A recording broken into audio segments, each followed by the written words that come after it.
judgment kita Well, in item 13 and 14, all pleadings others we have exchanged, my lord.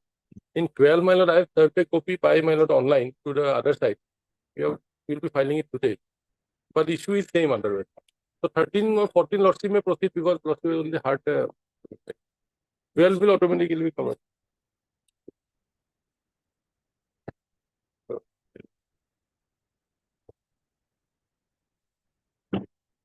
yes. Yeah, my lord. Last 2 days, my lord, I argued on both maintainability and the bit of fact. I think other side concludes the argument and I reply. As of now, I am still not satisfied with your maintainability. So I don't need to hear the other side. I can deliver the judgment right now. You take a seat, then I deliver the judgment. I'll get it. So, summarize, my lord. Yes. Now, your submission is on G Telefilms G Telefilm and Bihar cricket. and Bihar. That's Bihar. all. And so But far as my my lord, specific submission, specific query made out here 4 is cases, my lord. no, is to the specific thing as regards a authority may be exercising public functions. For that, a REIT would not maintainable unless whatever they were doing was in exercise of public functions. For that, I'm not satisfied with your argument. So for that, That will be I have to dismiss it on that ground. definitely that will be up to your lordship, my lord. Lordship has the prerogative. My duty is only to point out, my lord, and I have, my lord, placed before your lordship 4 judgments.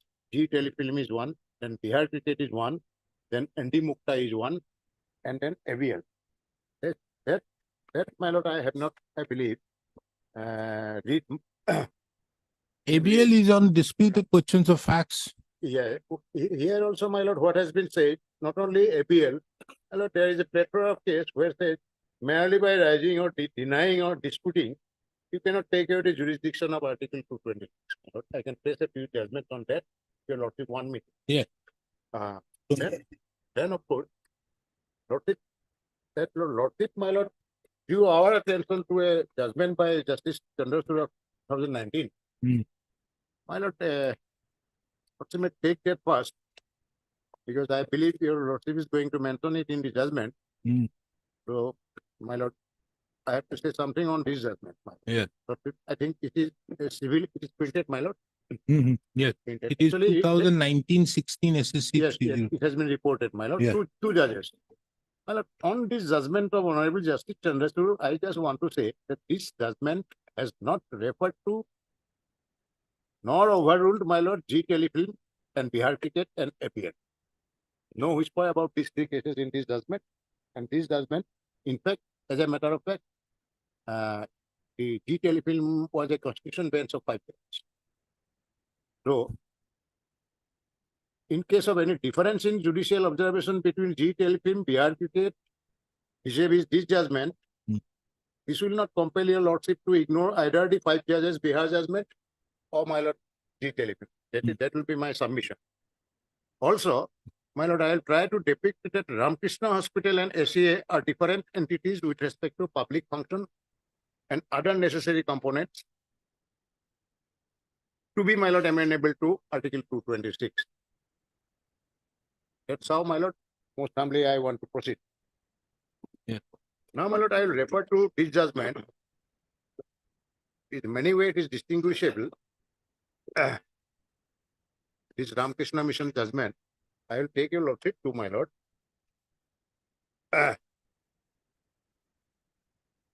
Paragraph 18,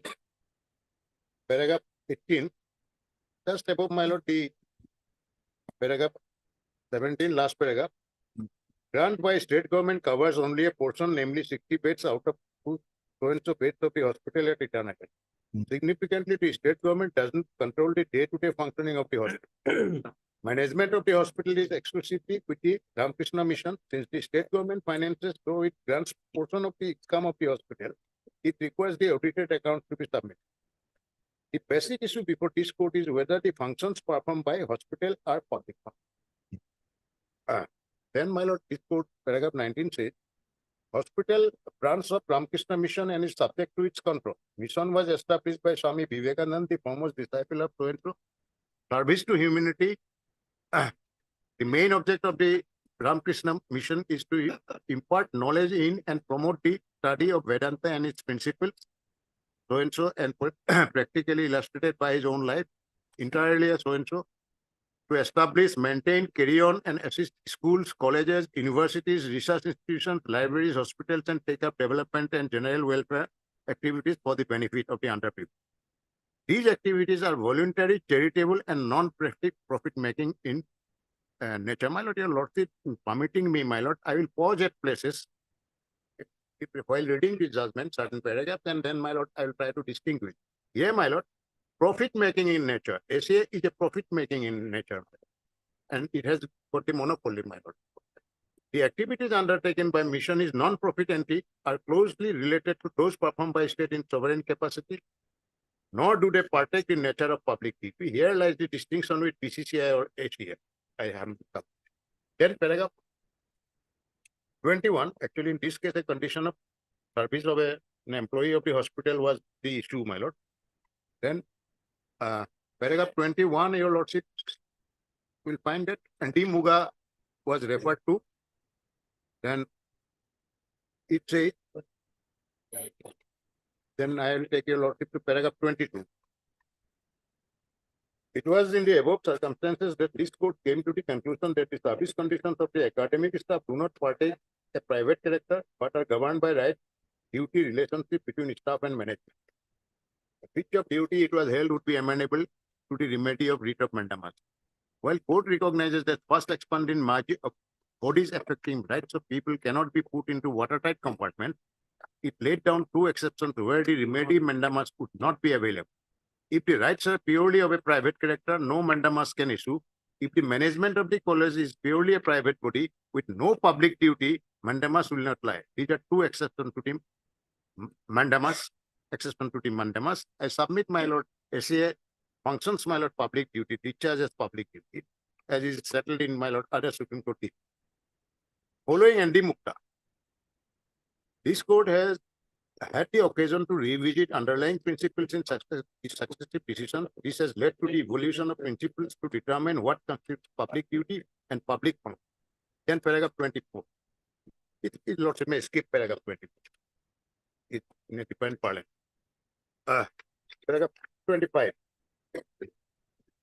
G. Basireddy's case, a two-judge bench of this court dealt with whether International Corporation Research Institute for Semi-Arid Tropics, which is non-profit research and training center, is amenable. Here also the distinction with SCA, which is profit earning, huge profit. The dispute concerned termination of employees of so-and-so. Court held that only functions which are similar or closely related to those that are performed by state in its sovereign capacity qualify as public function or the public duty. It is quoted, my lord, from Basireddy case. A writ under 226 can lie against a person if it is a statutory body or if it performs a public function or discharges a public or statutory duty. So one doesn't necessarily discharge statutory duty. Suffice it will be if it discharges public duty and carries on public function, which the SCA and BCCI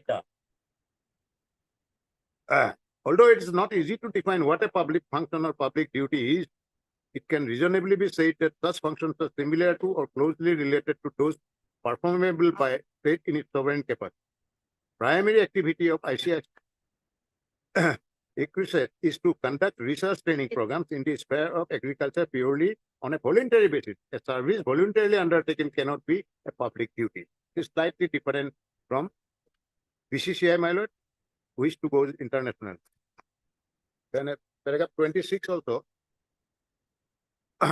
Ramesh Ahluwalia was referred. Two-judge bench of this court held that a private body can be held to be amenable to the jurisdiction under Article 26 when it performs public functions. Here my case is, my lord, and my submission is subject to acceptance by your lordship. 1028, it also quoted Federal Bank, next paragraph. A company which is financed and owned by state, a private body, run substantially on state funding, a private body discharging public duty or positive obligation of public nature, and a person or body under liability to discharge any function under any statute to compel it to perform such a statutory function. Then referring Binni, paragraph 28, it is quoted. It is difficult to draw a line between public functions and private functions when they are being discharged by a purely public authority. Body is performing public functions when it seeks to achieve some collective benefit for the public or a section of the public, or is accepted by the public or that section of the public as having authority to do so. Bodies therefore exercise public functions when they intervene or participate in social, economic affairs in the public interest. Here, my lord, ACA, it deals with the public function and duties is, my lord, to provide entertainment, expansion of cricketing activities as a sport, and exactly like PC. Next paragraph, page 12. Hence, elucidated on the scope of mandamus. However, the scope of mandamus is limited to enforcement of public duty. The scope of mandamus is determined by the nature of the duty to be enforced, rather than the identity of the authority against whom it is sought. If the private body is discharging a public function and the denial of any right is in connection with the public duty imposed on such body, public law remedy can be enforced. The duty cast on the public body may be either statutory or otherwise, and the source of such power is immaterial. But nevertheless, there must be the public law element in such action. There cannot be any general definition of public authority or public action. The facts of the case decide the point. My lord, Justice Saunders should rely on. Then 29. More recently, K.K. Saxena, another two judge. This court held that writ would not lie to enforce purely public private law rights. Then this paragraph of K.K. Saxena quoted. My lord, skip the paragraph 40 of section. What follows from a minute, careful reading of the aforesaid judgment report? This court is that if a What do you say about paragraph 30? I'll come. Allow me. Here also it is said a private law is that part of a legal system which is a part of common law that involves relationship between individuals, such as law of contract or law of torts.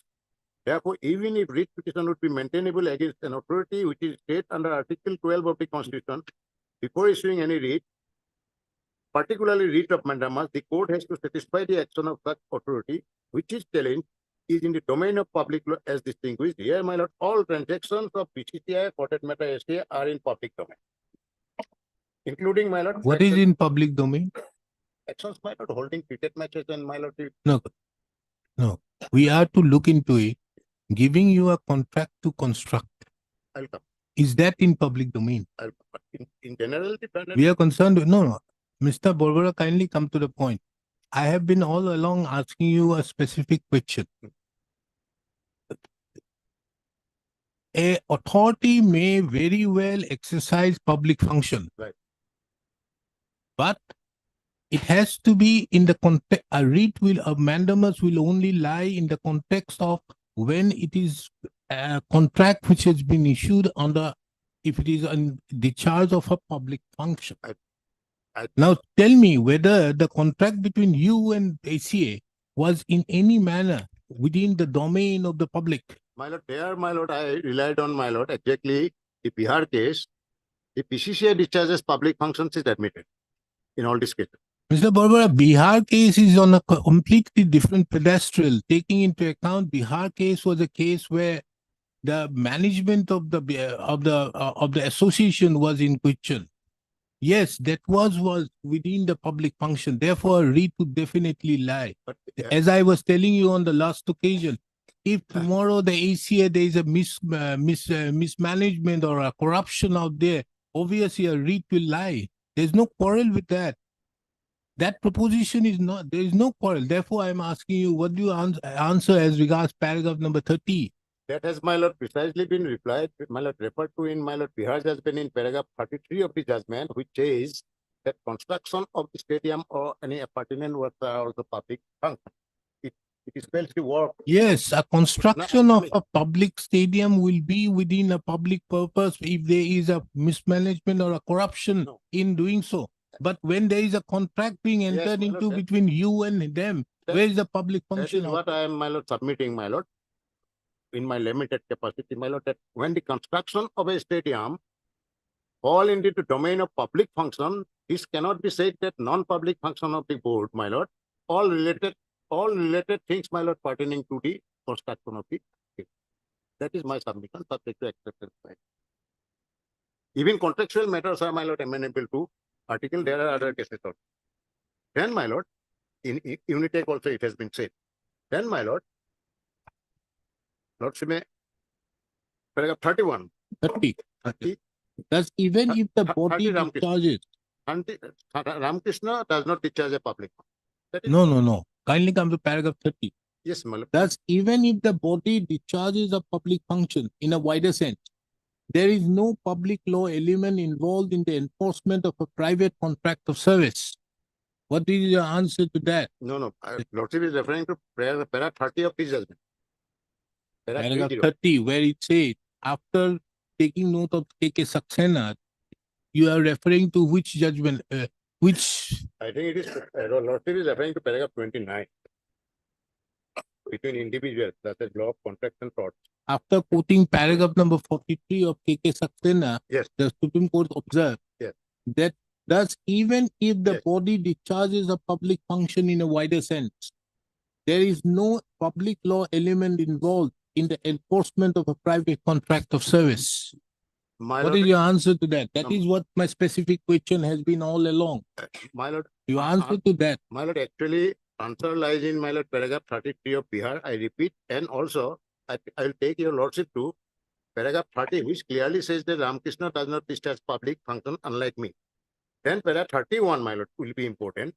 Before an organization can be held to discharge a public function, the function must be of a character that is closely related to functions which are performed by state in sovereign capacity.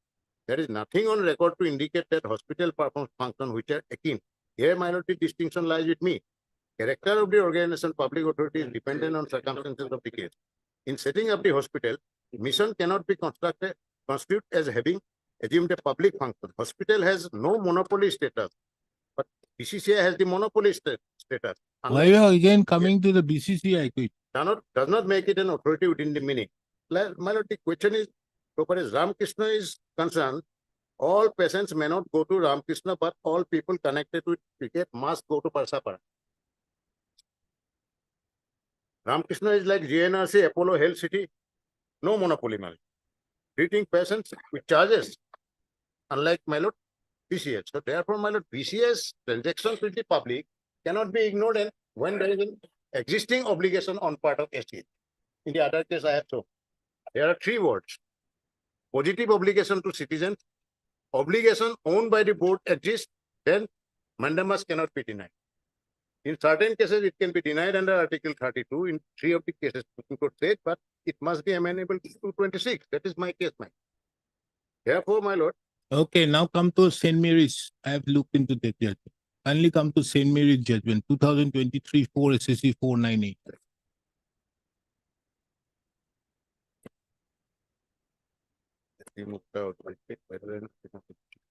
so therefore, when you construct a stadium which binds you with your, my lord, obligation, Is there any allegation of corruption? Lordship, Is there any allegation of corruption? my lord, from there was a PIL, my lord, taking for, my lord, an inquiry and investigation, my lord, from 2000 for a long period, 2005, 10 years. Hmm. There are a lot of transactions and contractual works, my lord, awarded by SCA, which included these two petitioners. But we were clear, there was a committee constituted, my lord, pursuant to the direction given by the High Court, liberty given by the division bench. Then the committee submitted this report. And committee, so far as I am concerned, this future construction, committee said, I'll refer that committee, I think I can place it before the report. Committee said, initiated that used to, certain works are completed, Eastern and two. If there is no dispute that these two stands were constructed by somebody else and not me. No dispute about that. Yeah. Here, the committee in clause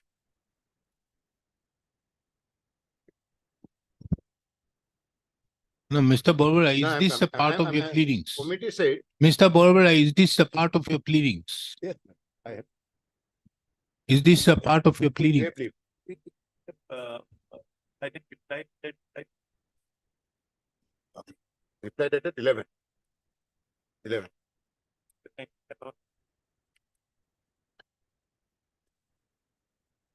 Lord, people will find there.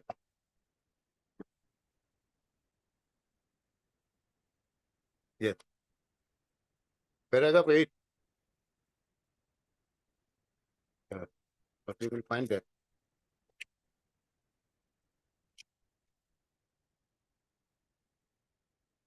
What is not- We are referring to which petition? My lord, this is Vijay Construction. It is 4834. Where your lordship will find my name. At clause 27 of the report. Clause 27 of the report.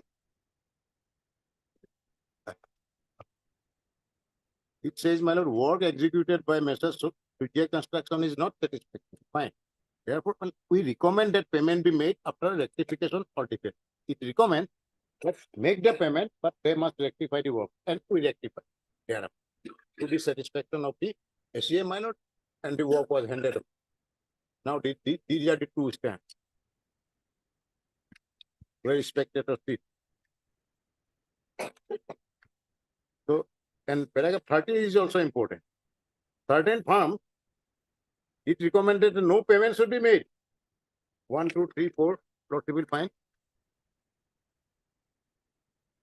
These two petitioners are not in that list. And last page, at last, 15 digits.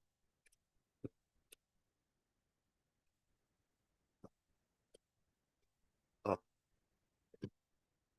Let me have a look at last page. We have carried out our work on the basis of documents and materials made available to us by accounts officer of SCA.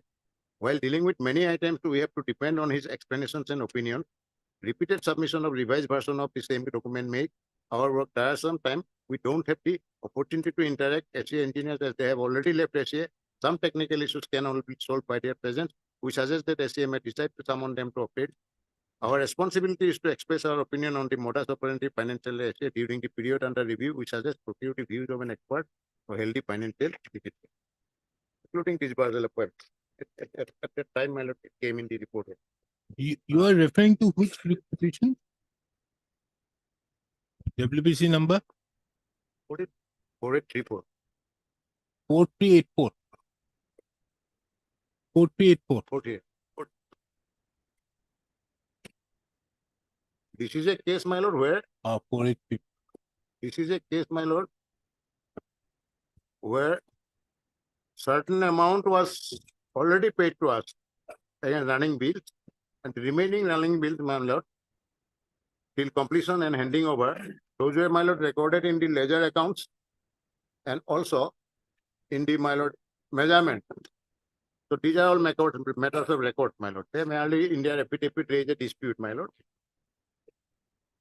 And that was shown in the balance sheet also. Rupees 9 plus crore not paid. Facts are not complicated.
And so far as, my lord, the second case, Banka construction is concerned, the facts are simpler, my lord. Here only one bill was submitted, no running bill, as such, right?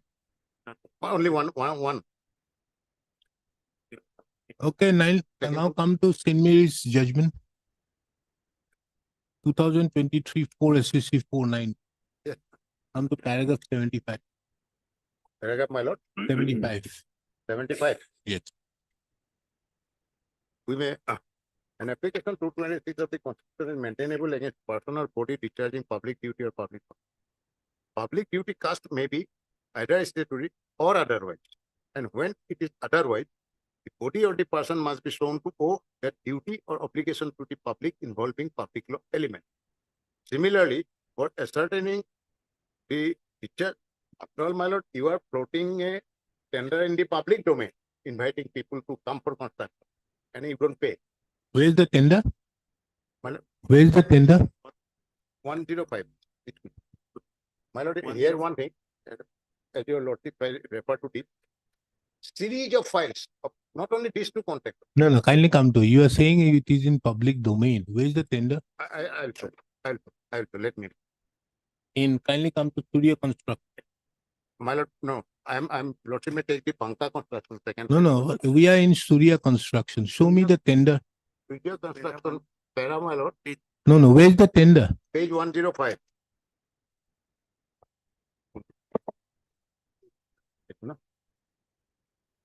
Page 105. Because they say they don't have the record. Police seized. In fact, in the PIL, they sought a permission and the division bench allowed them to get their copy from the police. No, authority. where is the tender? 711. Huh? Page 105, lordship. No, you don't have a tender.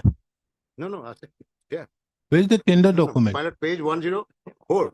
Kindly, Now, are you referring to these documents no, which have been contents of the trunk? no, my lord, Where is the tender document? I'll come. Everything is, it is not that without tender they allowed. They cannot. There are work orders also, my lord, which we have annexed.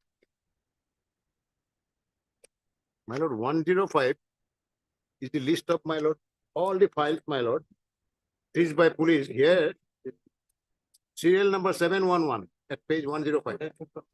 That I have looked into. I have seen it. I am not on that. Do you have a tender document on in respect to the contract pertaining to Surya contract? Do you have a tender document or not? I am asking you a specific. Don't have now. Okay. That is the answer.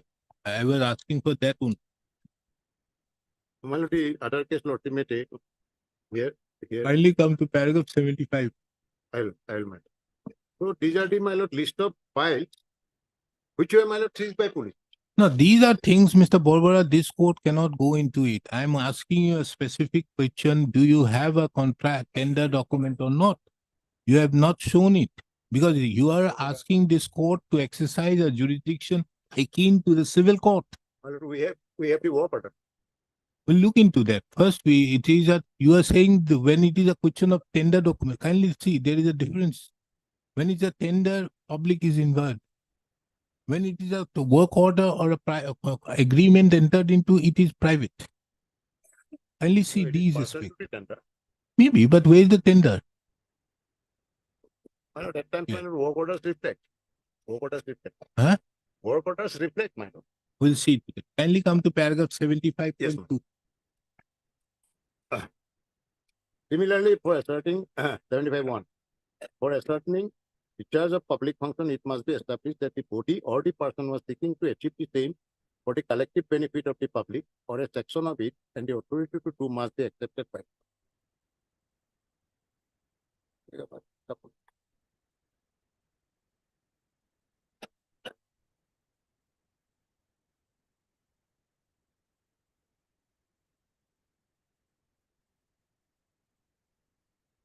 And 75(3), it must be consequently held that while a body may be discharging public function or performance and thus its function becoming amenable, its employees would not have the right to invoke power.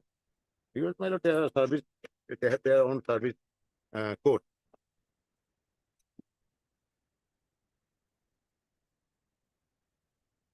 So, my lord, this judgment, St. Mary's, my lord, actually does not nullify my submission that this writ is maintainable in the facts and circumstances of the case because of the court thinks that it discharges public duty, that it has got existing obligation. Now, my lord, I will actually like to refer to the affidavit. In the first affidavit, STA did not deny or dispute. In the latest affidavit, they just tried to raise a dispute. Merely by raising dispute, my lord, 226. No, Mr. Barua, let us finish on the question of maintainability. Then we'll go into the dispute. They have come with this affidavit is on merits. First, let us see paragraph number 73.4, 75.4.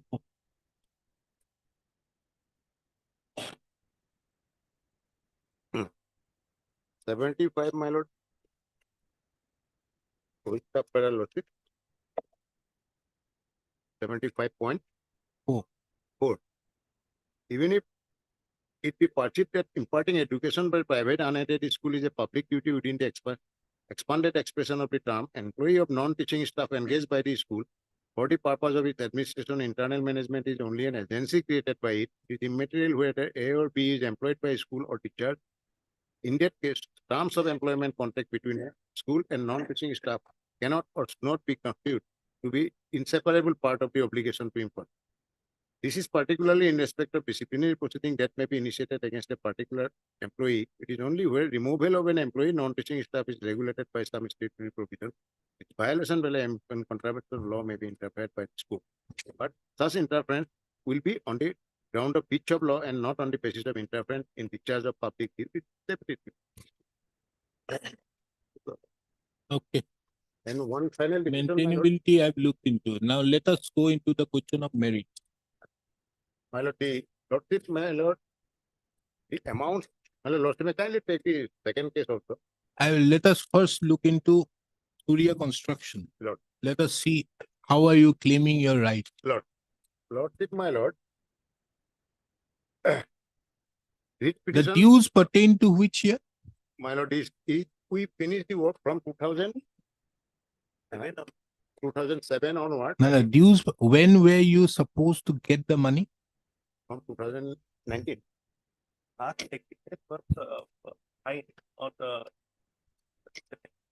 Where is the agreement? My lord. That is so. Before that, my lord, lordship, may kindly have a look at the writ petition paragraph 7. Video. We'll look into it. First, let us see the agreement. Where is the agreement? Additional affidavit. Show me. It is there.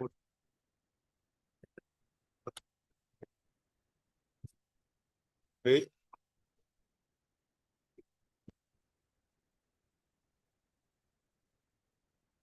Yeah.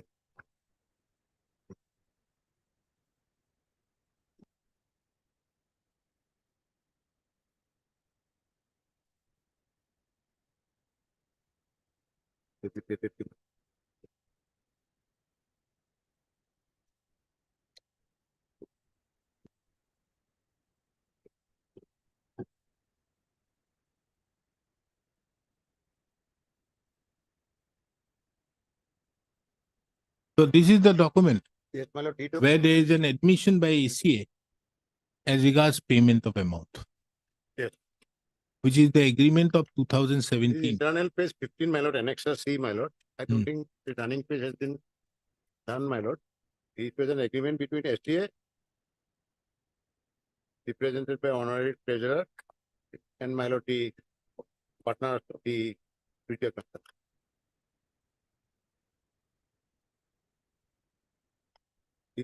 My lord, says that certain amount has been paid.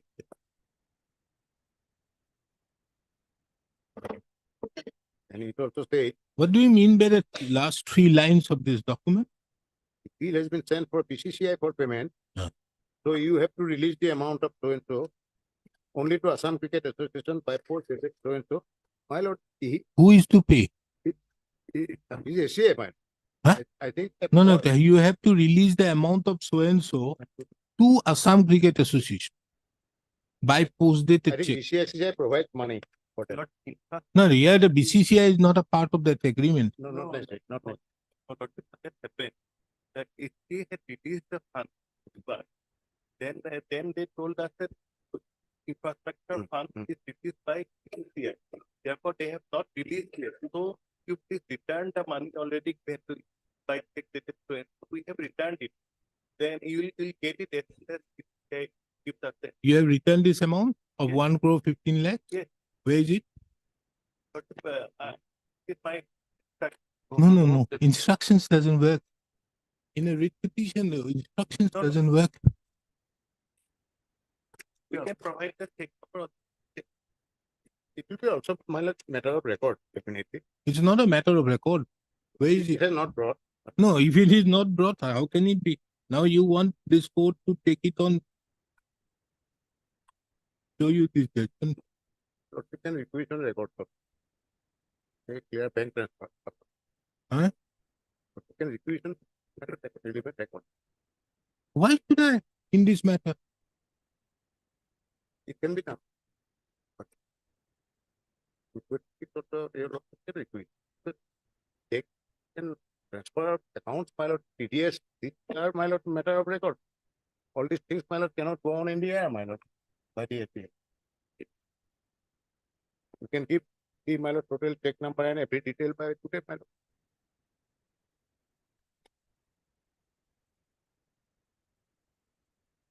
So therefore, my lord, one thing is sure from here, and this petition also I have stated in paragraph 7 clearly, page 6.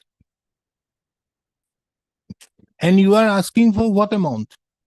It is, my lord, it is. What is the amount Yes, my you lord, are asking for? it is my lord, lordship will 1 find that. crore 75 lakhs 75,279 from the ledger account and rupees so and so. Total 11 crores 50 lakhs 14,000. My lord, What is your basis? paragraph 7 and 8, kindly have a look my- Of? of my writ petition, my lord. So Yeah. at page 6. It is shown on record, na? These are shown as a matter of record. Yeah. Copy of the ledger was also, my lord, annexed here, it is annexed. My lord, 7. Hmm. That the present petition concerns with 4 work orders, work order number so and so, Borsapara East, so and so stand for construction of cricket stadium, work number 2. Order number SCA Borsapara STD 222 so and so, my lord. Giving the work order number for construction of permanent interior road around the stand with connected drainage arrangement of cricket stadium at Borsapara. Then the other work order number so and so Borsapara North Stand for construction of balance 4 work of North Stand of cricket stadium Borsapara. Mr. Barbara, paragraph 7 is for the period 2007-8. How are you taking note of? The 2007-8, how can, that means an amount you are entitled in the year 2007 and 8? My lord, it comes in the next paragraph. Let me finish this paragraph, my lord. Borsapara Guwahati, all the bills relating to the aforesaid work orders have gone through the process of joint measurement and is updated in the measurement book.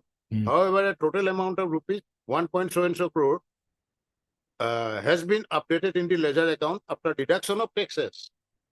Tax also, my lord, they have deducted, that's true. But the aforesaid amounts, final disbursements of the aforesaid amount has not been made by the SCA. Then we have enclosed the document, ledger maintained. Let That's us correct. see from the ledger maintained. Annexure P.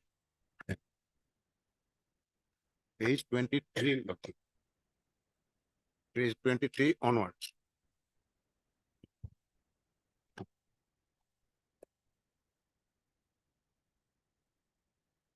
Closing balance, then final bill, next 24. 25, 6. 7. It goes up to my lord page 37. Lordship may have a look to see the total. Page 23. 23 closing balance is there. I think it at page 30. Page 23, first my lord below. Closing balance is this. Closing balance 175,75,279. That is the amount. Did you show this amount in your income tax? My lord, The yes, amount my- receivable? yes, my lord. Where? The first, in the balance sheet also it is there. Where?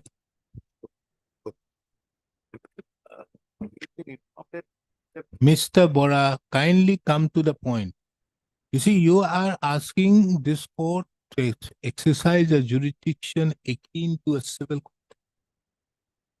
So you have to know basic as to it is for you to prove this aspect of the matter on a prima facie basis. You see, what is this doctrine of non-traverse? This doctrine of non-traverse flows from the principles of Order 8, Rule 10. Now, recently, if you have gone through in live law or any other thing in a website, you must have seen that merely because of the fact that the other side does not file a written statement. This judgment is also similar. Judgment was there in 2003, 7 SCC, page 350. That even if the other side does not file a written statement, then also you have to give me the prima facie evidence to that effect, or prima facie evidence to the effect that you have a case for the purpose of entitlement of a particular amount. Let us take it that they have not filed a written statement, or they have not stated anything, denied that. But then also you have to prima facie show to this court what is your basis. Now let us see what is your basis to claim this particular amount. Now this amount you are claiming is an amount of rupees 1,75,75,279. Now this is made on the basis of this particular ledger account. Now whether you must be aware of this fact that when in an income tax filing which whenever you do, you show it as the amount which is receivable. My lord, paragraph 11, I think it is. These are things which are necessary to be shown in your income tax if you are entitled to this. You do not all of a sudden show it in your income tax that this is the amount I've received if it was a long pending. You have to show it from the earlier period that this is the amount which I have also shown it, that this was the amount which was there. There is two aspects. One is the amount which is the advances, the other is the liability. Now, if it is a liability, you can show it, and one which is receivable. Where is the amount of receivable shown in your income tax? This is the amount that has been shown as receivable from ACA. Have you shown these in your document? Paragraph 11, my lord, lordship may get a hint of this, my lord, about the ledger account and my lord tax deduction. Paragraph 11 of the page 8.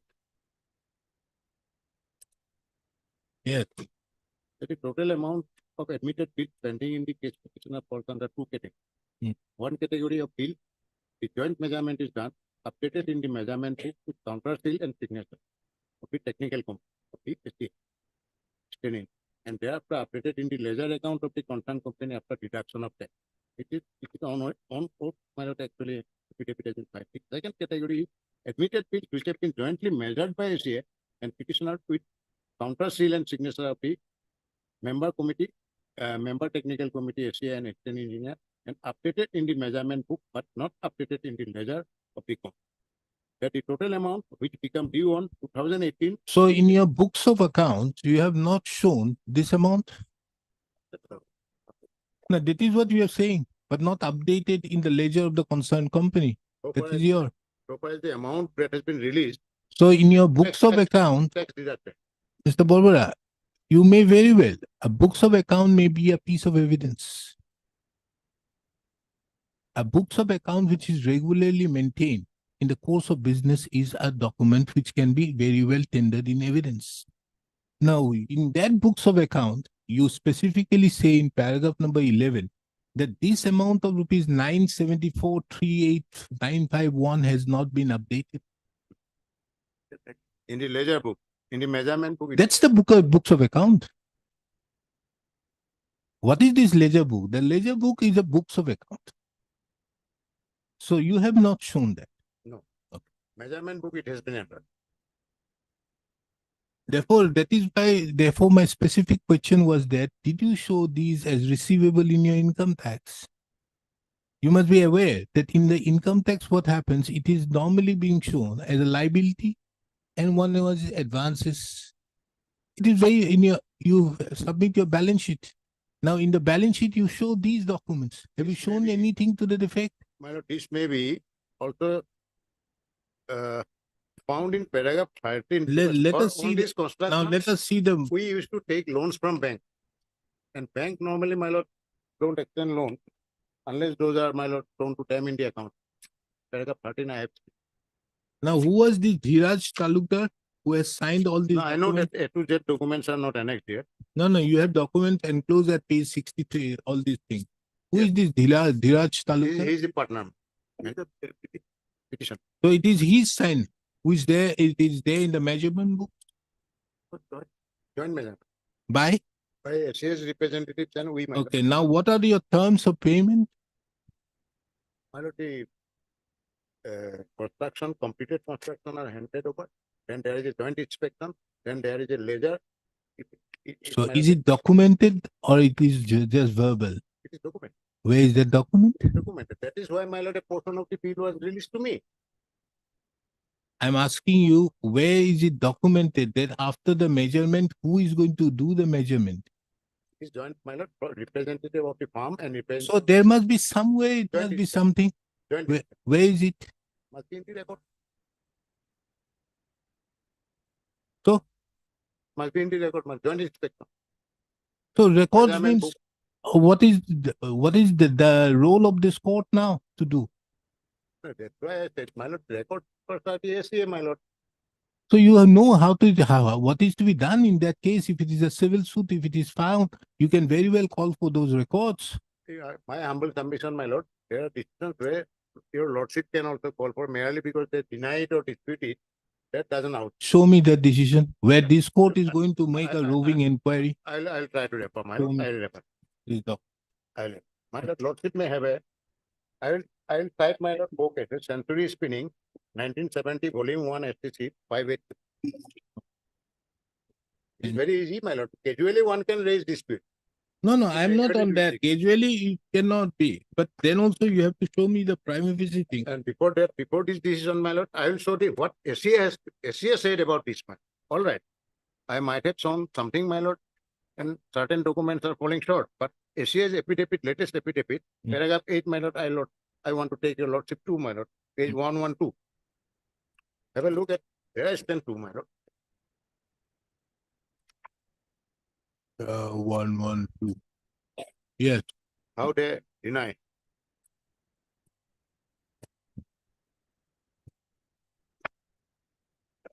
Paragraph 8 at 112. Yes. That with regard to statement made in paragraph 10 to 13 of the writ petition, I have referred to, my lord, 10 to 13. Deponent begs to specifically deny and dispute the same as there is no such sufficient materials or documents available to verify the purported works claimed to have been executed by the petition. Thus, in the absence of relevant materials to verify the authenticity and admissibility, the claims made by the petitioner, deponent demands the strictest proof from the petitioner regarding the allotment of works. They now even want a proof that the works were actually allotted to me and not somebody else. Burden lies upon whom? Right? My lord, that I will come. My lord. Execution of the works. Should and we admissibility- change the, for Article 226, should we change 101? I will come, my lord. Burden of proof also I will come, my lord, in a writ jurisdiction. Execution of works and admissibility report from the highest authority of SCA. It is pertinent to mention herein that the present deponent as well as SCA do not admit the claims of the present petitioner in respect of purported works stated to have been executed and completed, and hence claim made by the petitioner is specifically denied. It is a fact, my lord, that they have made certain payment. I replied to this, my lord, in my affidavit dated 11, your lordship. Fine.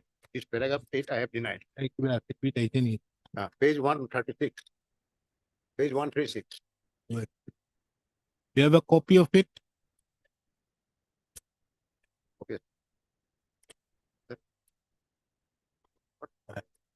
Amen. Paragraph 9. Paragraph 9. I have made it running page 133. Paragraph 9. 11, 11 1. 12 1. Yes. Paragraph 9.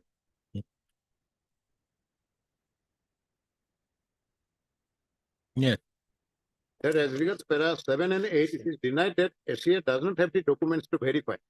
Firstly, it is reliably learned as informed by the 10 accounts officer SCA and the documents that were seized was duly returned.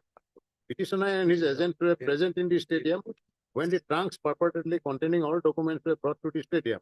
Secondly, pursuant to an order of the division bench in IA number so and so, SCA had sought permission to take a Xerox copy of the seized document, which was allowed by the Honorable High Court by order dated so and so in PIL 47 of 2015. Thirdly, the 5-member committee constituted by SCA pursuant to the order passed by the High Court in the PIL had conducted verification of the work done, including the work of the petitioner from the documents provided by SCA. Therefore, the statements made in paragraph 8 are incorrect and contrary to record. They cannot now take a counter 10 and make a somersault, my lord, 10. The committee's report, they cannot, my lord, say that these are non-existent. Paragraph 10. The issuance of the work order is already admitted in the earlier affidavit of contract. They filed an earlier affidavit. Let us see where they have admitted. Work order. Page 87, Lord. In the earlier affidavit, contract is also admitted. Page Page 87, 87 para 4. of their affidavit. Preliminary affidavit. Whatever it is, affidavit, my lord. Page Yes, yes. Show me where. para. Let me page that for an-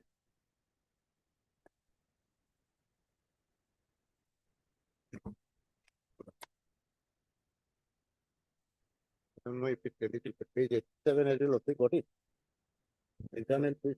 Affidavit filed by BCC ACA on 24th of August 2021. Yes, sir. Here, paragraph 4. The Assam Cricket Association bracket complaining herein. That the paragraph 4, my lord, Uh. that the deponent begs to submit that upon verification of claims by petitioner as provided for under the instant writ petition, SCA was able to find out only copies of the work orders that was issued to the petitioner, but no relevant documents relating to calling for tender or document justifying the Which What? affidavit you are referring to? Dated? petition. Is it 1/6. 1/6. Huh? 1/6 of June. In which writ petition? Reject, sir. That's the 1/6. first No, they affidavit. have filed one preliminary affidavit on That's- 24th my of lord, August. No, that- Preliminary is about maintainability. Then And the first affidavit which was filed That's is right. my learned friend is showing.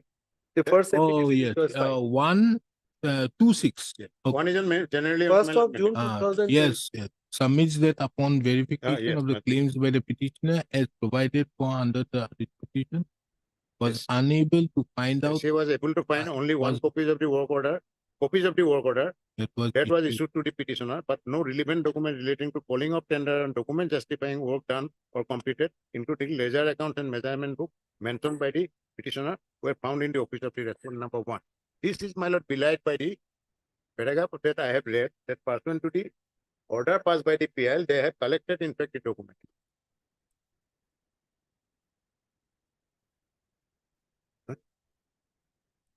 And they say out here in this affidavit, para, right, Yes. there is no sufficient materials or documents available to verify the purported works claimed to have been executed by the thus in absence of relevant materials to verify the authenticity and admissibility of the claims made by the This is, my lord, belied by the fact that the copies were made available pursuant to an order of the division bench passed in the PIL. SCA collected those copies. I reply, I have read in my latest affidavit, paragraph 9. and Mr. Barbara, that I've looked into. Now show me what are the terms of your contract. It will be there in the Work orders, work order. Where is that? work orders. Some of the work orders we have annexed. but it's Where? reflexive. Page 37 is one, 37, 38 rather. 38. In There's a view of the revised work. variation of quantities and the amount of construction on the basis of the drawing and modification of plan issued here, the revised estimate for construction of the plan now stands at when total effort. This is the amount, 9.27. No, these does not, there is no terms and conditions. Where's the terms and conditions of the work order? Page 65 also, there is one. Yes, I understand.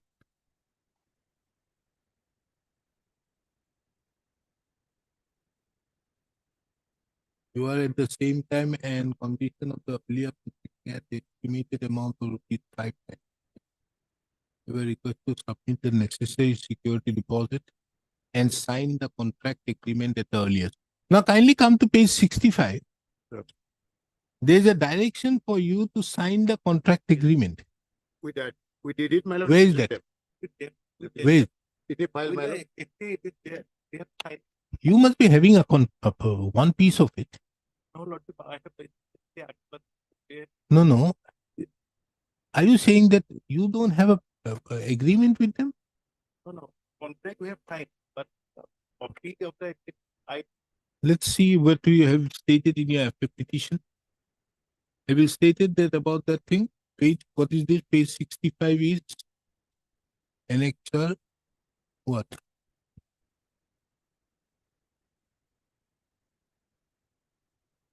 You mentioned that you have not got the agreement copy.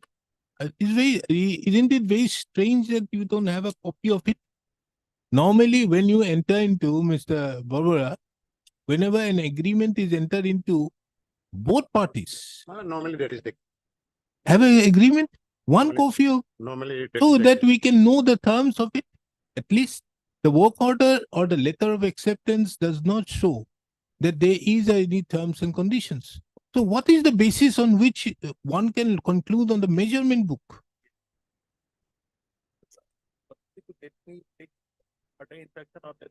If we have one copy, because immediately start, but if what you allow me to take some, I just telecommunicate. Please, before I conclude, All right, my lord, let me refer. My lord, my lord, he has been handling this for 6 months. Personally, I find that I would have liked to annex some more documents. But lordship, kindly see, here, my lord, when your lordship will be dealing with the facts, your lordship will have to be dealing with the, my lord, facts of both the cases. That is why I am saying in the other case, my lord, facts are straight. no, that is what, well, Facts are straight. let us go one by one. Yes. Let Yes. us see the other one. Now, here the fact we are done with it. My lord, Let's see the fact with the other one. Which one is the other one? Panka. Pankaj. Yes. Here, Pankaj's case, my lordship, see the work orders are as in page 12 and 23. This is the amount of it, Page 12, 36 crores something. page 12. Now, page 12 is the Assam has decided to Yes. award the subject work This as is work detailed order. below at an estimated of rupees 2 and so you are hereby asked to submit the security, north and southern and interior. Yes. So this is the amount. Yes, my lord, we submitted the security as well as earnest money, which too has not been refunded to us. Okay. Okay. We have Now, stated in. Then, my lord, there is another, my lord, at page 23. that is statement of the quantity and the amount as per tender and quantity. So page 13 of the writ petition Lord. shows that there was some tender. Yes. Because there is a signature of whose signature is it? Some associate. This is not a document prepared by ACA. It is in their letterhead, my lord. It is- No. Page 13 is not there No, in no, the my lord, letterhead. I'm talking about page 12, my No, I'm saying about page 13. Page 13, I think. Page 13 is not there. Secretary. By on behalf of my lord, Shashi, some association, maybe the agency assigned by the SCA, maybe, man, because this is a, Mr. Barbara, we can't go on the question of maybe. this is a statement of quantity and Decided amount, to my lord, as award per the tender. work, subject and work quantity. as I think detailed below an It is an estimated appended cost document to, of my lord, page 12, maybe. Document appended to page 12, maybe.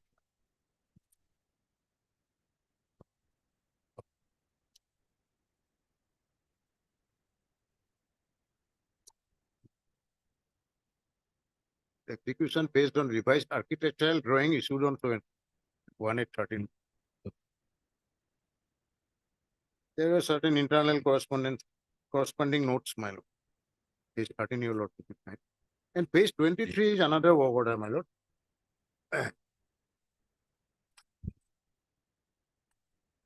Page 23.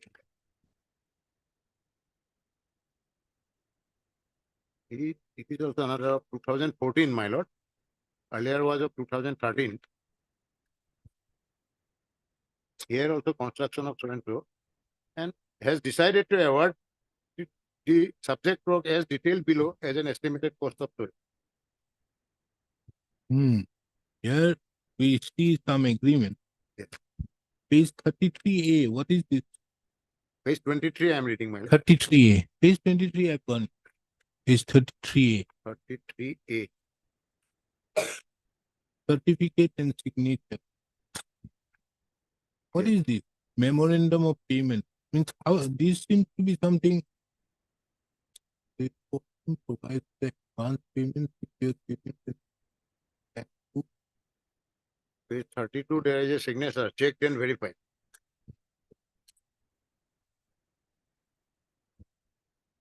certified. Now here, nature of demand. And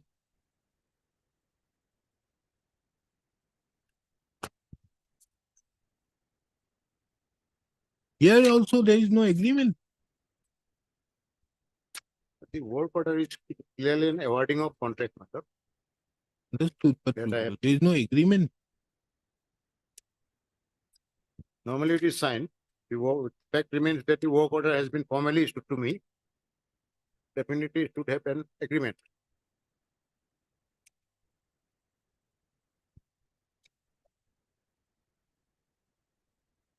Then in Banka construction, my lord, paragraph 8, I have stated that on completion of all these, we submitted final bill after inspection. Paragraph 8 of this bill.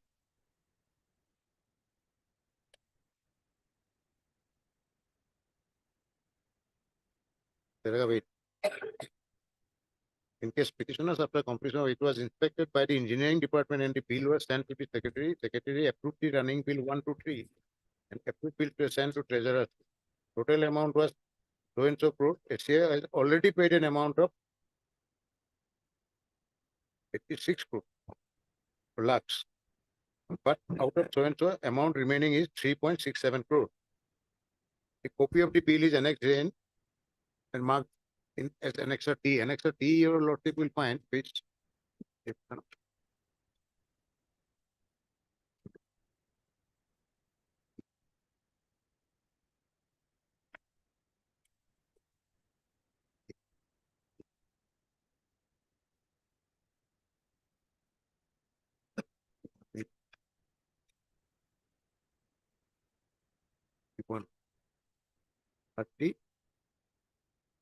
One.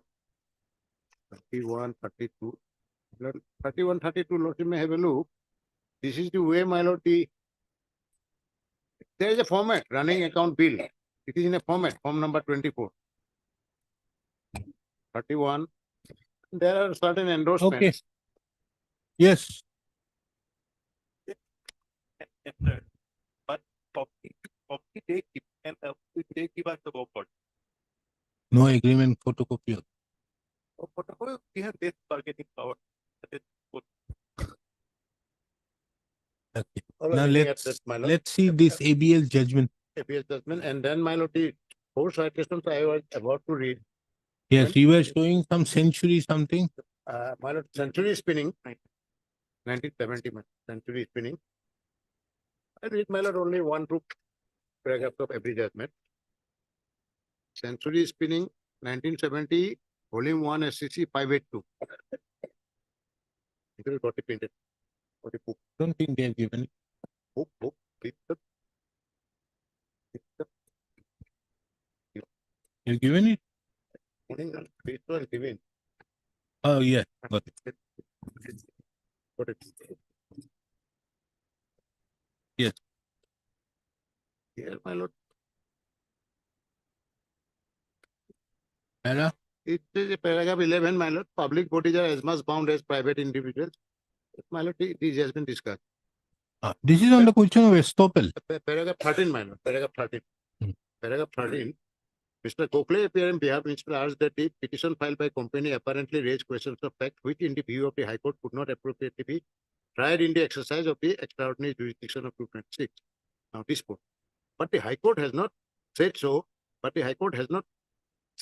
And on a review of the averments made in the petition, argument cannot be sustained. Merely because question of fact is raised, the High Court will not be justified in requiring party to seek relief by somewhat lengthy, dilatory, or expensive process by a civil court against a public body. The questions of fact raised by the petitioner in this case are element.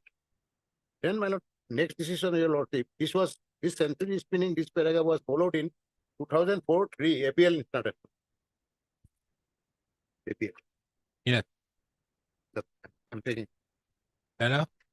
APL, my lord.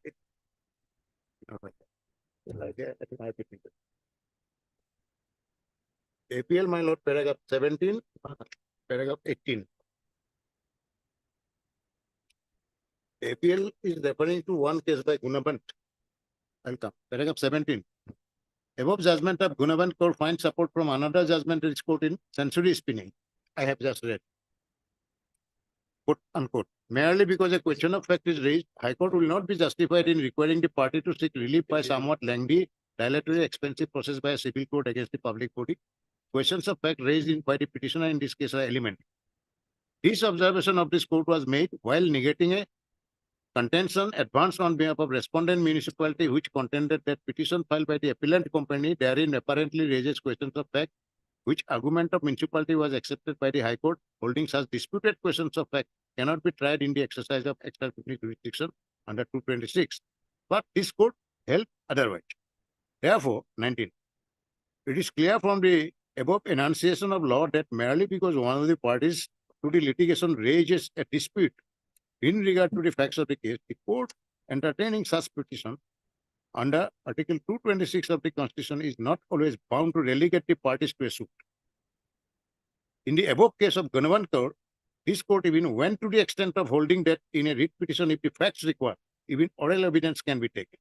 This clearly shows that in an appropriate case, this court has the jurisdiction to entertain writ petition involving disputed questions of fact. That is where, my lord, I said that your lordship has the power to requisition and the document concerned by disputed questions of fact, and there is no absolute power for entertaining a writ petition, even if the same arises out of a contextual obligation and or involve some disputed questions of fact. Then 22, my lord. We don't think above judgment in VST Industries supports the argument of the learned counsel of the question on maintainability of the writ. It is to be noted that VST Industries against whom the writ petition was filed was not a state or instrumentality of a state, as contemplated under Article 12. Hence, in the normal course, no writ could have been issued against the industry. But it was the contention of the writ petitioner in that case that the state industry was obliged under the statute concerned to perform certain public functions. Failure to do so would give rise to a complaint under 226 against the private body. While considering such argument, this court held that when an authority has to perform public function or a public duty, if there is a failure, a writ petition under 226 is maintainable. In the instant case, as the fact that the respondent is instrumentality, there is no dispute that the question is, was the first respondent discharging a public duty or a public function? Repeatedly, it has been said. While repudiating the claim of the appellants arising out of a conflict. Answer to this question, in our opinion, is found in Sri Lanka. So therefore, my lord, next case I will be relying, my lord, and also paragraph 22 I have read. There I leave, my lord. Next is, my lord, Whirlpool 98, 98, volume 8, STC 1.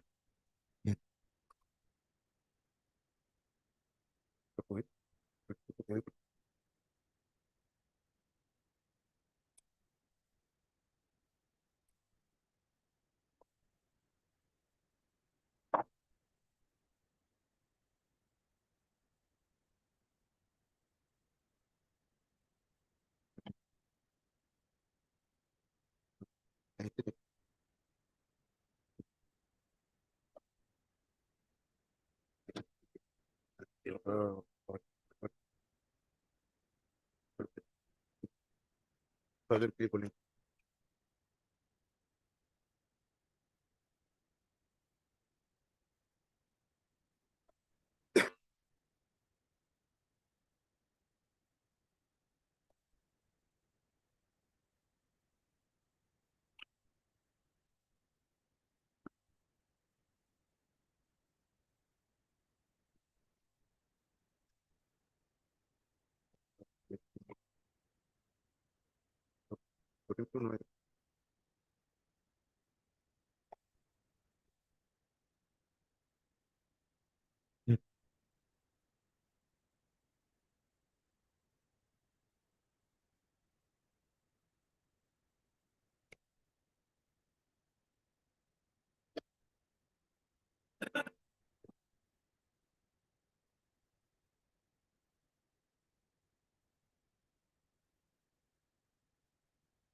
Okay.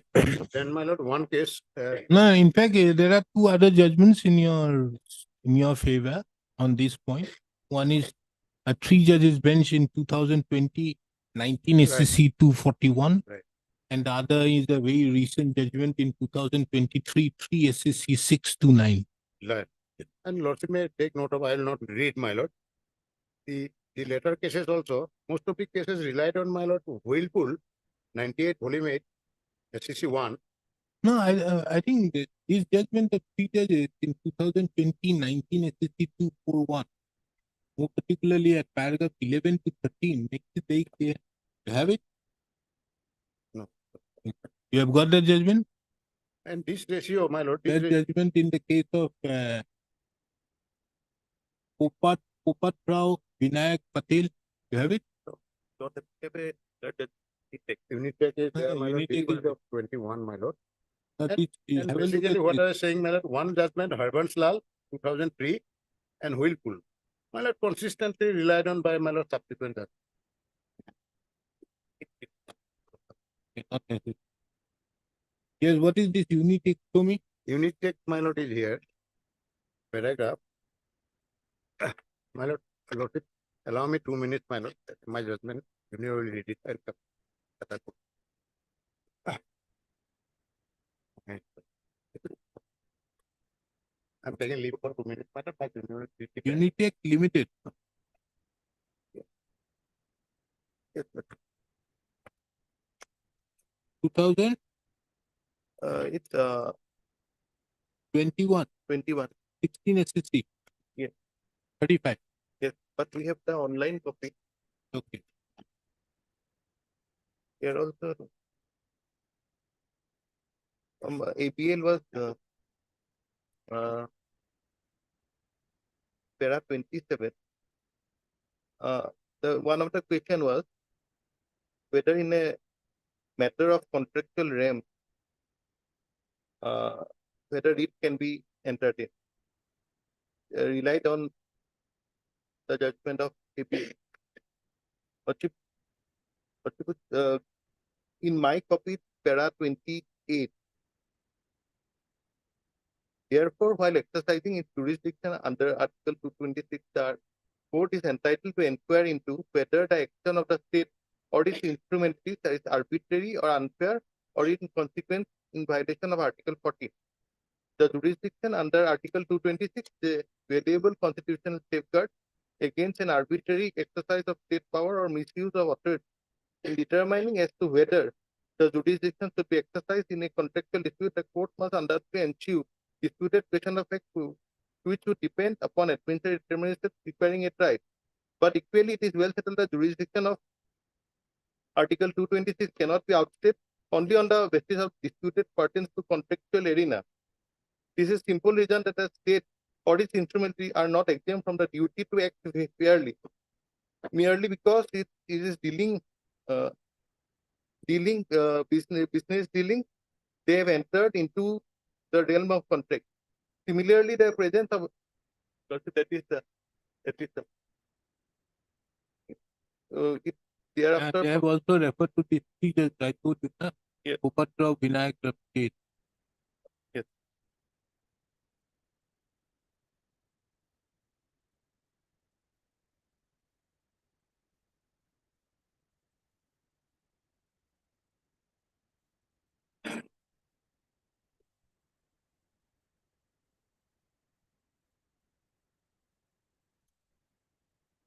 So you are referring to here.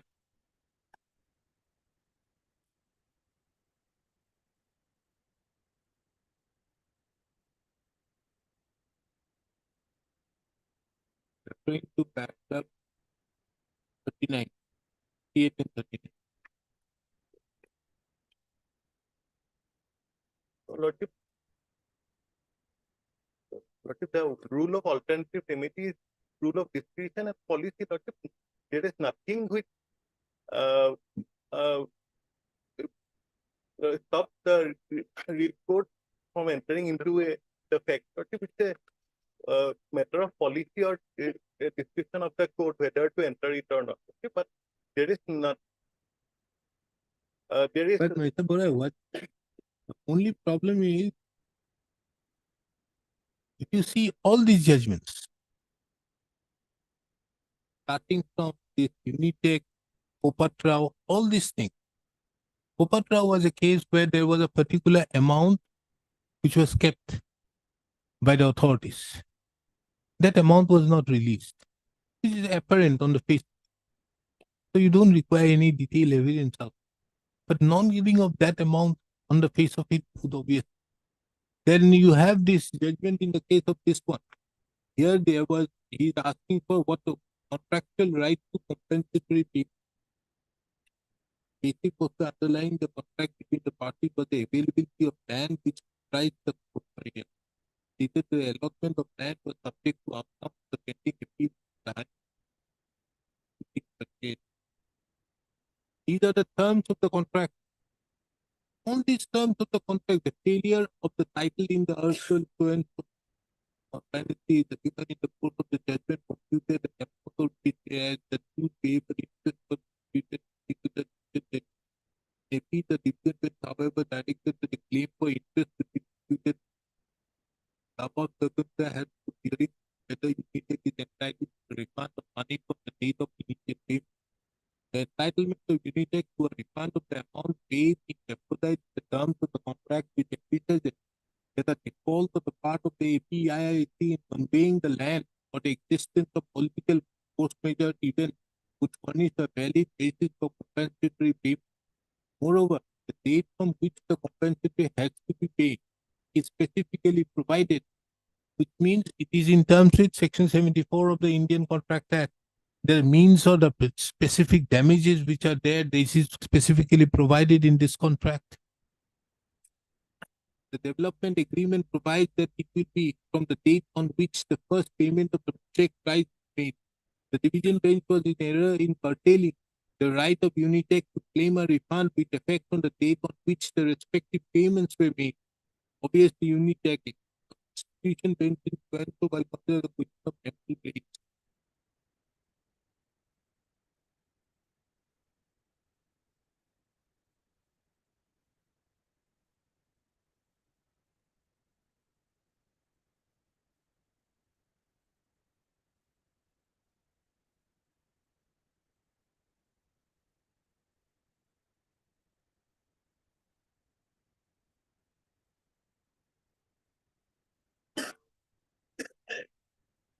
In this case also there is a contract which is admitted in their first affidavit. They said it's a matter of Understood, but however, what are the terms? Isn't it very difficult for this court to ascertain that this is the amount? yes, Lordship. Lordship, that's why we're calling for the records of Why should I call for records? because they have provided it to the joint verification. So what? This is not a part of your record petition for calling for the records. You have simply asked for this particular amount to be paid, which you are there. Why would this court now, once this record is called for, is this court going to look into it, the records? I think the best would be for the division bench, two judges out there, A single judge cannot look into so much of records.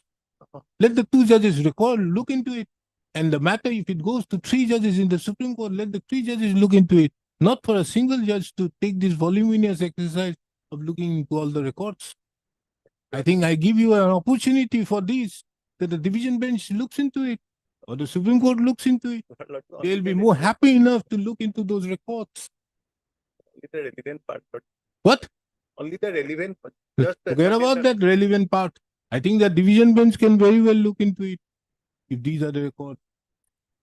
For this court, I'm not there to look into these records. I won't. Anyways, I'm coming in 5 minutes. Yes.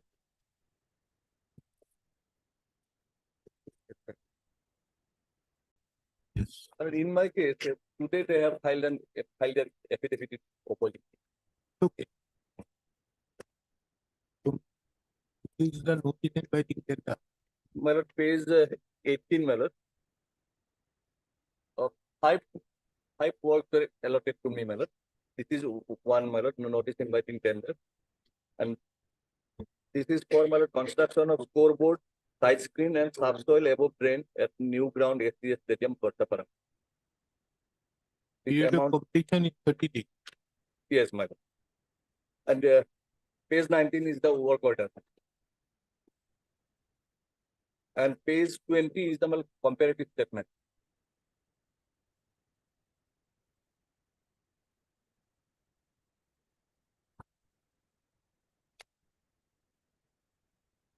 Then- Then, my lord, page 21 is NIT for another, my lord. Oh, thereafter, my lord, work order. Again, page 24 is another, my lord. Page 23 is comparative statement. And, my lord, I have, my lord, this is up to, my lord, page 32.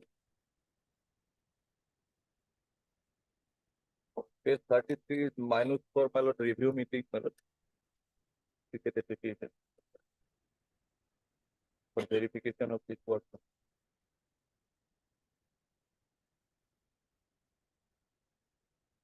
And, my lord, page 35 is the completion certificate.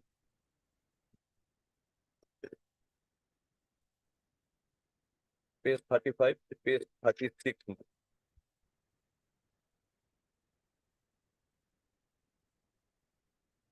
And page 37, my lord, one certificate, my lord, certified by one curator, my lord, curator of BCCI for Assam Cricket Association, that I have prepared 5 number of pitches and outfield.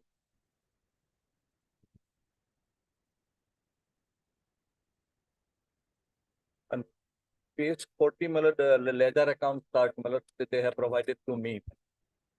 And according to the, my lord, this ledger account, I owe rupees, my lord, 1,61,47,000. And this amount, my lord, shown in my, my lord, income tax return also as bill receivable. Just now, I got it instruction. Just now, I got instruction from my client that this amount, This is a document prepared by this ledger. This account is being prepared by ICI. yes, my lord, it was provided to me by them.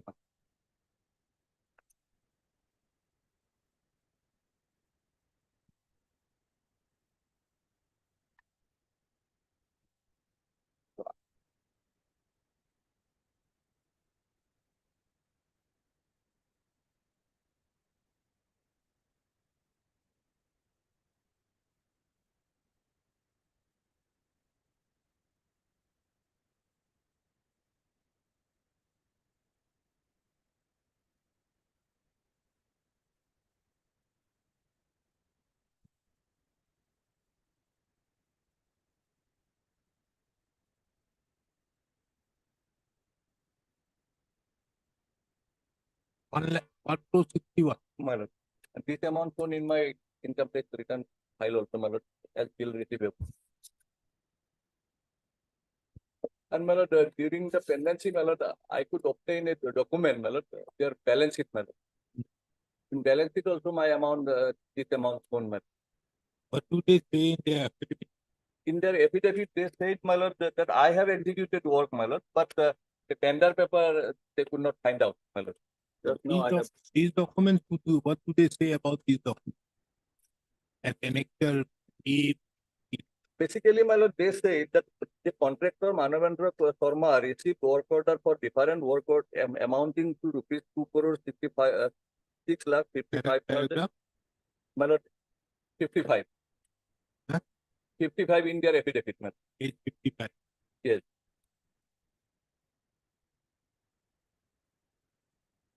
Middle, my lord, after paragraph 18, my lord. The contractor Manavendra Sharma received work order for different work amounting to rupees 2 crore 6 lakh 55,931 within a period of 4 months. Allotting the wicket preparation work to Manavendra Sharma was not justified, as he does not have experience in such a sensitive work. We think detailed scrutiny by a competent engineer need to be done for all the work executed by Pacific Group, Rinku Mili and Manavendra Sharma. So this is their finding, my lord.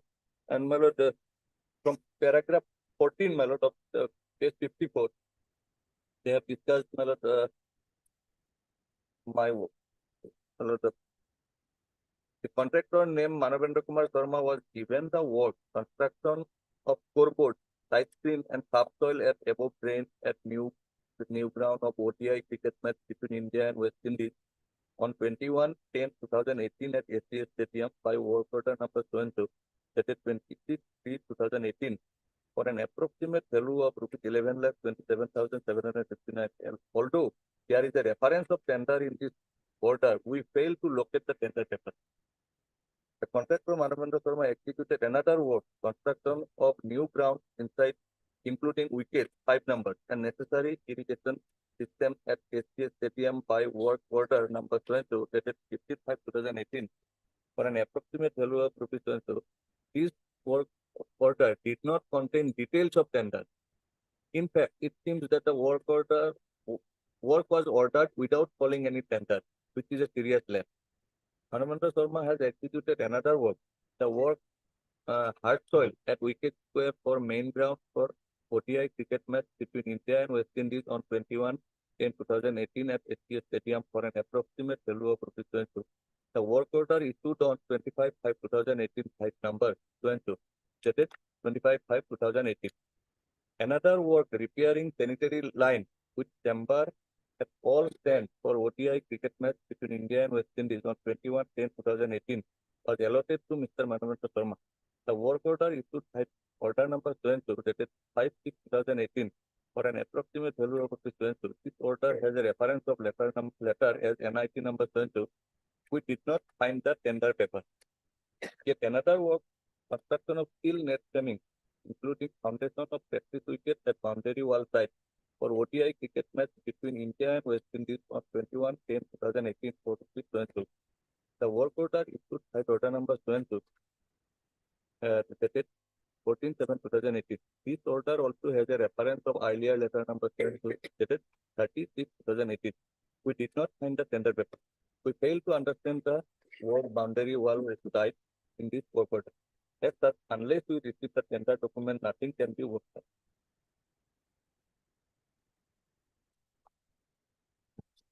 Well, I have an comparative statement, tender notice defined tender work order, comparative statement. And so I have already submitted that during pendency I could obtain a copy of the balance sheet during the period, which shows this amount owed to me. So, if Lordship permits me, then as a reply, I can file this. There's no Negative reply. You are fine. Yes. But anyway, here they don't deny My lord. those existence. They only say that they don't have a copy. Hello.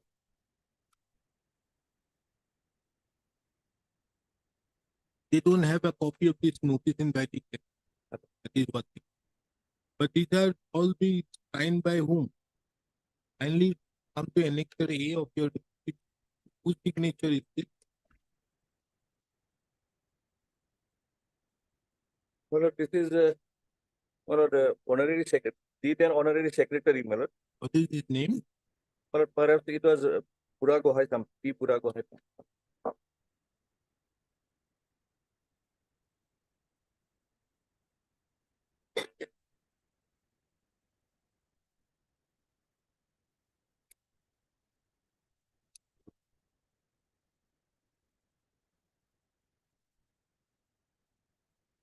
So it was promised, I can submit that my return.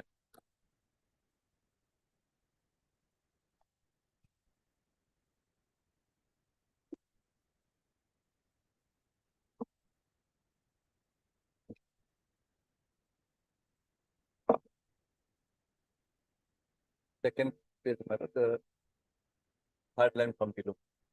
Will receive.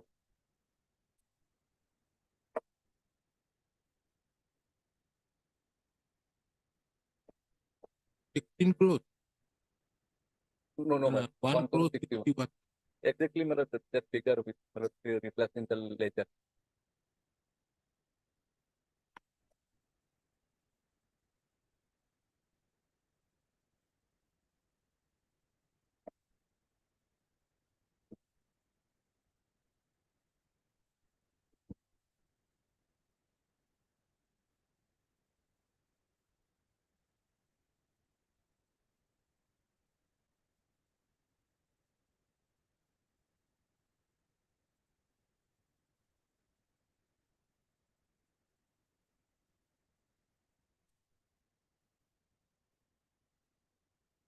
How did you get this document, Annexure A?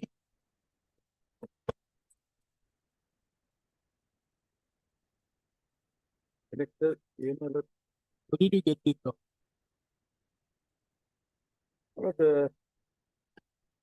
Right now, I cannot say, because I Because don't you have certified to be true. have How did you get this document? I have to obtain it. No, you have certified it. Yes. How? That is not based on instruction. That is on your base Yes, as a lawyer.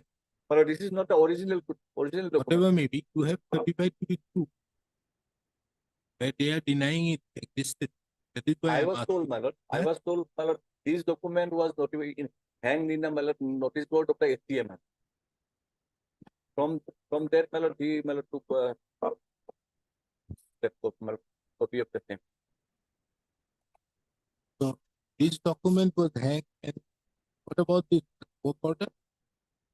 Work order was personally handed over to him. So you must be having the original work order. Must be.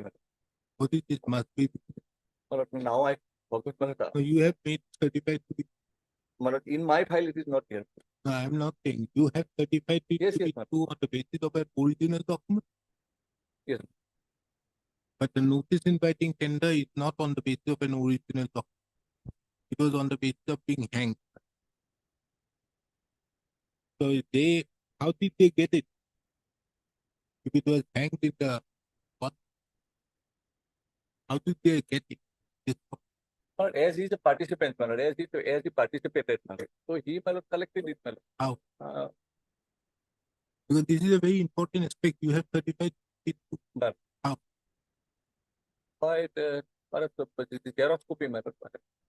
So he got a direct copy Xerox from there.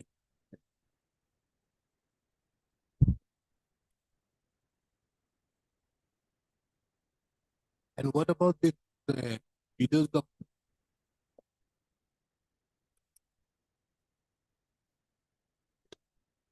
It was also hanged. Which document? Page 20. Page 20, no. He, as he informed me, this was the Xerox copy. The Xerox. Xerox.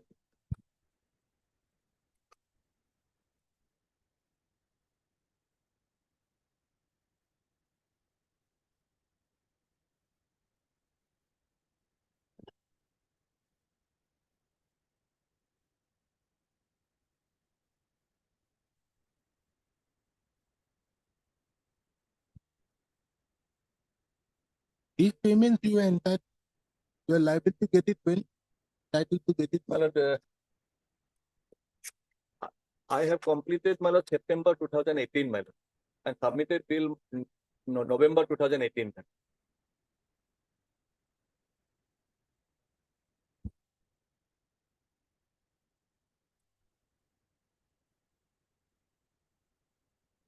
Then why did you show it in your books of account in 2020, year ending 2020?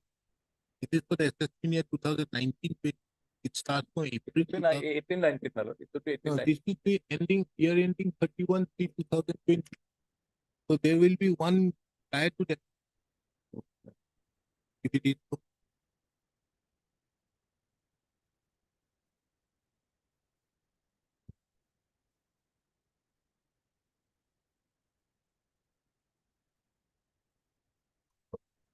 Because if it was the entitlement in the year November 2018, has to be shown 31st in March your year 19, on 31st of year to ending on 2019. 19. Then why is it shown in 2020?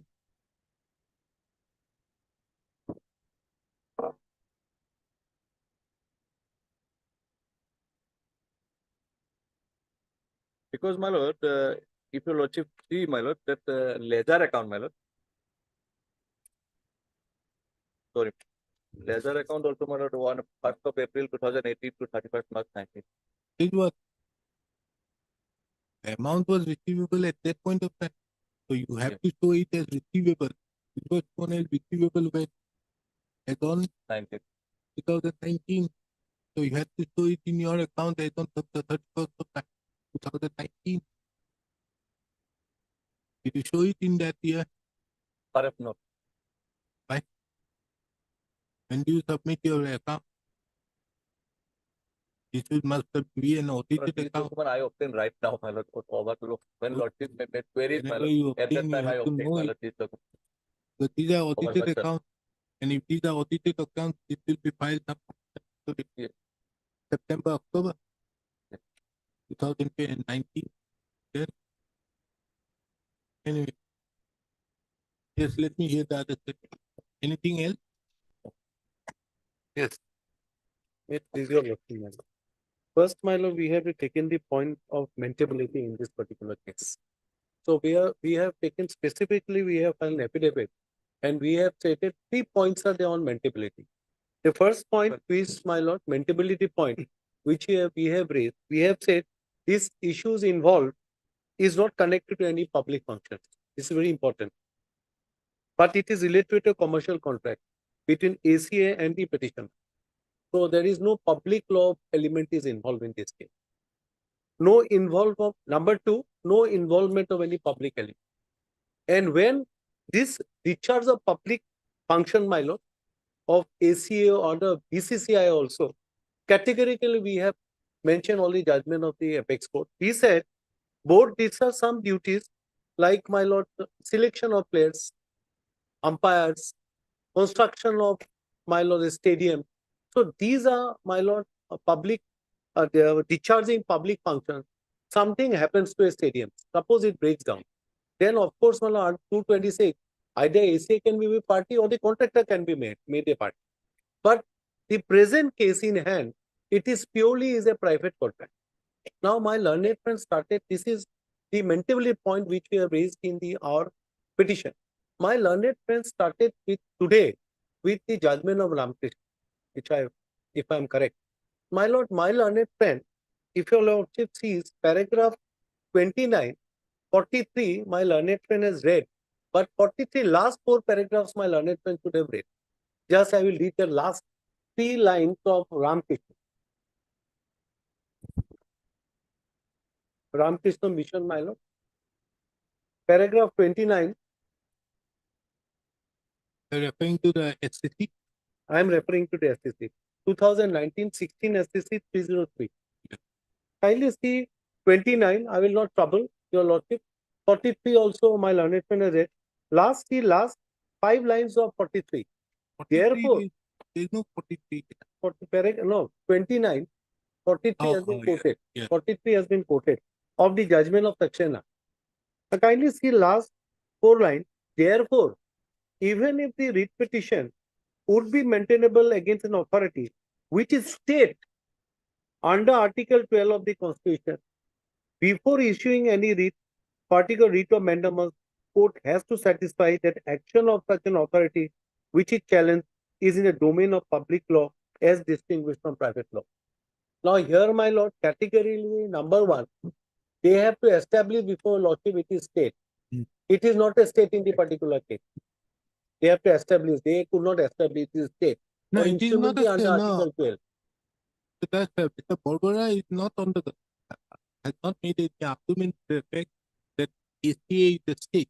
So, because he knows his limitations in view of the detail judgment wherein it says that it is not a state, But- it discharges public. Now, if it is discharged, then a writ of mandamus, if your lordship has to satisfy to issue a writ of mandamus, satisfaction to the extent that it should be that the action of such an authority, my lord, which it challenges the domain of public law. To that extent, my lord, the lordship has to satisfy that it is a domain of public law.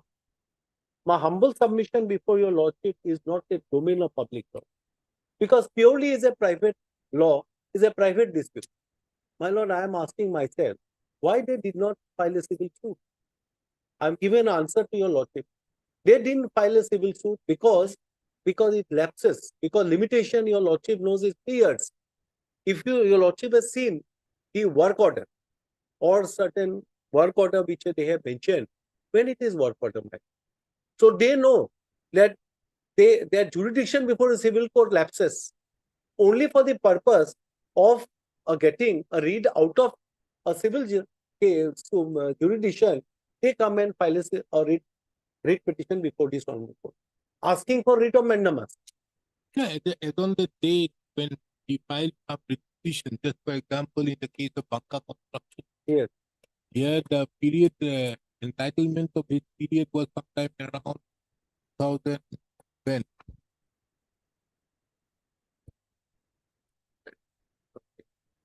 Huh? 2018.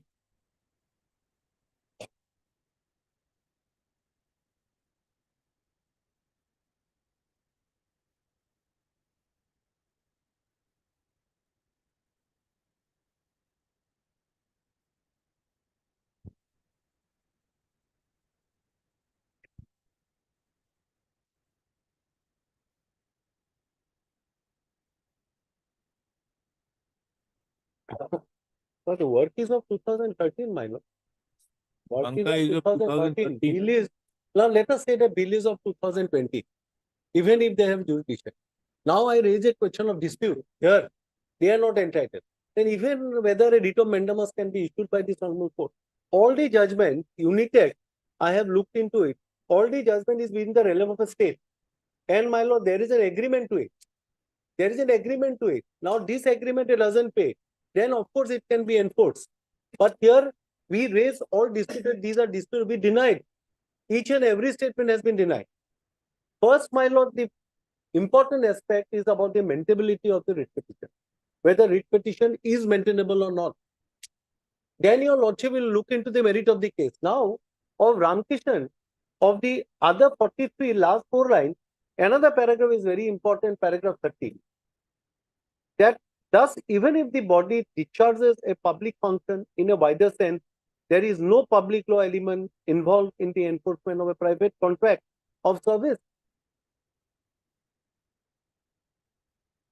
So there has to be a public law element. Where is that public law element? My learned friend has come up before this court with some work order, which we denied that there is no tender. Now my learned friend has shown certain notice which has been hanged before the ACA office, which is not also advertised in a newspaper that there is a contract, this tender, you are invited, public is invited. That is also missing in all the cases. We have denied. We have denied. My learned friend, last case, we have denied to the No, extent. you are mentioning about tender. No, No, we- I am asking not to tender. You are saying that because there is no tender, you are not going to give. This is the requirement of the ACA to have a tender. so if my learned friend is arguing a matter, public law element is involved, is a publicly a tender has been floated, he participated. It's a different question. It is a private where it a notice inviting tender, some work order has been issued. Now that has been disputed by us. Now the report, the affidavit which we have filed and which my learned friend has read page 55 of the affidavit. If your lordship sees page 55, there's a committee. That committee has given a report, audit, that this is what has happened in respect of the 5 contracts. But in our affidavit, this is a committee. As regards Manavendra Sharma, A monumental. there is no denial to the fact that there were 5 contracts granted. Yes. He did it. But the fact that he was given out there, the contract out there, but the fact that he was not experienced, but however, the contract was given, it has something to do with the deficiencies or some illegalities being committed by the ACA in granting the contract to him. That is another aspect of the matter. But the fact that it is an admitted fact that the contract was given to him, the fact that he has completed the amount, these are not denied. No, we have denied in our affidavit. I we have think that specifically your denied. denial, No, we have are denied. twofold. One is you see there is no tender document. Now, is it the requirement to have a tender? Truly, that there is a requirement that you can only grant it on the basis of a tender.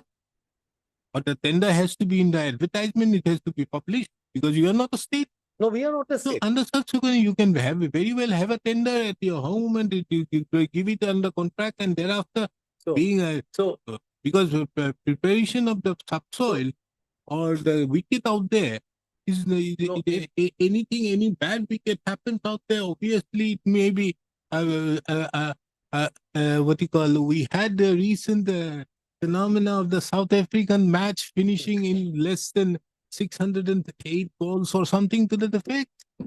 So under such circumstances, Nagpur, match was abandoned after 6 o'clock. so we But- can also. but if you accept the contention, what your lordship respectfully has said, then my lord. And in your affidavit, you further say that domain, if the highest authority of the ACA has given it, then he will be paid as per Taslim Ali. Taslim, what do you call that? no, Shamsher, Tamsir Ali or Tamsir Ali, you are saying. How are you applying Tamsir Ali? Who are you? no, my lord, I'll just Isn't it your affidavit? No, You have There stated in your has to be some affidavit. admission. There is no admission in this. But how are you applying Tamsir Ali? You being a council, standing council of the PWD, does it make you also apply out here for the ACA? No, Tamsir Ali?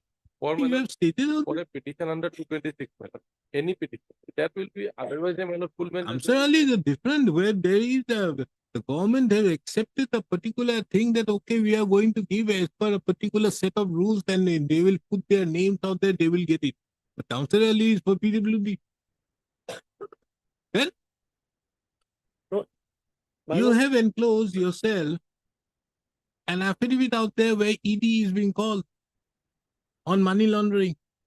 Now, do you not bring, therefore, the dispute between the petitioner and your within the ambit of a public law?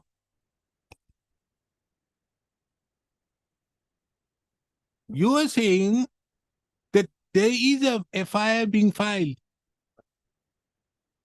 And in that regard, why the FIR in more particularly in the case of Manavendra finally come to this FIR, more particularly come to this particular page of this affidavit at more particular page 62.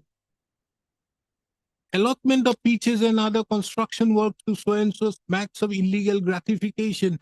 But- Then are you not now bringing it within the fold of a public law by your conduct, which was not there, but now you have improved the case of the petition?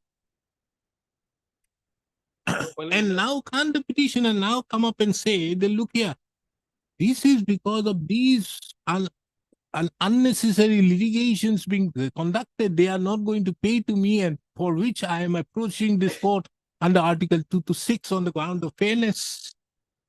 Tell me. Then why not the public law element that comes into the fold? Not there, but No, this is what you have enclosed. Kindly come to page 62. that part, yes. Why have you brought the ED out here? It's a simple case of them asking for money. You said that no, nothing doing. Now you are bringing in No. that we have made some inquiry. We found that this is a case of illegal gratification. so these what my learned friend, and with great respect, Hmm. my learned friend wants to bring back home without suppressing any material fact before your lordship.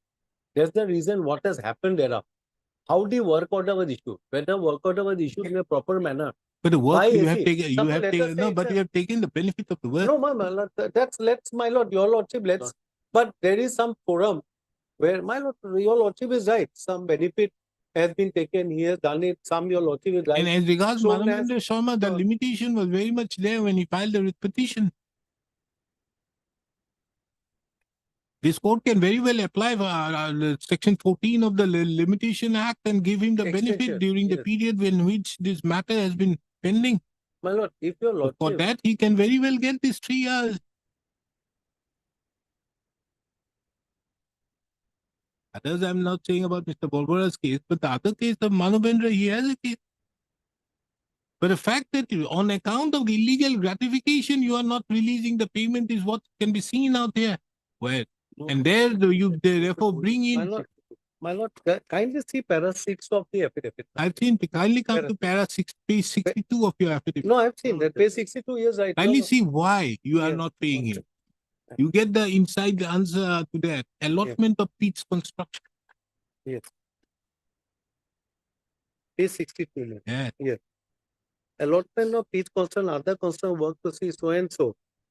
Smacks of illegal gratification. Receive work order for an amount of so and so within a period of 4 months without any procedure for tender. Wicket preparation in main stadium in which Sharma has no expertise was also given to him for some vested interest and personal gain.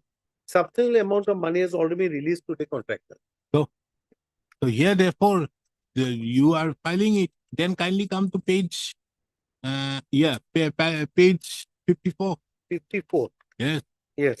Paragraph 14, 15. Paragraph 14, 15. Yeah, The 16, 17. contractor named so and so given the work, construction of so and subsoil and some drainage so between India and West Indies by work order dated for an approximate value of so and so. Although there is a reference tender in this order, we fail to locate the tender papers.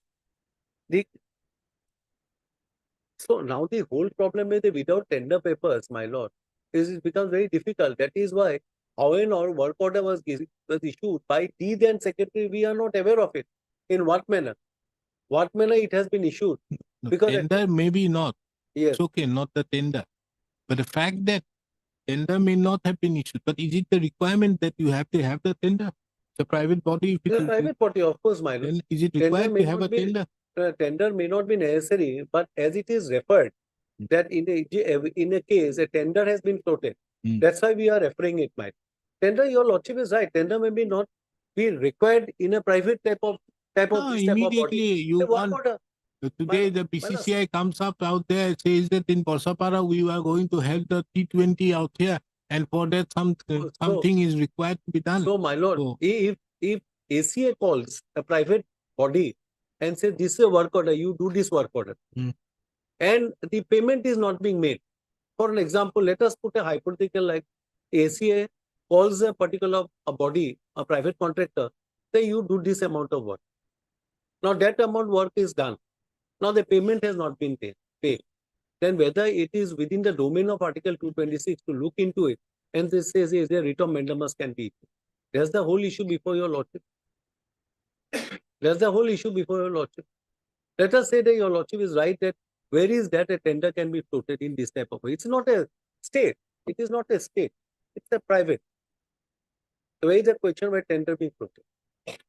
But from this report, there is no denial from them, from any of it, that there is no payment to it, that he did not receive it. So far as Manavendra is, my saying learned what client is concerned. Clear from paragraph number 15 to 18.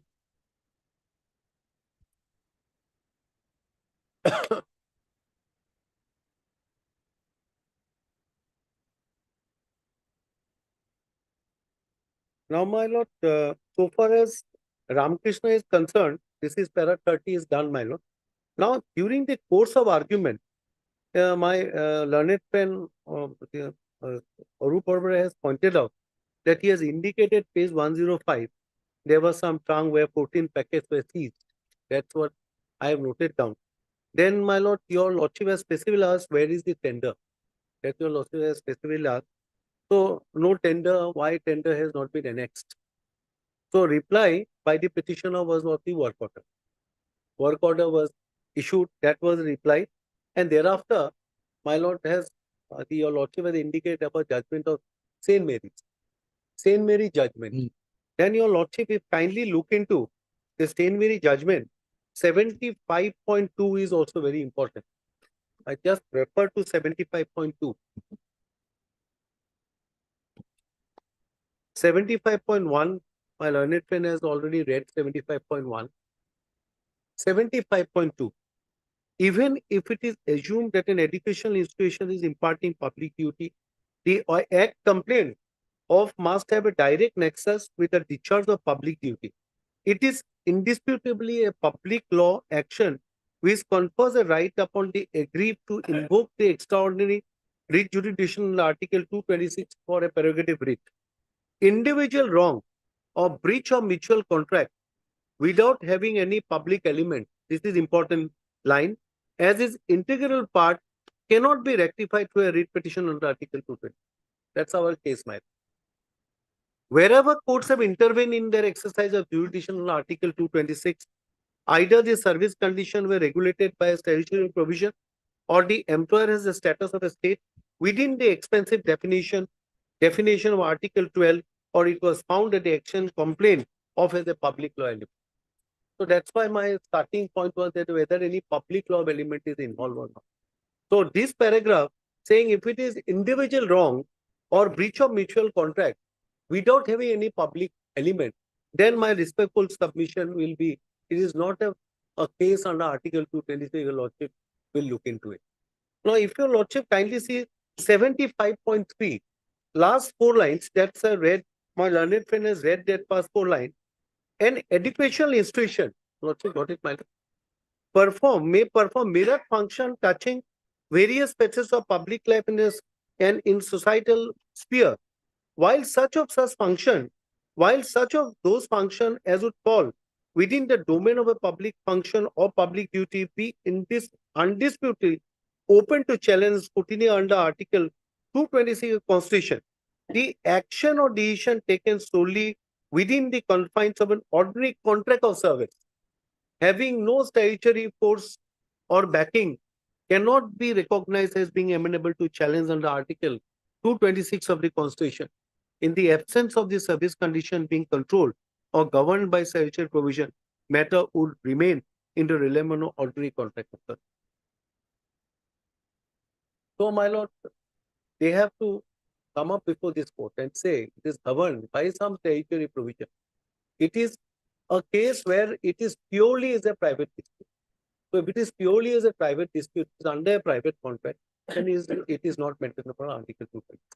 These are the 2 judgments, my lord, which my learned friend has cited. I am just giving a particular, these 2 paragraphs, which I He has not cited Saint Mary.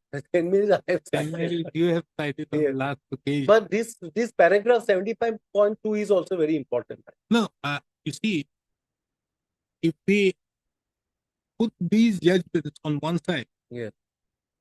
and then take into account the judgments which he has relied on, that, for example, the judgments pertaining to Unitech, ABL, APL.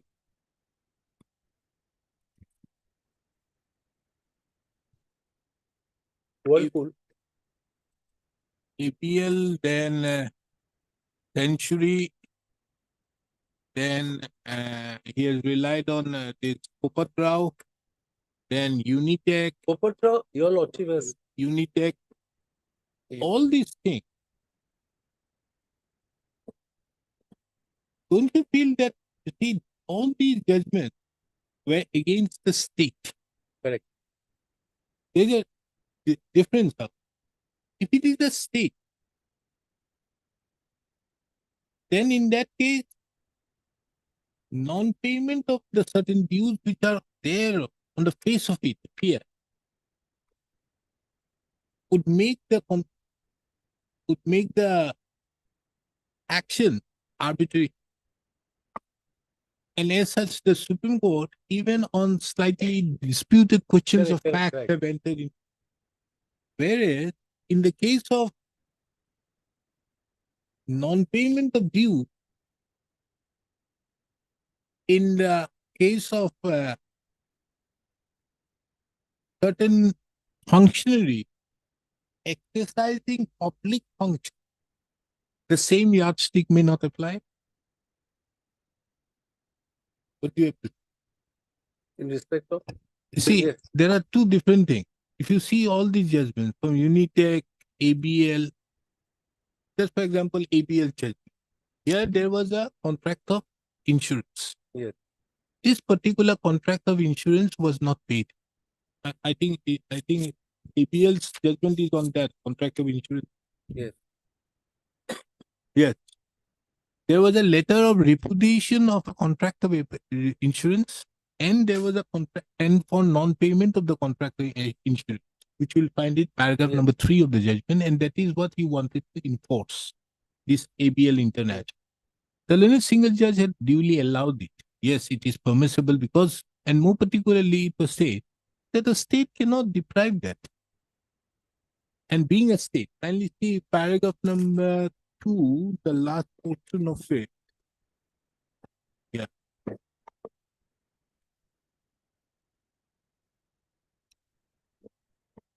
Yeah, paragraph. Having failed to persuade the first respondent paragraph to adhere to the contract of insurance between it and the appellant filed a writ petition before the learned single judge of the Calcutta High Court interior praying for quashment of the letter of repudiation issued by respondent number 1.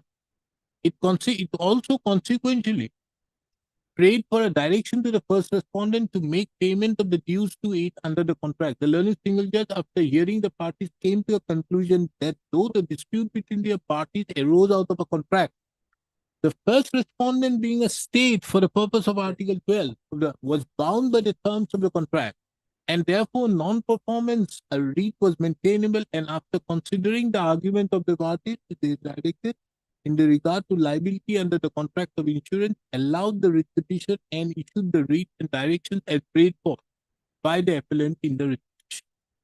So this is what So what- was given by But I the understand. Yeah. Normally in a PWD cases, my Mm. contractual matter, you completely work, we tell the security amount.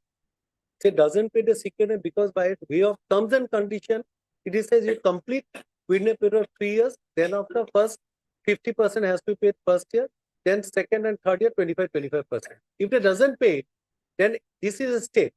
There is a terms and condition of the state. You don't pay, it is admitted. The completion certificate is given. Now we come to court and we enforce. Then your lordship, of course, by the judgment, a writ of mandamus can be issued, saying that yes, this is what the security, if there is no dispute on it. Then your lordship, this is what I understand. There is a state obligation, a discharge to pay that amount because you enter into contract with the party. What is the case in hand in this particular? Now, are you saying that in this case, if it was the state of Assam who had given this contract, a writ would have been maintained? No, then depends on the facts of the case. Yes, my lord, state, if it would have been state, then situation would have been different. It would have been different. Of course, it would have been different, my lord. But as it is a private, and my lord, even a private can, if they can show some amount of public function, public discharge, public element is involved here. Of course, your lordship can. But your lordship, where is that? Now, we're putting an example, and your lordship has put an example. I am putting an example here. That is stadium, construction stadium. Breaker, then of course, my lord. Who has made this? Who is No, a just for contractor? example, today the state of Assam is making the stadium. Yes. And given a contract. What do you say on that? No. And then there are dispute arises on questions of facts. Can't this code No, then no, apply no. Unitech? No. Then disputed question of fact, to what extent? To what extent? Disputed question of facts. Disputed question of facts cannot be whole, as a whole. Disputed question of facts can be entertained by a court in respect of certain facts of the case. What is the facts of the case? Suppose, my lord, let us say, for an example, I have cited about security not being paid. So now state is raising a dispute. state is raising a dispute, no, you are not entitled. There is a completion certificate. They have done it. So how the state can deny? State raises a dispute. It is a dispute. Disputed question of facts. Now your lordship. Merely we can No, you raise a where- dispute that yes, this is a dispute. That's On why- one hand, you say that we don't have materials No, on that's that. that's why your lordship will adjudicate the matter. Saying even in dispute, then your lordship apply to judgment of the apex court. Hmm. Your lordship will apply to No, judgment. therefore, my specific question is, can you put it in the same yardstick in the case of a public functionary vis-a-vis a state? That is the specific question I have put to you. Yes. Because all these judgments which he has relied Yes. upon, ABA, Cooper Crow, Unitech, all these are against state. Yes. If you see that judgment of Unitech, there was a contract that they are going to pay this amount in a particular manner on a particular date when they take it over. Now the question which happened, the single judge had allowed it. The division bench only granted it that they will be entitled to the penalty only from this interest on this from this date. And this is only the subject matter which was before the Supreme Court out there, as to whether it will be from the date of taking over the land or is it from the date on which the payment is made. That was only the subject. Although they have relied upon ABL, Popatra and all this thing, these are all being laid. But the fact remains that that was the fact involved. Now, in the instant case, let us not take the worst cases of Mr. Borbara. Let us take the good case of Mr. N.K. Kolita. Hmm. Mr. Kolita's case is that there was a tender, there was a summary worksheet, there was a work order, there was a completion certificate. And coupled with that, you have also stated in the report that this is the particular amount he was entitled to. And he had done this for which there was a work order of which some payments have been made. The fact that there was a work order being issued to him, not denied. The fact that some payment have been made to him is not denied. But the only thing is, you have given it to him on the basis of some illegal gratification. Now, in that perspective, whether a writ can be issued on. And my lord, of course, my lord, illegal gratification is something else. And my lord, to some amount, let us be honest to it, my lord, to some amount, if it is admitted, then of course your lordship can enter. No, No, if your it is a lordship can- case that you are not paying, because No, he no. has one thing. Mr. Kolita has one thing to say. Then look here, wherever I go, this is an unfair act on their part of not making the payment to me. Yes, I may not be entitled to 1 crore 16 lakhs or whatever it may be. I am entitled to certain amount because there is a work completion No, that's your certificate. lordship, I'll just give a reply. Hmm. Illegal gratification can be by way of some other agency where it can investigate the matter. Hmm. But to some extent, that is very fair to it. Some extent that whether there is some amount has this nature of the work order, then completion certificate, then amount to some admission is there. No, now therefore, in that perspective, can these judgments be applied out there, taking into account that it was in public function? It was a public functionary who has given in the mode of a private contract. Can this be applied in that, because it is a case of an arbitrariness on your part in not granting it? Arbitrariness, my lord, public function, public element of law has to be involved. Hmm. Here, where is a question of public discharge of some public element of law? There is maybe some admission, but whether you can say what your lordship is putting, that whether it is amounting discharge of a public function, public duty element. So therefore, this very portion of paragraph 75.2 of the judgment, Of my lord, St. Mary, Saint Mary's, 70 point, 5.2, 70 yes, finally come to, one second. it is indisputable. The third line. Yes. It is indisputable a public law action. 75.2 Two. mile, 75.2. 2, yes. Yes. Individual, your lord, It is indisputable yes. a public It is law. indisputable a public law action which confers a right upon the aggrieved to invoke the extraordinary rejudication under Article 226 for a prerogative writ. Individual wrong or breach of mutual contract without having any public element as its integral part cannot be rectified through a writ petition on Article 226. Wherever court has intervened in their exercise of jurisdiction on Article 226, either the service conditions were regulated by the statutory provision or the employer had the status of a state.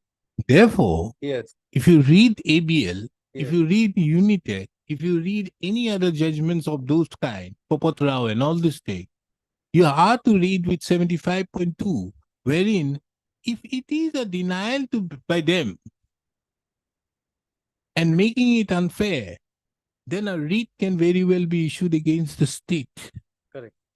But not against ACA, because ACA is not exercising in the form of a state, but it's a public functionary exercising private function while vis-a-vis giving. I just give, this is what your lordship has seen. Paragraph 75.1, 75.1, which your lordship has. An application under Article 227 of Constitution is maintainable against a person or a body discharging public duties or public function. Public duty cast may be either statutory or otherwise, and where it is otherwise, the body or the person must be shown to owe the duty or obligation to the public involving the public law element. Similarly, for asserting the discharge of public function, it must be established that a body or person was seeking to achieve the same for the collective benefit of the public or a section of it, and the authority to do so must be accepted by the public. Now, suppose, for an example, a speech has been made by him. Speech has been made by him. Now, that speech now is for the benefit for whom? That speech, I am saying, that has been made for the benefit, not for himself, for the benefit of the public who goes and watch in that particular field and in the pitch where they play.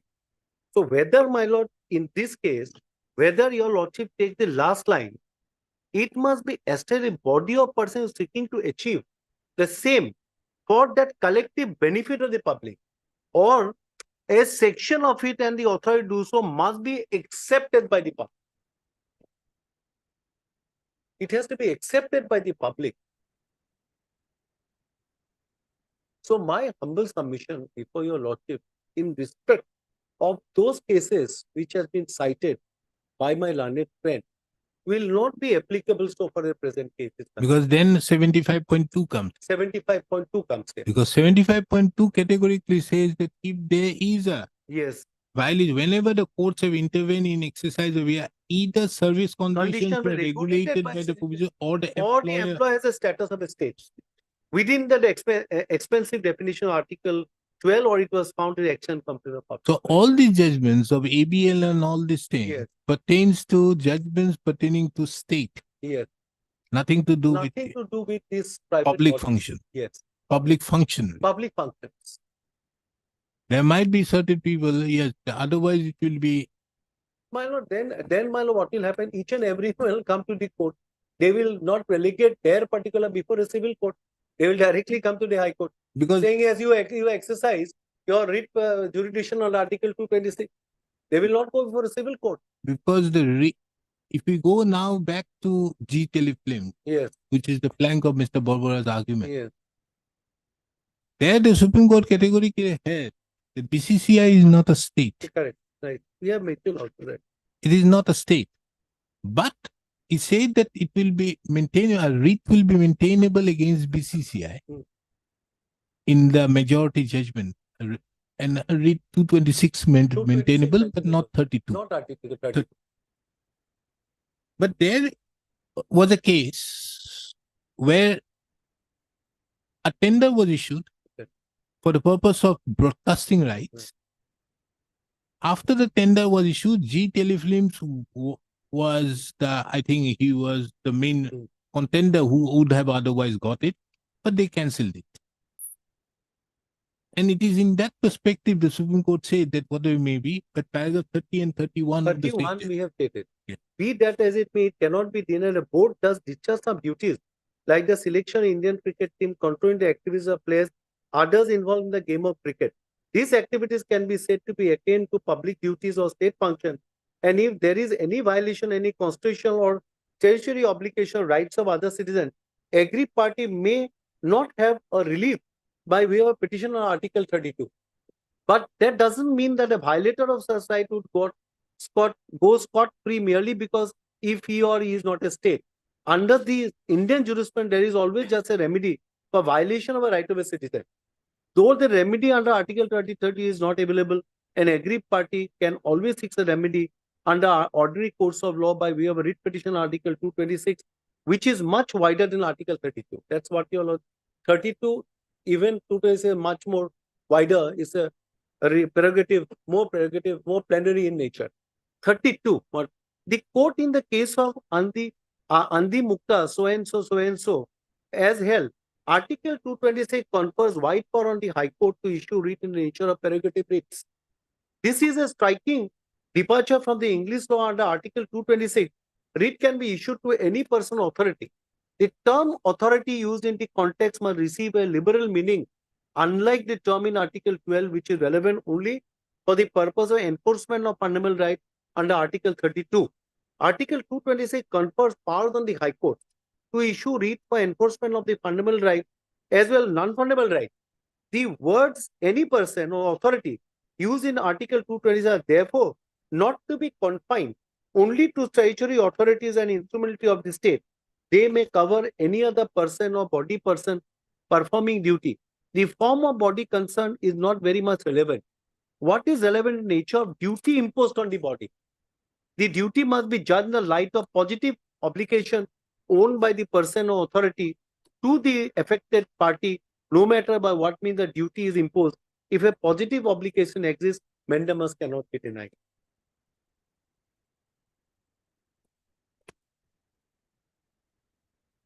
Because here we are also concerned about 300A. Yeah.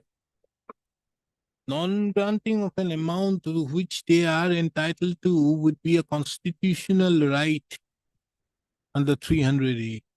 My lord, we have taken a specific paragraph 9, my lord. Just I'll read one paragraph of maintainability point. That is initiated in the above mentioned judgment. My lord, all the G telephone, Bihar, all the judgments. Then we sum up.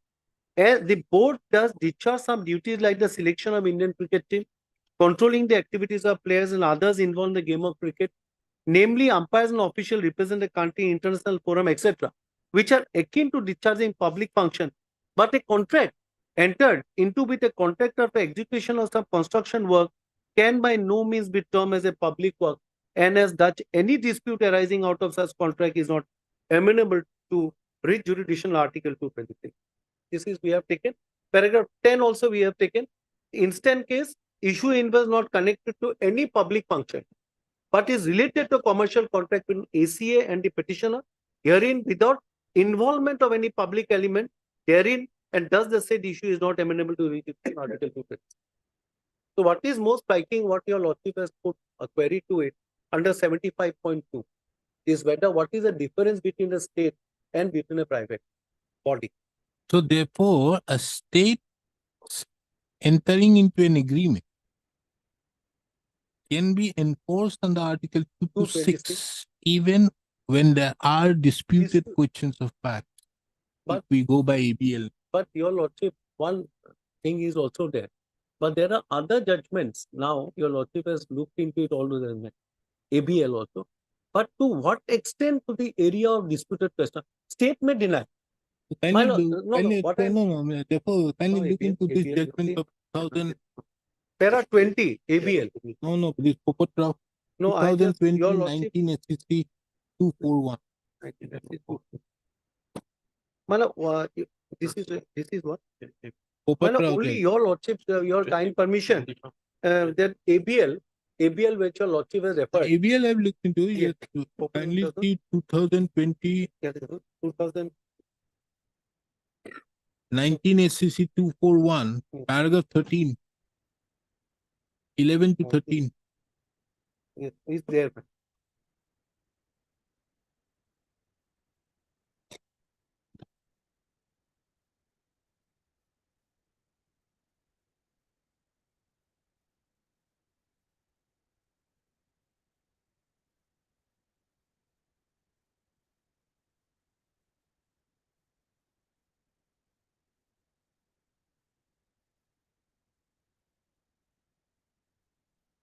Like, therefore, in ABL, a very important aspect is what did the relief sought for? The relief which was sought for was for cancellation of the letter of repudiation, Yes. and a consequential relief was for monetary. Yes. Now, can a purely monetary claim be asked for in view of ABL? Now, kindly come to paragraph number 10. Have you got the judgment? The purport, Yes, Popat Rao. paragraph, my lord. It is Paragraph 10, 11. 11, let's go. paragraph 11. 11. It could be, it could One thus sec. be seen. 6, 7,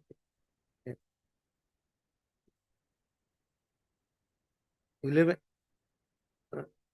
It could thus be seen that even if there are disputed questions of fact which call for consideration, but if they do not require elaborate evidence to be adduced, the High Court is not precluded from entertaining a writ petition under Article 226 of the. However, such a plenary power has to be exercised by the High Court in exceptional circumstances.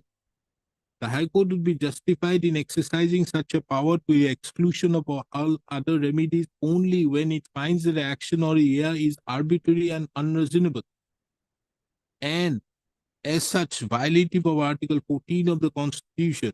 In any case, in the present case, we find that there are hardly any disputed questions. It is undisputed that the appellant was the highest bidder. Now see the fact. Yes, for For the sand in block, in the question. appellant had deposited an amount of rupees demand. The Panchama prepared by so and so clearly exhibited that neither possession of the sand block in question was given to the appellant nor excavation of it. Question is reiterated by so and so. The so and so address. A letter was also here, does not dispute the position. However, he directed his subordinate to submit original file of the appellant's sand block with his office for refund of ER. It appears that subsequently all the authorities found that neither the possession of the was handed over to the appellant nor the excavation of so and so. Further, it appears that the file of the transit was misplaced, and on these grounds, the action of in denying the refund of the amount of demand when the respondent themselves had failed to give possession of the sand block, and as a result of which the appellant could not excavate the sand, would smack of arbitrariness. So therefore, it is a Well, case of Well, no, the facts is different. The fact here is that some possession that to be handed over, they could not hand it over the possession. This is the fact, my lord. now here in paragraph number 38 of Unitech. Yes.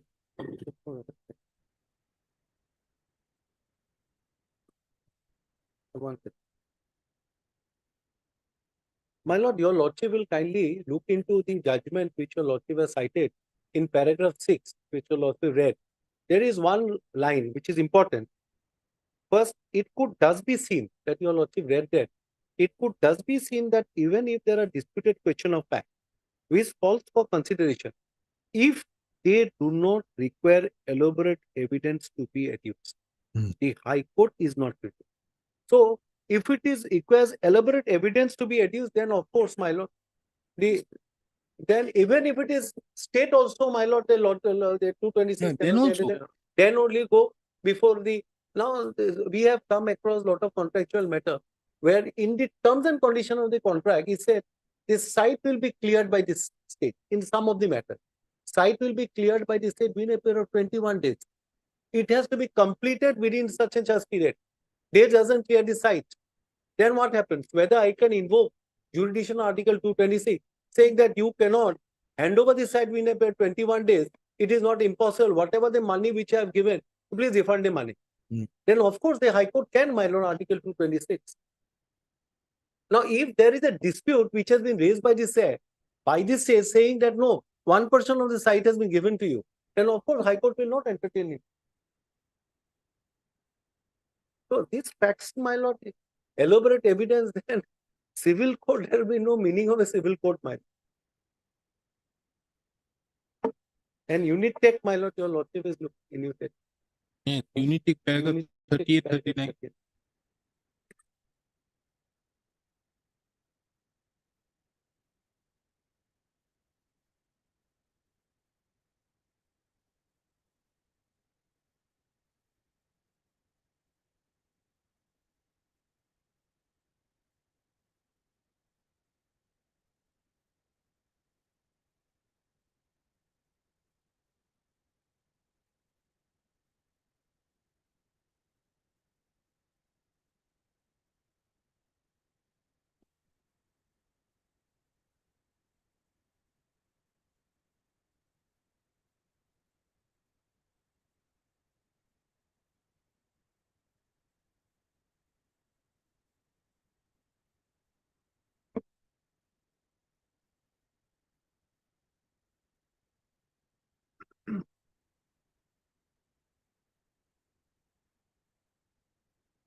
So my humble submission before your lordship is that this writ petition is not maintainable, my lord. Hmm. In the view of the facts and circumstances of the case, it's all disputed question of facts we have raised. Doesn't fall within the element of public function. So in that view of the matter, Unitech is 2000, yes, Paragraph 38, paragraph 38. Which starts, my lord, because we are in a you've seen the SCC online? Supreme today. My goodness, it's the state of affairs. You see, Mr. Barbara has rightly put a dent on them. They are now into Supreme today, not SCC online.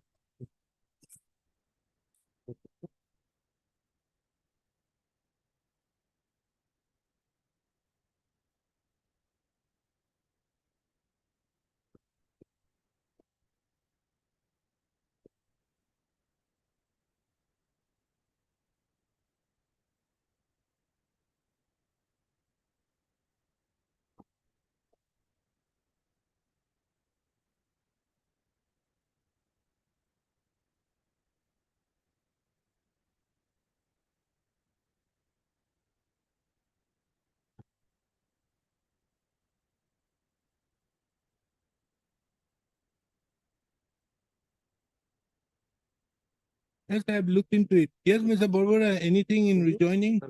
Nothing really. Television.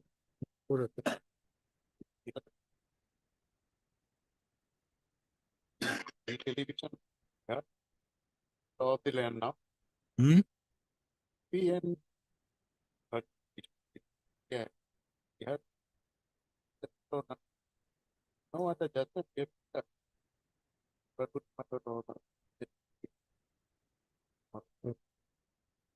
it not be a state or protection instrument.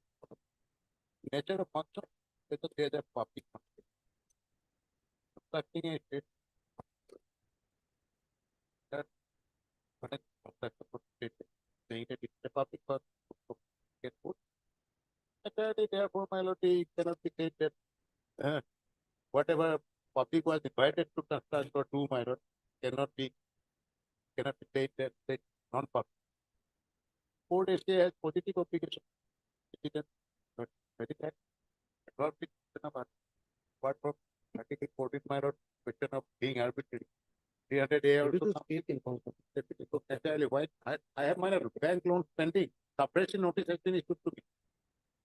I have stated my opinion. No. Okay.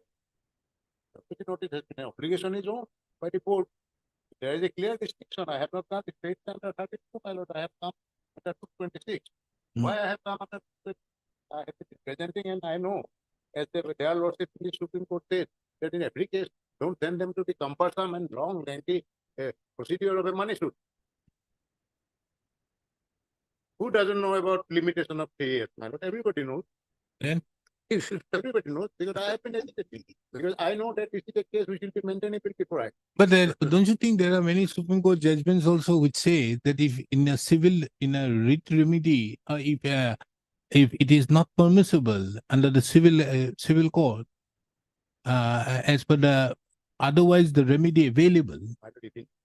then can that remedy be circumvented by way of a 226? Lordship is doing that. The judgment of Honorable Justice Chandrasukh, that your lordship, my lord, gave to me, my lord. It Hmm. also at one place says, facts of the case, each case differ from this page. So far as this disputing a my lord facts is a concern, my lord. Forget about this sort of matters, my lord. If any my lord damn read petition, my lord, 95%. If affidavit in opposition fact file, other matters, service matter, employment matter, promotional matter, Normally, my lord, denial comes, factual denial. Hmm. That's the fact. I give it, you know. No, factual denial is very well. Their factual denial, which they have done, is not so proper. What they have done, but the fact remains. Therefore, a very important question therefore arises: can you apply the law pertaining to ABL and all these things in respect of a public function? That's what I say. Still, I say my, because all these four ingredients are fulfilled, my lord, in this case.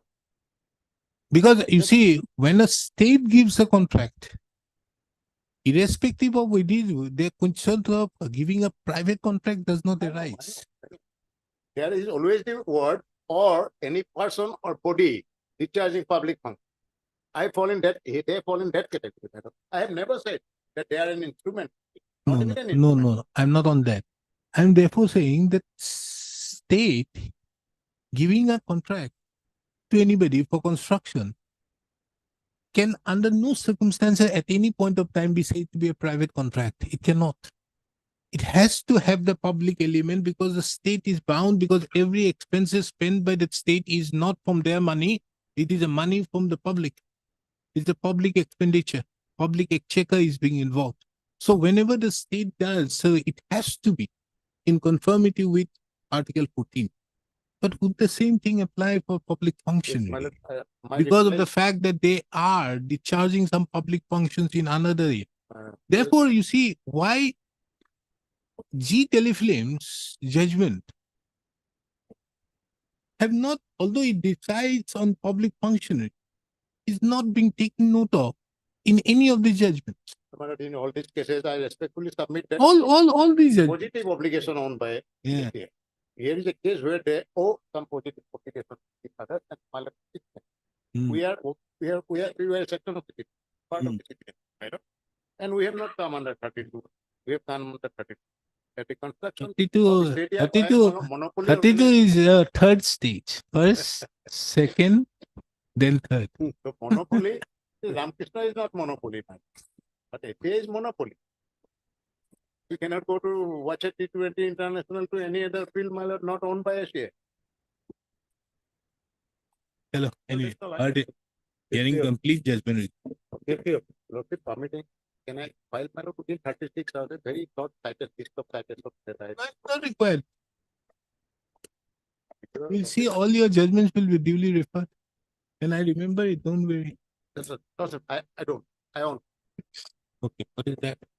It is be taken up after a week, either on the sixth, if possible on the 6th of. What is this matter about?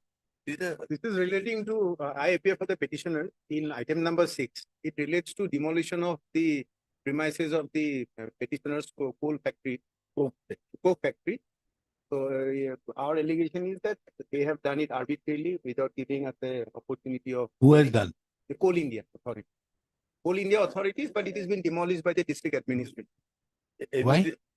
Because they say that is their Coal India land, so we have illegally constructed, and that is the thing. But our case is that we are the recorded pattatar of that particular land, and that is why we came before the honorable court, saying that demolition is bad. We have The not been demolition heard. has been stayed? There is nothing has to be stayed at all, but then we have heard come. Seeking compensation. Basically seeking compensation, and that we have been demolished without hearing, giving us an opportunity to hear them before the district administration. It won't take much time. We'll take it up. Lordship, Let me just complete this point. Mr. Chaudhary, I'll take it up. Don't worry.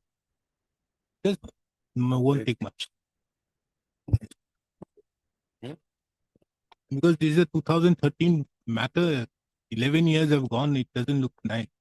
The other matter, I have already heard that matter. Mr. Mishra's matter. That I have already heard. Only that. I'm prepared not to happen. Only he has to reply to that in the earlier matter. So far as item number 15 to 22 is concerned, now, Yes. Lordship directed me to obtain some instruction as regard eco-sensitive zone and eco-friendly zone. But my problem today is that person who was supposed to furnish me instruction, Lordship, he is in Delhi because due to his son's illness. One operation surgery took place day before yesterday. Now, the question is simple. It is dependent upon the person's interpretation, or is it dependent upon the master plan? Or if that be so, here, Mr. Chaudhary's Lordship, arguments furnish me is some very much instruction in that, justified. Lordship, but these are not signed, not, No, because if you see your particular map out there, Yes. you have both taken it together.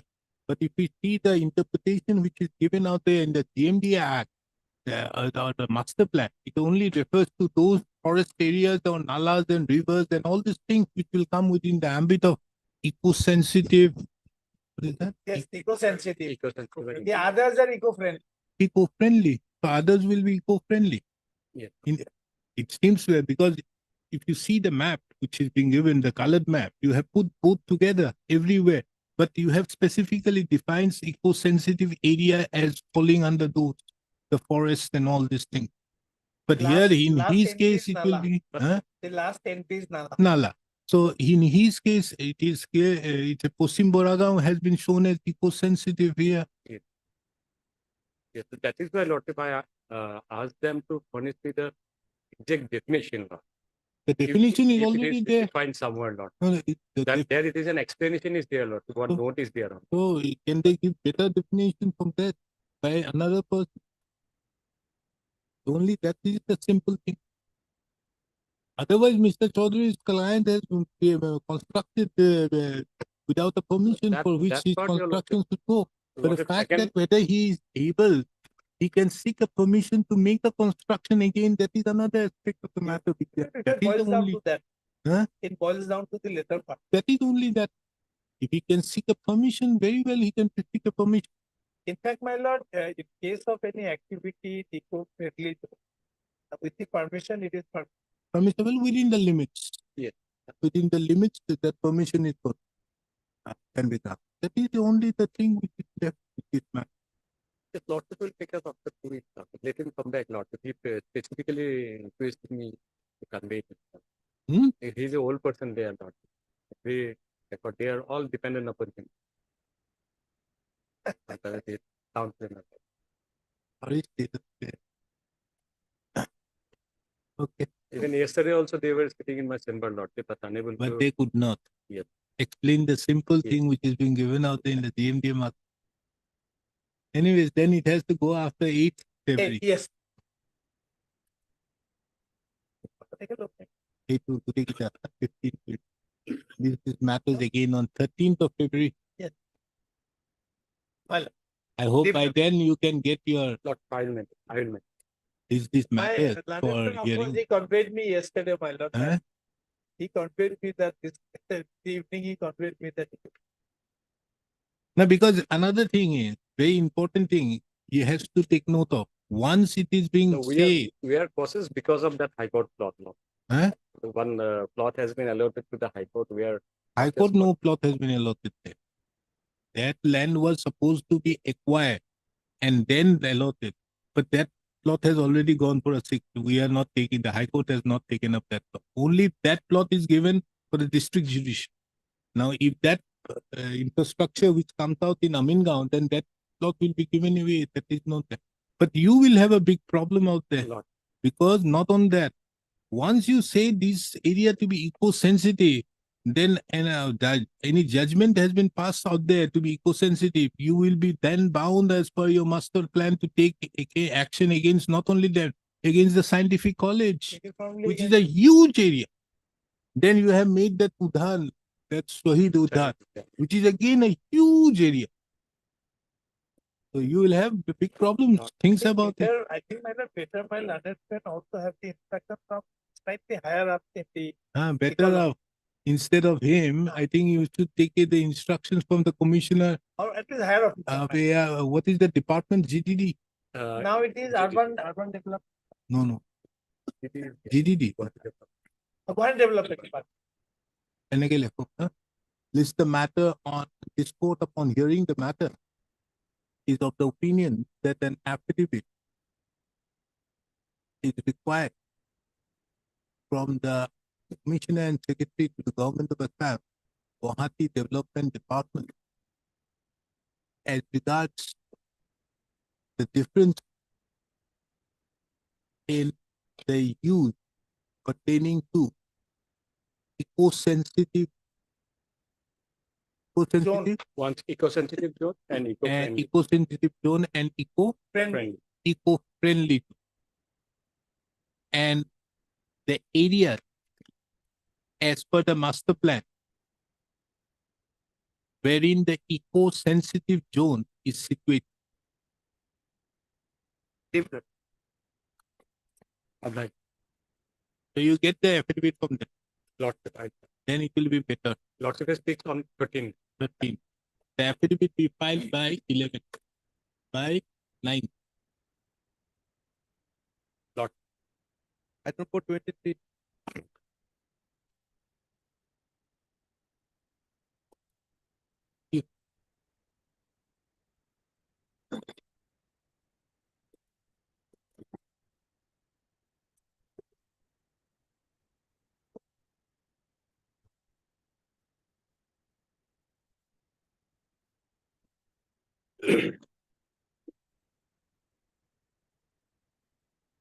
Yes, Actually, in this matter, the departmental disciplinary proceeding was initiated against the writ petition in the year 1993.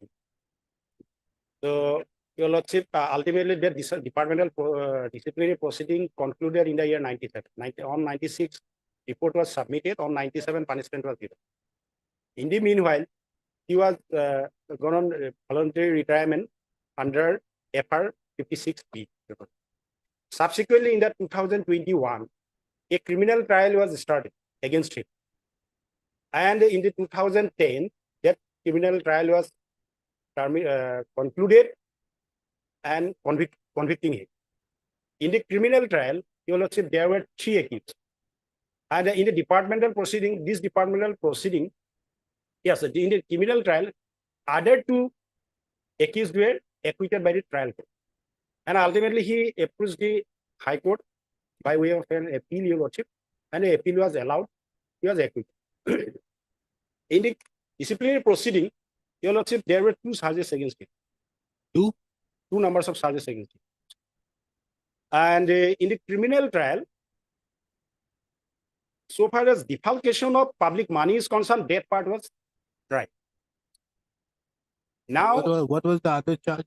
other charge, Your Lordship, Your Lordship, kindly, in the writ petition, Your Lordship, kindly page number 37 may kindly be seen here. Yes. State of allegation.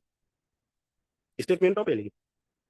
That while you were superintendent, town milk supply scheme Khanapara, you did not check the cash and account of the TMSS regularly as required as drawing and disbursing officer. You did not sign the case book for months together, particularly in June, July, and August in 1991. That's the first part. The second part is also you defalcated an amount of rupees such and such only from the case of the TMSS in collusion with Sri Aminur Islam, ex-cashier TMSS Khanapara. And Your Lordship, since the appeal is allowed, now the writ petitioner's case is that he should be given the benefit of service benefit should be given to him. He retired in the meanwhile under FR 56B. Now a impugn order is passed by the governor withholding his pension. Your Lordship. Now he is challenging that impugn order.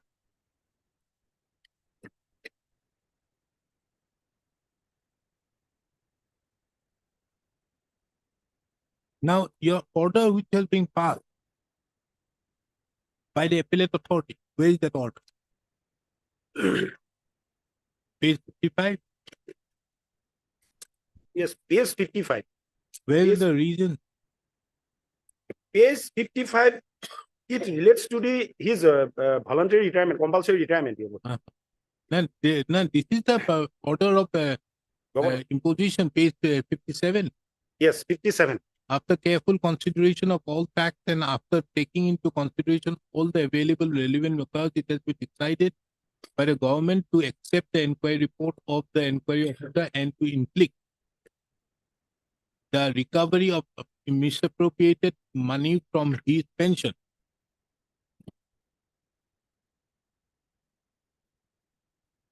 Accordingly, Governor of Assam is pleased to order for withholding. So this misappropriation has been held to be not there by the criminal courts. In the criminal court. Then? Yes, sir. Your Lordship, now two things, Your Lordship, the disciplinary proceeding concluded much before the trial court Maybe, proceeding was started. but Number one. it is all on the same And fact. second is the evidence part. Yes. Witnesses are different. Your Lordship, kindly see the page number, Your Lordship, 36. List of witnesses here. Hmm. Here, Your Lordship, the name of 5 witnesses were mentioned. Your Lordship, kindly see the last 2, Your Lordship. Hmm. 4, Sri Bhagirath Kolita, Hmm. and the 5 is Aminul Islam. Hmm. Both of them were made accused in the criminal trial. But here, both of them are witnesses. Hmm. And Your Lordship, in the trial court, the FIR was lost by a police officer. So there is similarity. There is similarity in charge, Your Lordship, but witnesses are different. So appreciation of evidence is different. So the writ petitioner's case that he has been acquitted and he should be now given the pensionary benefit automatically. It is not possibly not permissible. The settled law, So Your what Lordship, was the evidence of as a these two? natural No, what were the evidence of doctrine of these? natural justice, the procedure, entire procedure thoroughly it was followed. Understood, Mr. Kaur, but what were the evidence of these 2 persons? Your Lordship, that record is yet to Then- be recovered, Your Lordship. Then if you are not Because Your recovered, Lordship, not kindly bringing on appreciate- record kindly that appreciate, Your record, Lordship, this person 97 has not been getting it from the 19th, he's a 78-year-old person. And this court had given you ample opportunities to produce the records, and if you fail to do so, then if there is no record, it will be presumed that you are hiding the record. Your Lordship, kindly appreciate, Your Lordship. What is In there the to year appreciate? 97, Does it In take 3 97, months? disciplinary proceeding was concluded. But the repetition was After 20 pending. years, Your Lordship, kindly see, after 20 years, he's challenged. No, Now, no, Your no, it Lordship- is not 20 years. When did you pass that order? We have passed it in the The governor had passed the order when? 97 itself. 97. Yes, sir. And he challenged it when? 2017, after acquittal. Judgment of acquittal was given in the year 2013, Your Lordship. His challenge is in 2015, yes, sir, 2015, sorry.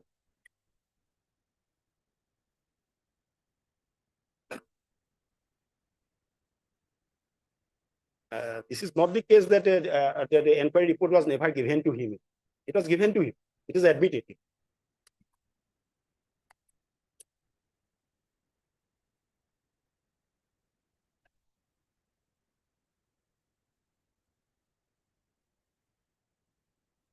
It is misplaced, Your Lordship. It has to be recovered. Can we now say that as it is been misplaced, so matter goes? He should suffer.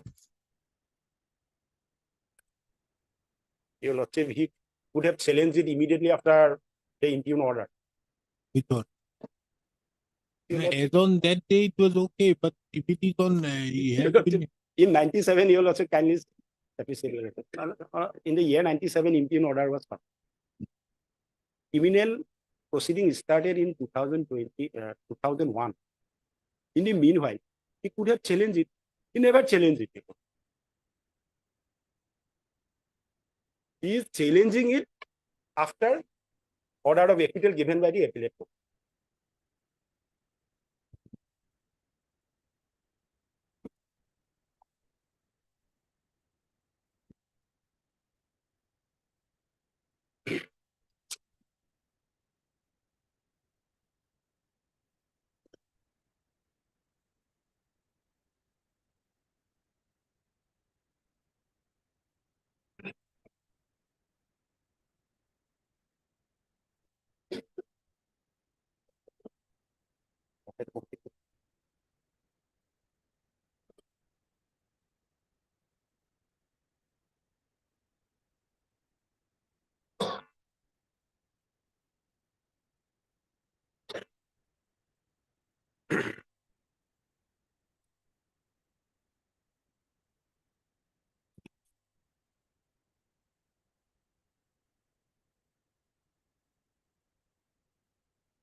I'm sorry, Mona.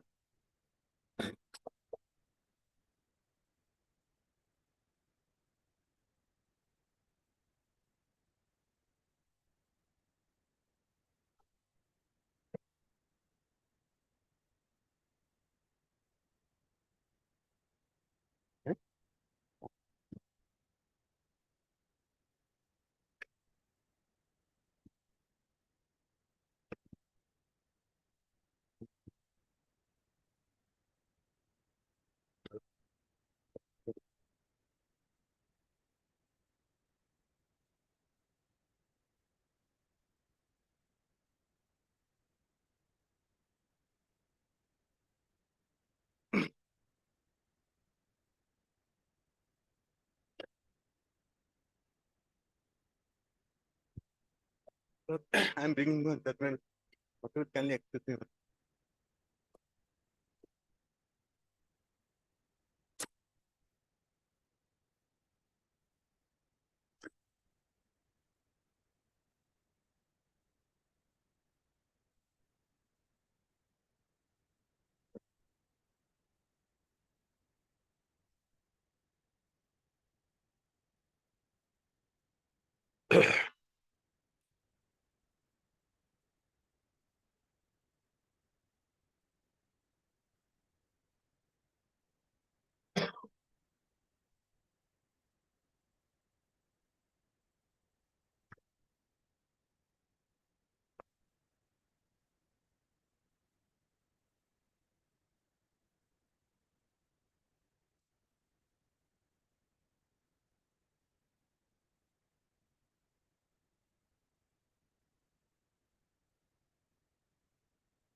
Without one request, Mara. Outside the courtroom, my lord, in the back, I have one judgment. May I?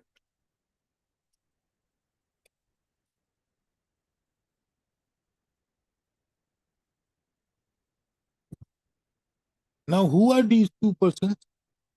They are witnesses 4 and 5. What evidence did they give in the trial? Your lordship, they were all they were all employees. Hmm? They were employees of that. Understood. What evidence did they give? Your lordship, that Now, if you can't say that, then under such circumstances, how can we say that this is because this court had categorically held here.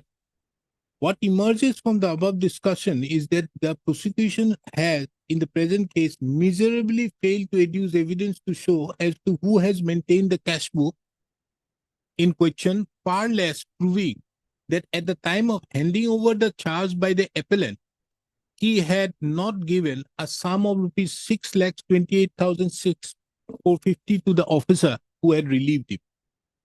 Situated thus, it becomes abundantly clear that there was, as against there, no legally admissible and substantive evidence which could have become the foundation for holding that there was a criminal conspiracy for misappropriation of government money or that the money belonging to the government was misappropriated by the accused appellant.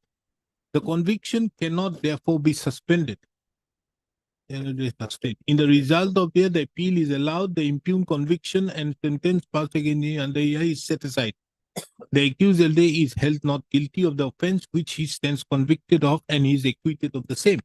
Now, A court of law has categorically held that you have failed to prove that aspect.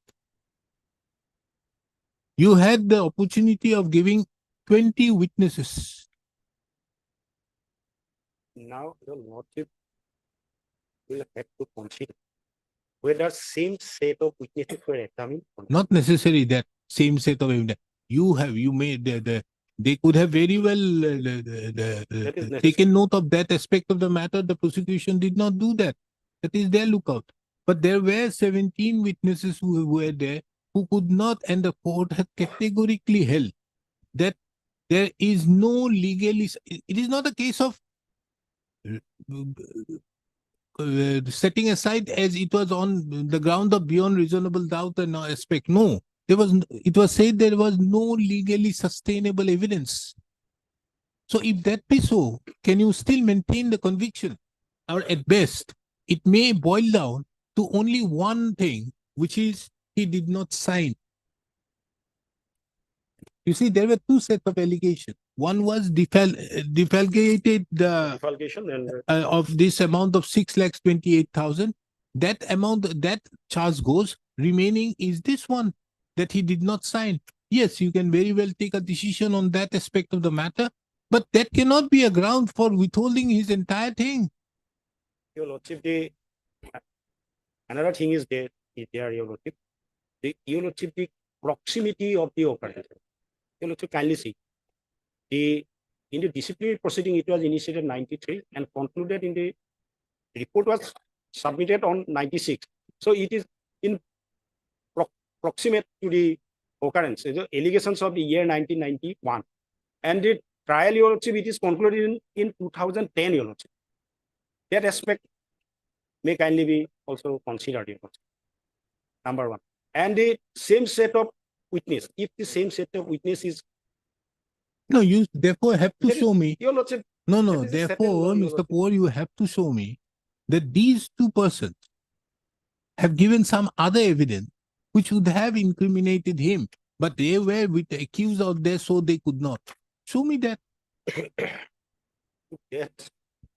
Unless you Aspect to show me examine that, We will have to produce the Yes. report, definitely, your lordship. show me that. Where is the But here, inquiry? your lordship, 5 witnesses were examined in the disciplinary proceeding. They were not examined as Kindly come, witnesses in the criminal kindly come to page 24A. What did he say? I summoned the officials concerned and their deposition is as follows. He prepared bills so-and-so stagger, though he was allowed to make 1 or 2 payments meet of the cash as was the after making of the payment, Lordship. vouchers were submitted to the cashier. He admitted cash amount was spent to meet the daily expense, but the accountants are reconciled as per the LOC was received. He is to check the cash book and sign it jointly with the cashier. He admitted that for a period of 9 months, the cash book remained and unsigned during that period. That is his only. your lordship. Then kindly come to pay number 5. He maintained the cash book. The keys of the double lock are with him. Drawing and disbursing officer is the superintendent, but he did not keep the keys. The drawing and disbursing officer allowed Sri Bhagirath Kakoti to handle the cash. Regarding short in cash, Ahmed had given as under taking in the cash book that the cash of rupees was with Sri Ahmed. Who is Ahmed? And he would return its exhibit fare. He was supposed to give the undertaking at exhibit 1 and so on. Your lordship, this is not the disciplinary proceedings report, your lordship. This is the preliminary inquiry. It's not the inquiry report submitted by the, Where is the inquiry report? that report is Then to be recovered, your lordship. how is this court going to come to a finding today when there is categorically said that there is no legally sustainable evidence? Unless you show, yes, if these people's evidence would have been taken into account in this thing, the thing would have been different. Unless you show, how could this court totally disregard the criminal court's judgment? Your lordship, because the witnesses are different. Understood, but the witness has to be material. You have to tell me something that yes, these witnesses have categorically said that the petitioner was guilty. He had falsified the accounts. He Yes, had he did. defalcated the accounts. Show me that. So far as criminal trial is concerned, the allegation will have to be proved, charges will have to be proved beyond reasonable doubt. Here the preponderance of probability. Therefore, I am saying, if this court had held that they could not prove beyond reasonable doubt, I would have held it. But here is a case that there was no legally sustainable evidence. How do you take care of that situation?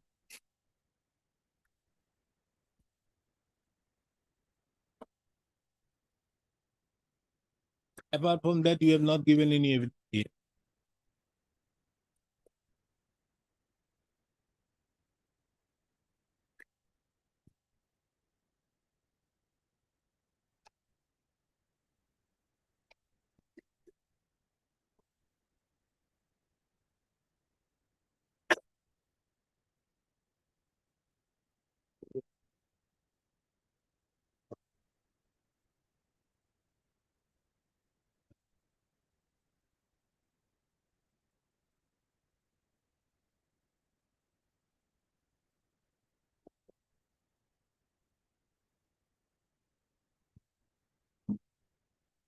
And what is this application of mine by the appellate authority?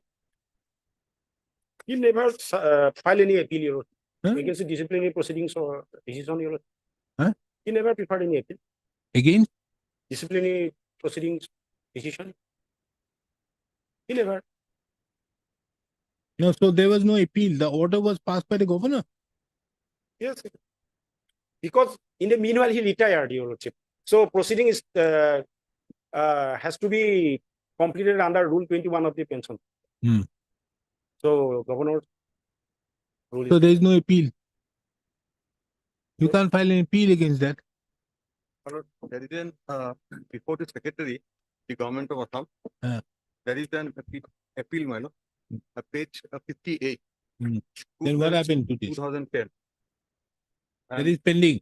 No, that, my lord, what the appellate authority has held, Hmm. the government, that, my lord, in fact, the standard of proof in both the proceedings, my lord, being different. Hmm. Therefore, the exoneration, my lord, in the criminal case would not, my lord, lead acquittal in the criminal case, would not lead to exoneration, my lord, in the departmental proceedings. Where? Eventually, my lord, that is their findings, my lord, that your lordship will find, my lord, that there be, in fact, my lord, the view of the legal remembrancer was, my lord, taken.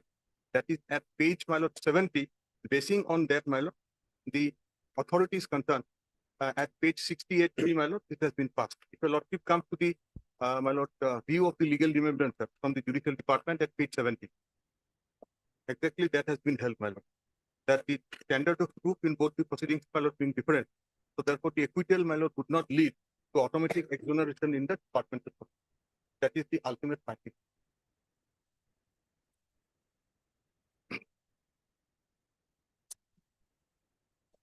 This is only after the acquittal order of acquittal.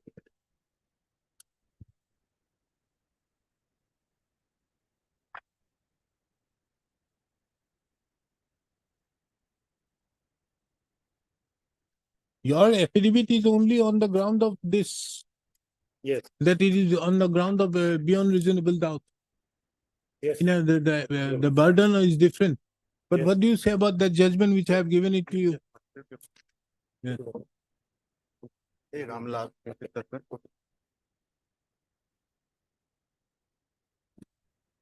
Hmm. This is reported, or you have not yet to look into that. reportable, man. What reportable? You have not looked into that. Is also what you live. I take out judgments for you. That also I gave it before vacation. You have not taken out the pain of finding out that it is reported or not. 100% it is reported.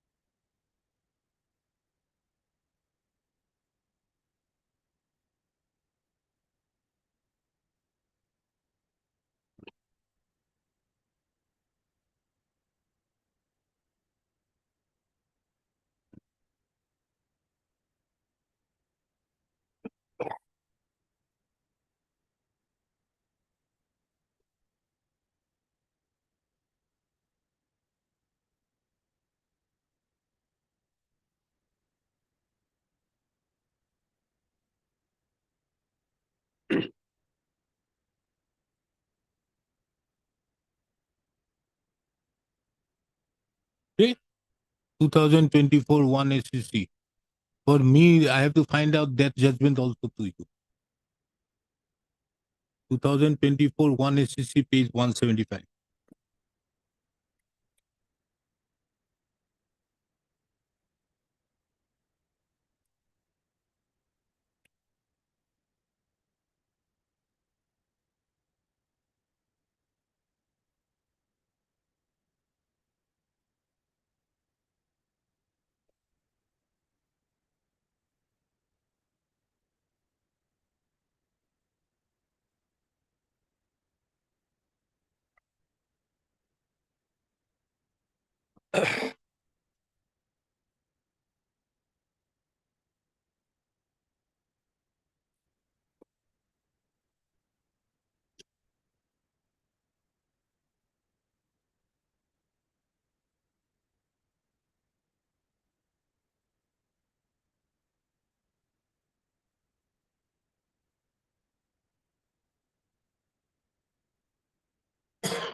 So the only thing is, which remains is that he did not sign.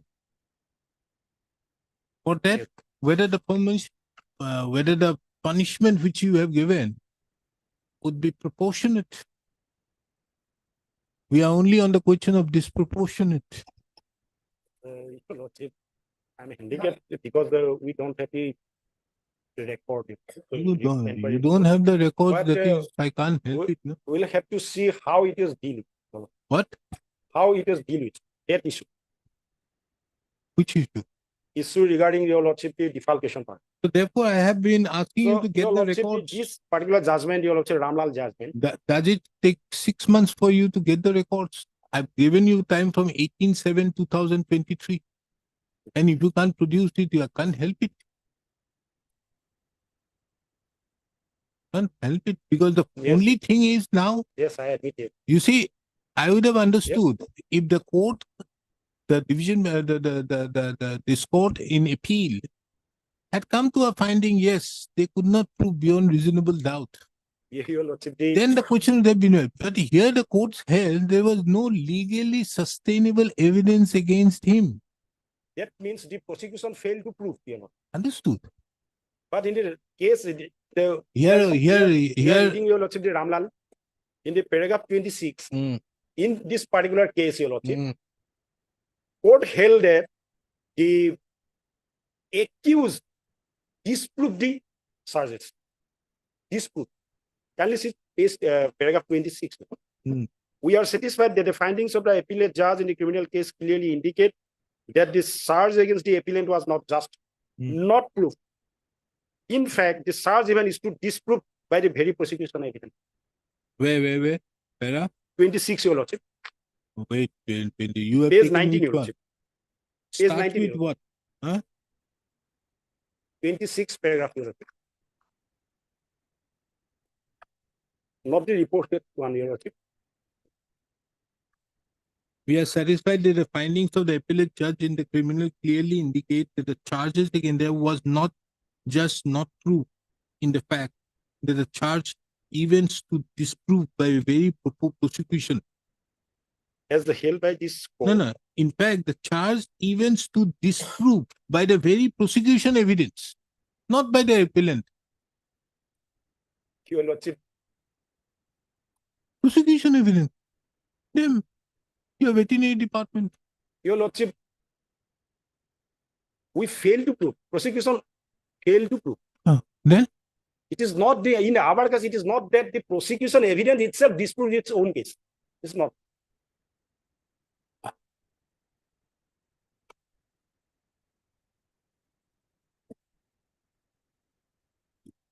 And kindly see the next line. As held by this court, a fact is said to be disproved when, after considering the matters before it, the court either believes that it does not exist or considers its non-existence so probable that a prudent person ought, under the circumstances of a particular case, to act upon the supposition that it does not exist. So you could not, kindly see the judgment of the judgment out here categorically says out there to the effect. Next paragraph may kindly be seen. Yes, what is we Yes, sir. additionally satisfied that in the teeth of the finding of the and orders passed therein cannot be allowed to stand. The charges were not just similar but identical, and the evidence, witness, and the circumstances were all the same. This is a case where, in exercise of our discretion, Yes, we sir. This quash part the may order. kindly be- Therefore, I am not quashing the entire thing. I am leaving upon you only on that aspect, the other aspect, that he did not sign. But I am quashing on the question, quashing these orders on the basis thereof, saying that this particular thing is not, because the question of recovery does not arise if you can't prove. Here your recovery thing is not there, your lordship.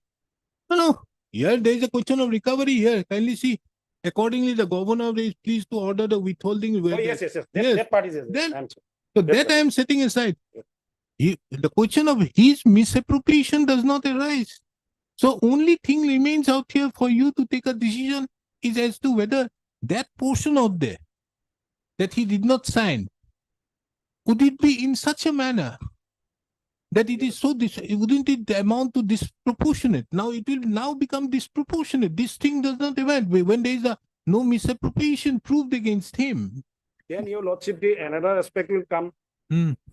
into play, your lordship, whether same set of witnesses were examined or not. Yeah. Your lordship. No, It is no. very much relevant, your lordship. That is, you see, the Supreme Court say the same set of evidence. Now kindly Yes. see, Charges are not unless you identical, show, no, Mr. And- Kumar, no, Mr. Kumar, unless you show that evidence of those two persons would have materially affected the decision in the Decision. appeal court. You show me that, which you are not in a position to show. I can't help you with that. You have to appreciate this. Your lordship, kindly see, there are 5 witnesses in the disciplinary proceeding were examined. So? The prosecution will have to, your lordship, the Here requisitioner you are will- having 17 witnesses. your lordship, 17 witnesses, whether those 5 were examined or not in the criminal trial. I can't help you with that. Therefore, you are to show me that those The 5, petitioner will have to Mr. establish- No, not for him, for you to prove that those 5, because you are taking that ground, that he is not entitled to on the benefit of that judgment because of the fact that those 2 witnesses were not examined. So therefore, you are to show me that those 2 witnesses would have materially differed. Your lordship, I am not only on those 2, 4 and 5. Entire 5 numbers of witnesses were never examined in the criminal trial. That is our.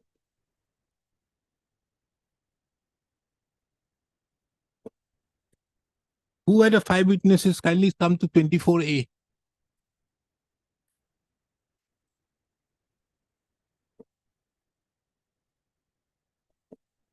That is a preliminary inquiry. Understood, but that is what, unless we can find anything else, only document available is this. Yes. You have to give me something to show that yes, these people gave me some evidence. Can this court now shut its eyes on this, on his judge? I correct my learned friend. Yeah. Out of these 5, my lord, which is saying that witnesses, 3 are accused persons. Bhabirot Kolita, Aminur Islam, and the other one is, my lord, the petitioner himself. They are accused persons, Yeah. and they are accused persons in the criminal case also. There are only 2 witnesses, Badal Das and Syed Habibullah Haq. And whether these 2 were, my lord, a part of the inquiry report or not, that they have to show. This is a preliminary inquiry. Whether they were examined in the inquiry, my lord, they have to show it. Unless you show me anything to the effect, where is the question out? So far as the other 3 witnesses are concerned, they were never examined in the criminal. Understood, Mr. Kaur. Am I going to speak to you in Assamese now? We understand English is a foreign language, but does it mean that This court is going to tell you again in Assamese now. I'm asking you a specific question out here. The question is, kindly show me that these 2-3 witnesses out there would have materially changed the course of trial. But if their evidence would have been taken, the course would have been different. Show me that. You are not in a position to show. So can this court therefore shut its eyes completely on the fact that there is a acquittal being given in a criminal proceedings? I'm not on that. As regards the 2 allegations, one is as regards not signing, therefore you can very well. But would that be proportionate enough for withholding or taking back the money?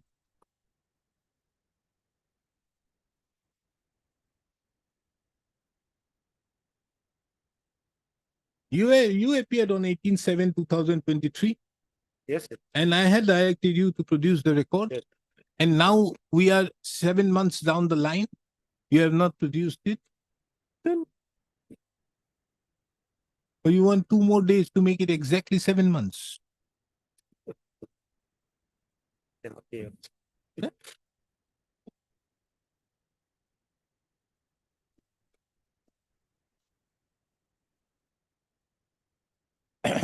So, cut dictate.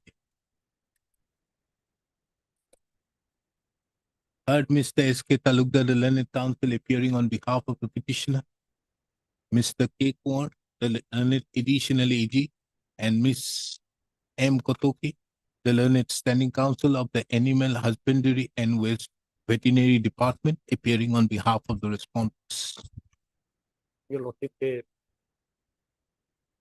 I would like to refer to judgment. Your Lordship.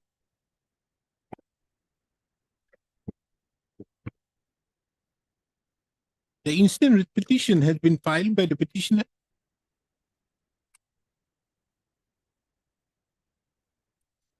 seeking a writ in the nature of certiorari for quashing the impugned orders dated 1912 to 1997 and 24/9/2014, and further seeking a writ in the nature of mandamus directing the respondent authorities to release the petitioner of his service benefits, including pension, and to release his current pension, including the areas as well as the gratuity amount. The facts, as could be discerned from the writ petition, from the pleadings on record, shows that the petitioner herein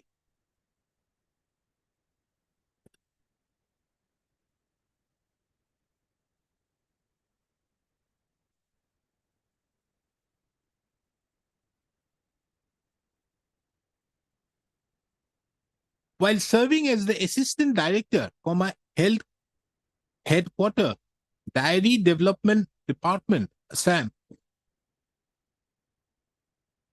was suspended by the notification dated 26/11/1992, pending drawal of departmental proceedings. Thereupon, a preliminary inquiry was conducted by the Deputy Secretary to the Government of Assam Veterinary Department, and a report was submitted on 16/11/1992, holding that the petitioner was negligent towards his duty and proposing departmental proceedings against him, including others, for defalcation of certain public money.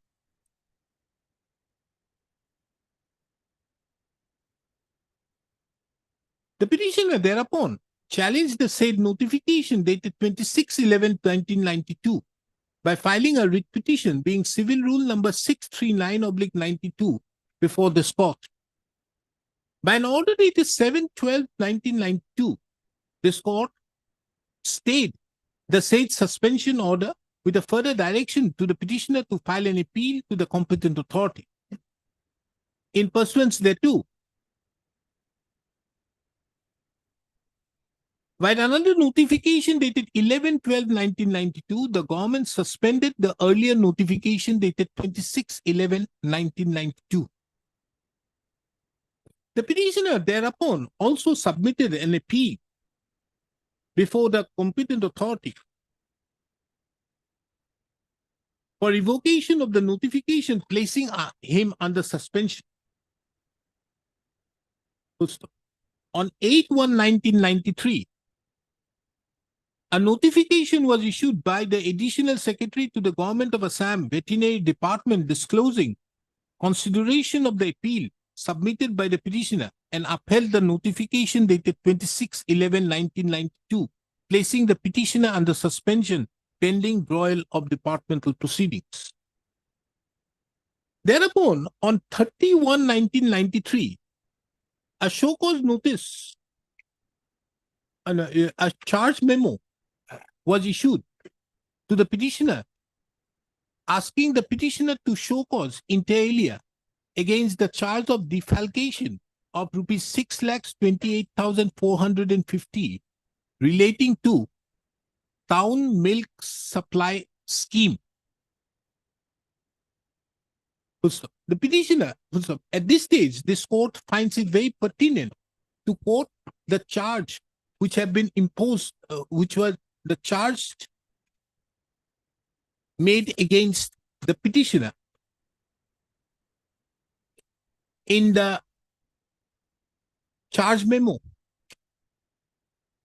and I quote the statement of allegations so made against the petitioner in the charge memo dated 30/1/1993, which is reproduced hereunder, page 37. Next, the petitioner submitted a reply to the same. The petitioner had also approached this court by challenging the charge memo dated 8/1/1993 on a challenging the notification dated 8/1/1993, whereby the suspension of the petitioner was upheld. This court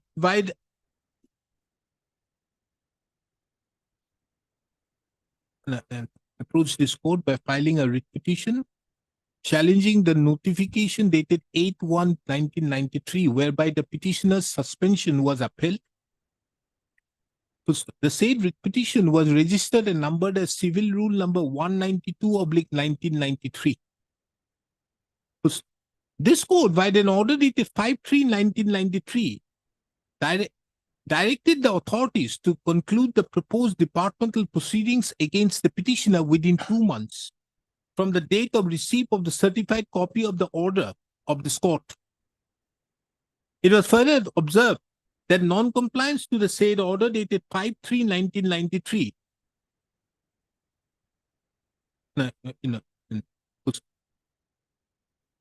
it is, however, relevant to take note of that the said order dated 5/3/1993, as alleged by the petitioner, was not complied with, for which a contempt proceedings was initiated.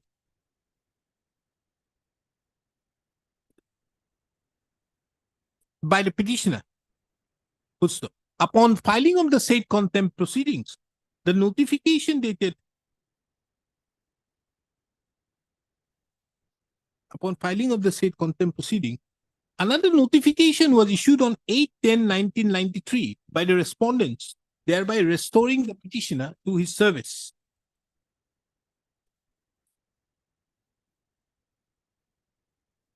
It is also relevant to take note of that in the meantime, on 14/9/1993, an inquiry officer was appointed for the purpose of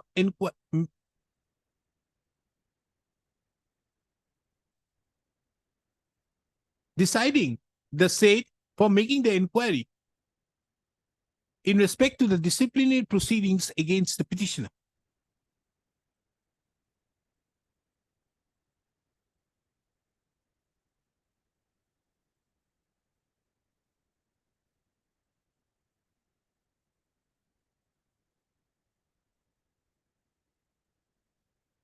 Pursuant to the appointment of the inquiry officer,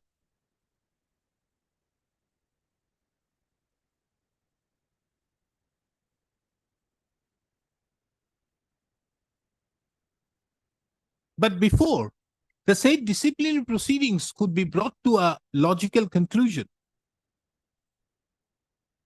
the government of Assam decided to compulsorily retire the petitioner from service by giving 3 months' salary as per FR 56B. And in that regard, a note order was passed on 11/4/1994.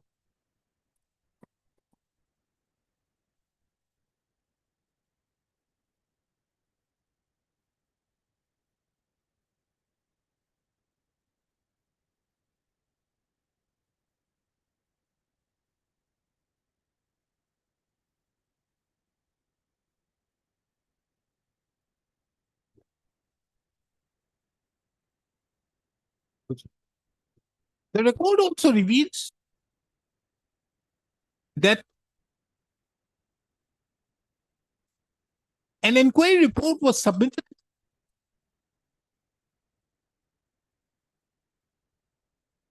pursuant to the petitioner being compulsorily retired. Be that as it may, the said inquiry report is not a part of the writ proceedings.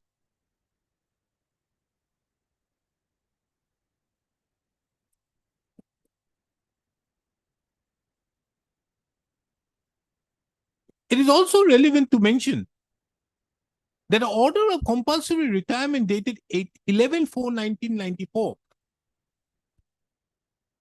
was challenged by the petitioner before the governor of Assam,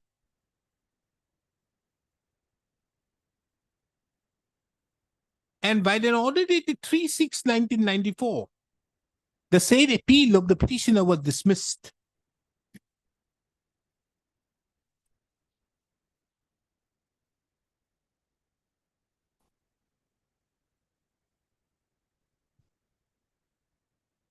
Subsequent thereto, on 17/9/1996, a notice was issued to the petitioner to furnish his reply against the decision of the government to withdraw the entire pension, including gratuity, for alleged misappropriation of the public money amounting to rupees 6,28,450. The said communication have been enclosed as Annexure 14 to the writ petition,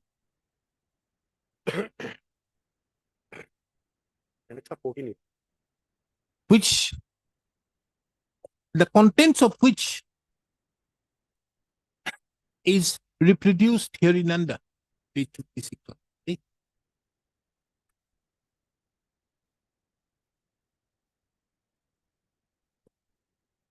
A perusal of the above quoted communication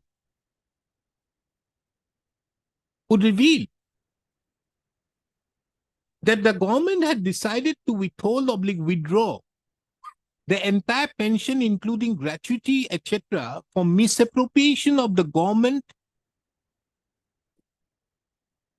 money amounting to rupees 6,28,450, while the petitioner was holding the office of the superintendent, TMSS, Khanapara, during the year 1991. The petitioner was asked to submit his reply, representation, if any, within 15 days. It has been stated in the petition that the petitioner had submitted his reply, and pursuant thereto, on 19/12/1997, the impugn order was passed, whereby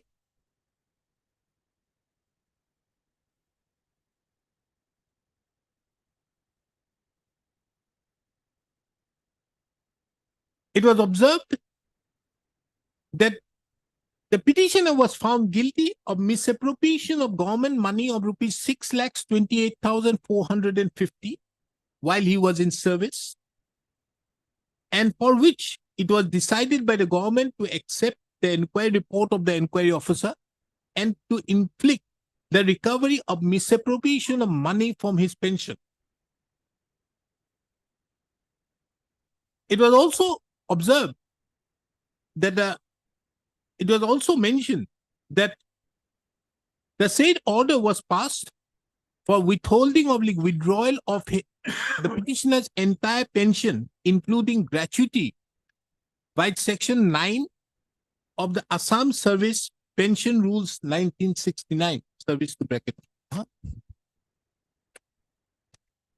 The petitioner represented before the respondent authorities time and again, however, to no avail. In the meantime, there has been further developments in the matter, inasmuch as on the basis of the allegations that the petitioner had misappropriated an amount of rupees 6,28,450, an FIR was filed by the concerned authority, and thereupon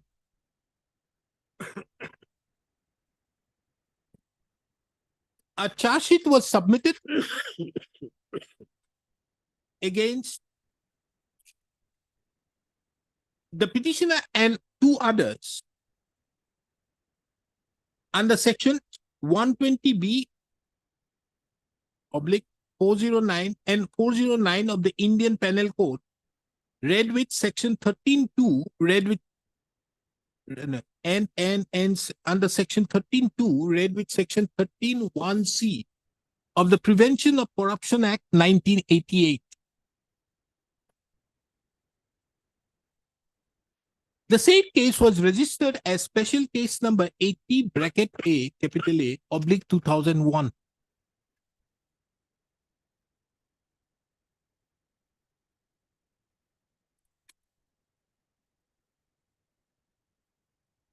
Your Lordship, the FIR was lodged by one inspector of the By the concerned authority, I think will suffice. Special Vigilance Cells. Huh? Special Vigilance Cells, the one inspector of the Special The Vigilance Cells. concerned authority will be enough. It may be constituted by the department itself. So I think that will be good, very good ground that my judgment is vague in the appellate forum. Take your seat. Yes.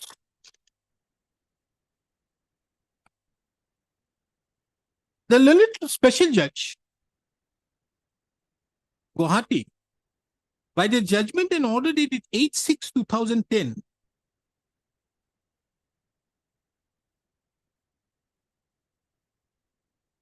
acquitted the two other persons.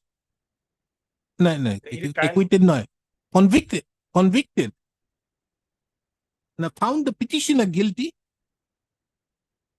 and convicted him under Section 409 to undergo rigorous imprisonment of 2 years and to pay a fine of rupees 5,000, and in default to pay payment of fine, undergo rigorous imprisonment for 2 months,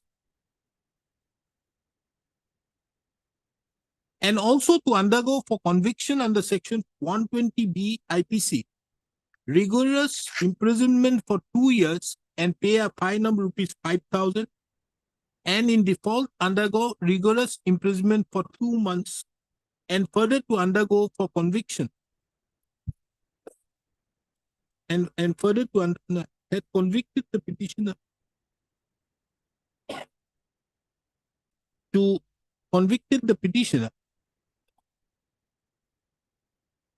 under Section 409 of the Indian Penal Code, Section 120B of the Indian Penal Code, and as well as Section 13.2, read with Section 13.1c of the Prevention of Corruption Act 1988. To undergo rigorous imprisonment of 2 years and pay a fine of rupees 5,000, and in default of payment of fine, undergo rigorous imprisonment for 2 months in each of the above sections, and it was also directed that all the sentences shall run concurrently.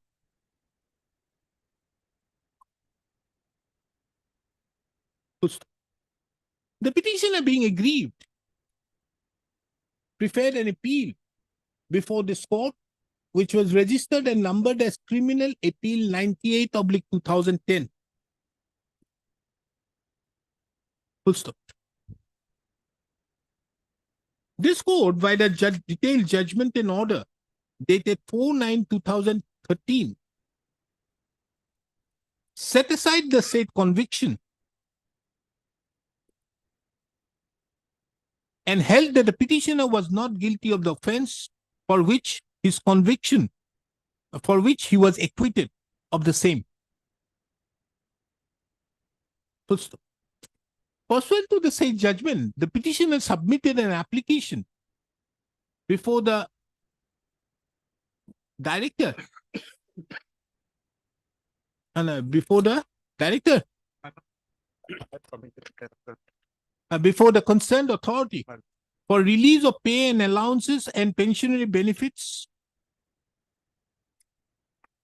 by the communication dated 23/10/2013. The same was the said representations were submitted by the petitioner on 23/10/2013 was, however, rejected by the communication dated 24/9/2014.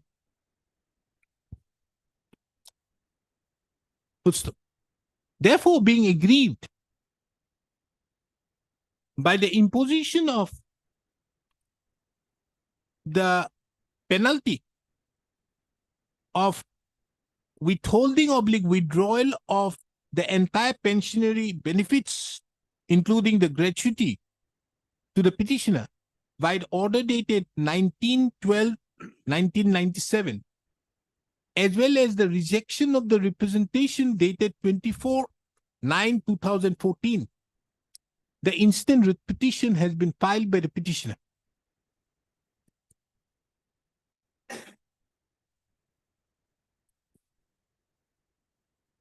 The record reveals that this court, while an order dated 14/3/2016 had issued notice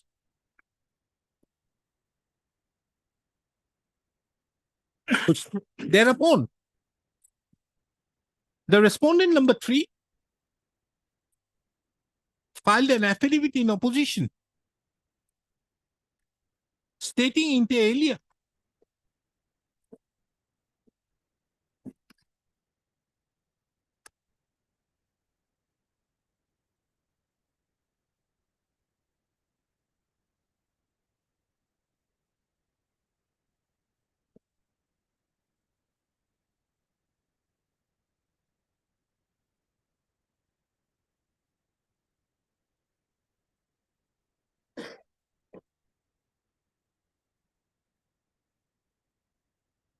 that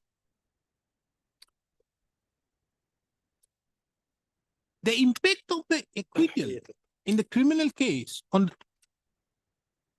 the stating inter alia that there would be no impact of the acquittal in the criminal case on the result of the departmental proceedings, inasmuch as the standard of proof in a criminal case in the departmental proceedings are quite different. It was stated that while in a criminal case, the acquisition has to be proved beyond reasonable doubt, the principle of preponderance of probability is applicable in departmental proceedings. It was further mentioned that if the prayer of the petitioner is allowed, it would amount to review of the order of compulsory retirement as well as the penalty imposed in the departmental proceedings, which cannot be done because of his acquittal in the criminal case. The penalty imposed in the departmental proceedings stands and cannot be influenced by the decision of acquittal in the criminal case.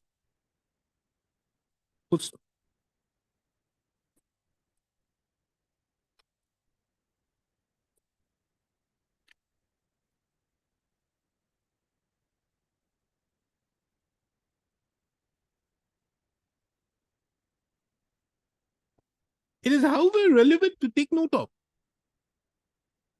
that the said affidavit was filed on 29th of August 2016 by the Director of Dairy Development Assam.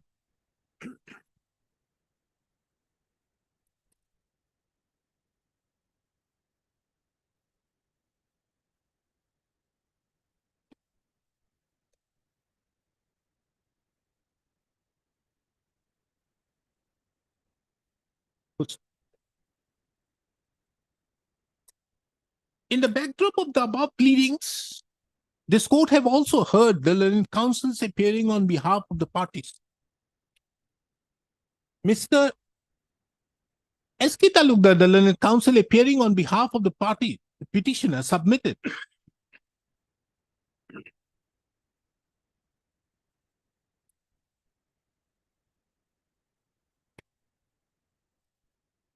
that the petitioner's limited grievance out here is as regards the imposition of penalty of withholding the pension and the gratuity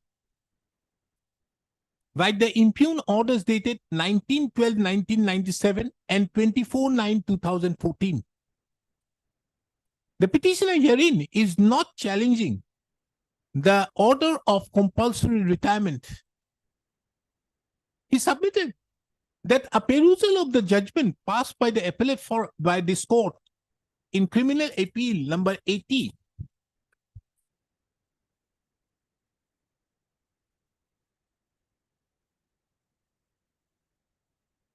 criminal appeal number 98/2010 could clearly show that the prosecution failed to adduce any substantive evidence against the petitioner. And the findings arrived at by the learned by this court in the said criminal appeal is to the effect that the prosecution had miserably failed to adduce evidence to show as to who had maintained and had categorically observed that there was no legally admissible and substantive evidence which could have become the foundation of holding that there was a criminal conspiracy for misappropriation of government money, or that the money belonging to the government was misappropriated by the accused appellant. Accused appellant / petition. He therefore submitted that on the same facts,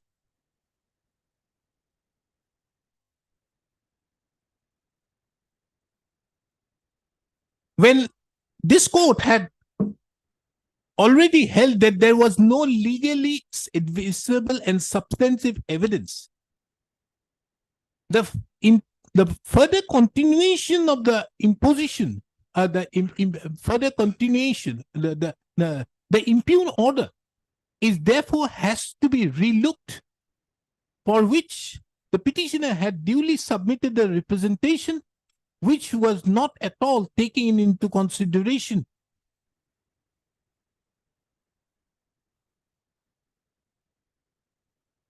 The learned counsel further referred to the judgment of the Supreme Court in a recent judgment of the Supreme Court rendered in the case of Ramlal versus State of Rajasthan, reported in 2024, 1 SCC, page 175. Anything else?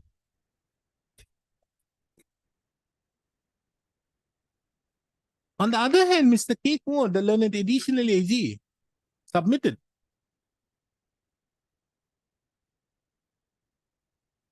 that the petitioner herein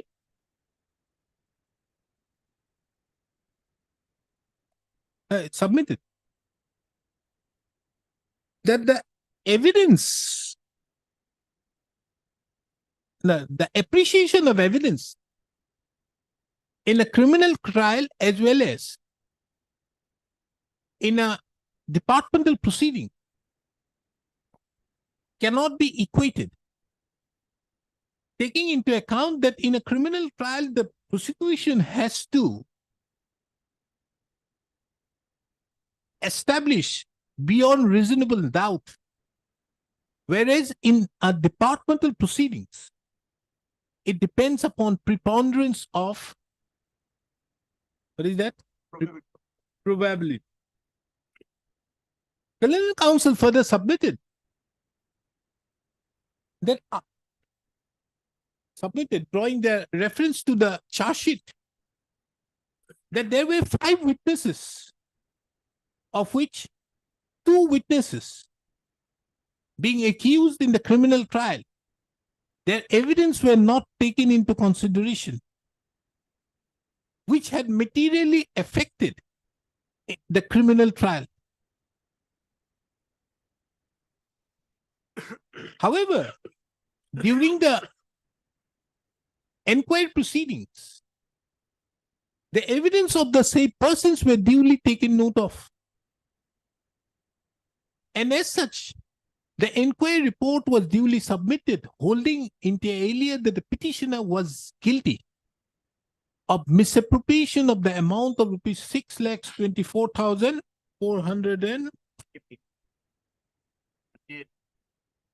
450. Anything else? Apart from the death, 2 witnesses, other witnesses, That is what I say.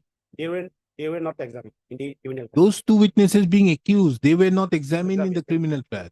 Apart from that, other three, because there are 5 witnesses in the display process. He further submitted the other 3 witnesses were also not submitted. There will be other 2, my lord. Out of 5, 3 persons are accused, including the petitioner. So remaining are 2, not 3. The remaining, he further submitted that the remaining 2 witnesses also, who were named in the charge sheet, were not examined during the criminal trial. Remaining 3. Okay, remaining 3 were also not examined in the criminal trial. Any judgment you were submitted? Lordship,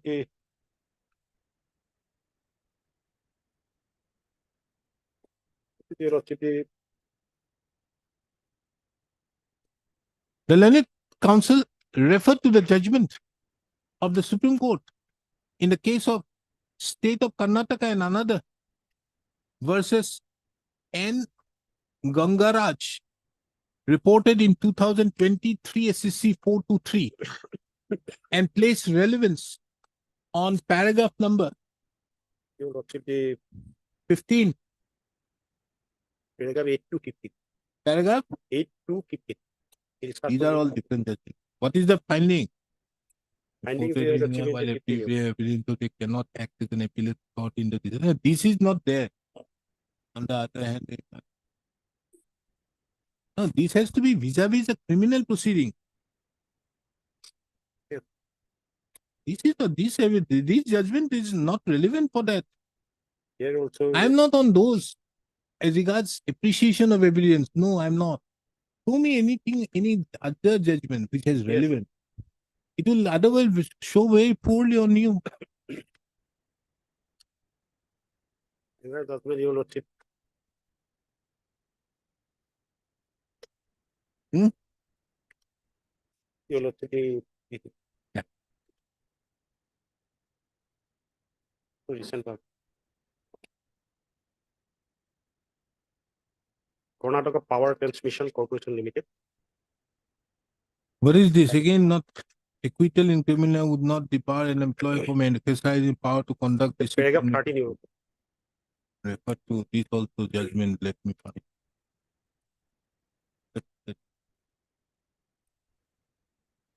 It-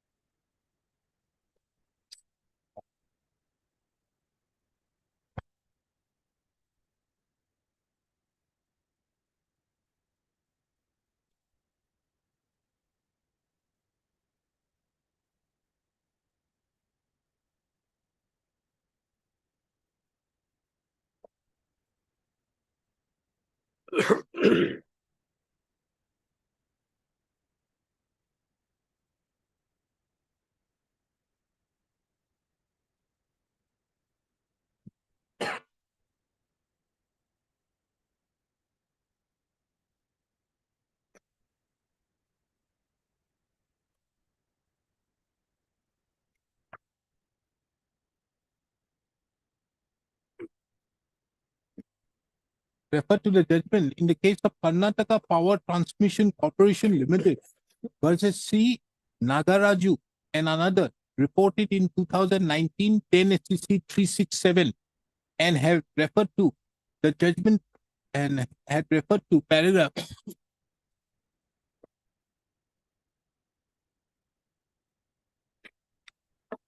13 here.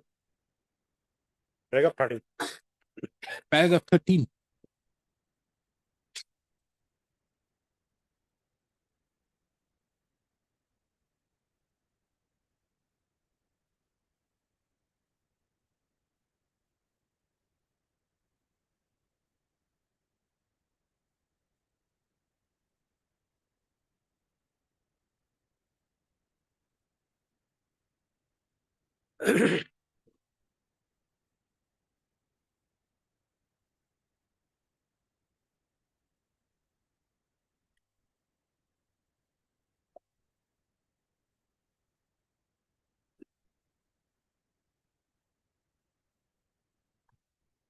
The learned counsel further referred to another judgment of the Supreme Court in the case of The state of Rajasthan and other subjects full single. you people don't get out this judgment. Your It's very Lordship, difficult tomorrow it if I put these things like this. Tomorrow, where are you going to file now? Your Lordship, AIR 2022, Supreme Court 4176.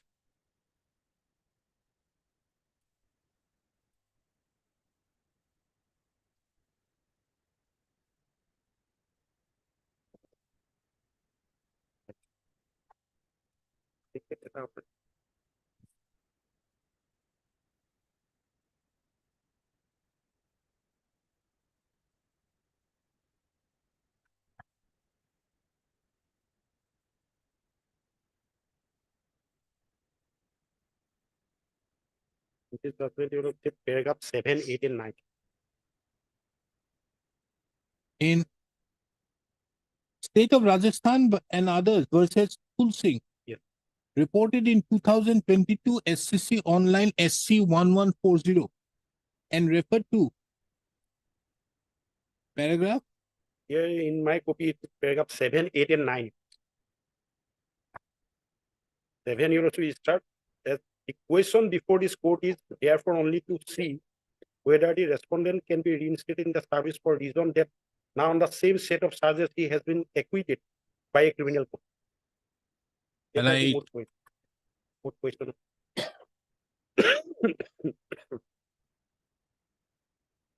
Then subsequent paragraph, two paragraphs, other two paragraphs, 8 and 9.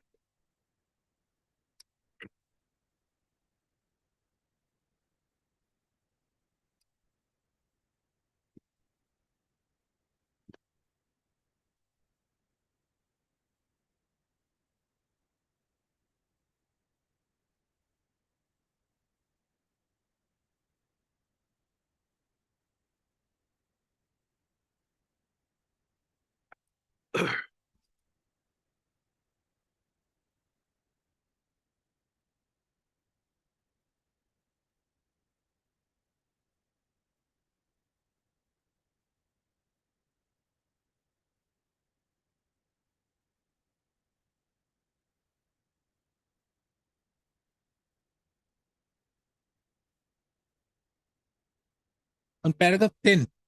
Yes.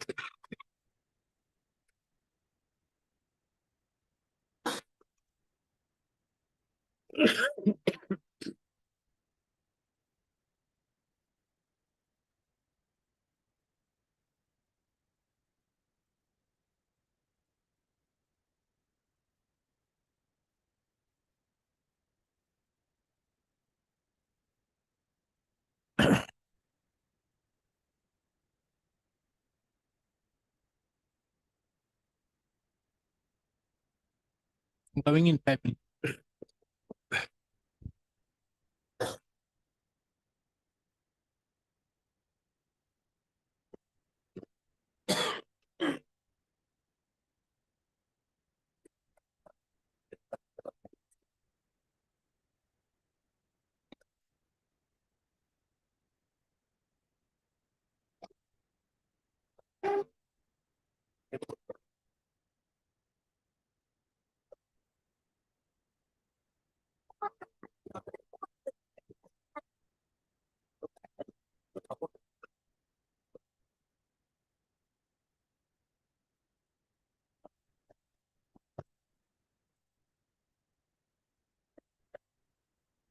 এইটো আমি এটা পইচা আমি পালো।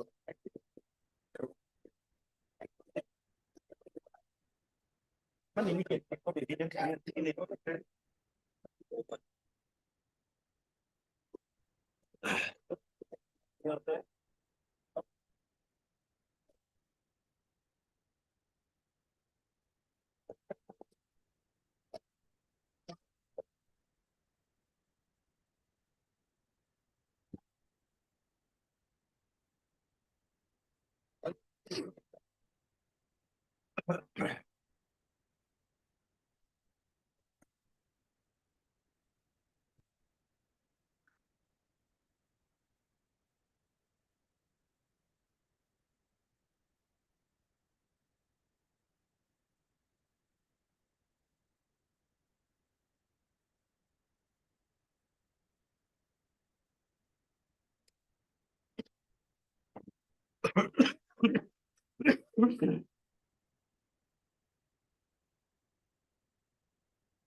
From the facts enumerated herein above, May please your lordship, the one judgment I have relied, your lordship, the copy has already been furnished to your lordship. State of Karnataka and NRR versus N. Gangara. and Gangara, your lordship, 2023 yes, what is this? Supreme Court, SCC 423. Yes, what does Your it say? lordship, your lordship, the last but one page, your lordship. This subparagraph 10, subparagraph 10, Huh? subparagraph 10, Ah, last but one. yes, Please. The fact that the criminal court subsequently acquitted the respondent by giving him the benefit of doubt will not in any way render a completed disciplinary proceeding invalid nor affect the validity of the findings of guilt or consequential punishment. The standard of proof required in the criminal proceeding being different from the standard of proof required in departmental inquiry. The same charges and evidence may lead to different results in two proceedings. That is, finding of guilt in departmental proceeding and an acquittal by giving benefit of doubt in the criminal proceeding. This is more so when the departmental proceedings are more proximate to the incident in point of time when compared to the criminal proceeding. which paragraph you're reading? Your lordship, the page your lordship running is 429. Ah, 429. Yeah. Oh, okay. That is in the case of state of Bikania. Karnataka. Hmm. Yes. The findings by criminal court will have no effect on previously concluded domestic inquiry. An employee who allows the findings in the inquiry and the punishment by the disciplinary authority to attain penalty by non-challenge cannot, after several years, challenge the decision on the ground that subsequently the criminal court has acquitted him. The learned counsel for the petition respondent also relied upon the judgment of the Supreme Court in the case of the state of Bikaner and Jaipur versus Nemichand Nalwala, reported in 2011 4 STC 584, and more particularly referred to paragraph number 10 of the said judgment.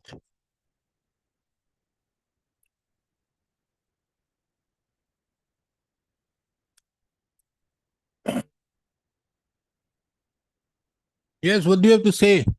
Paragraph 10 is very damaging for you. Can't help you with this. In You- respect of benefit of doubt. No, not benefit of doubt. You have allowed this thing to steal down. I would have understood if the challenge was made then and then.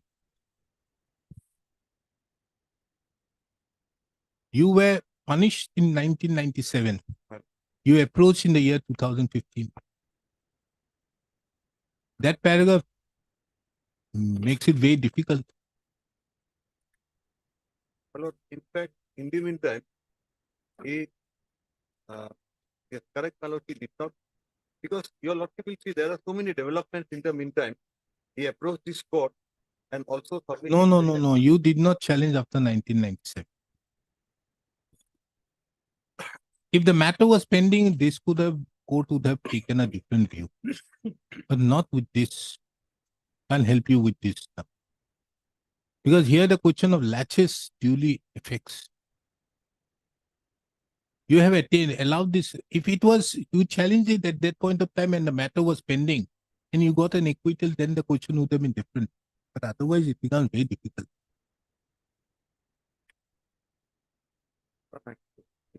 That is the main problem. That 4-5 line, I was all along in your favor, but with that paragraph, it paid him. Can't help you with that. Anyway.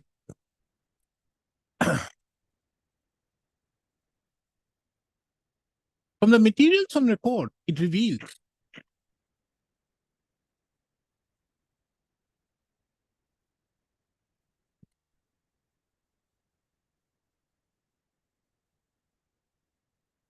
that the petitioner herein,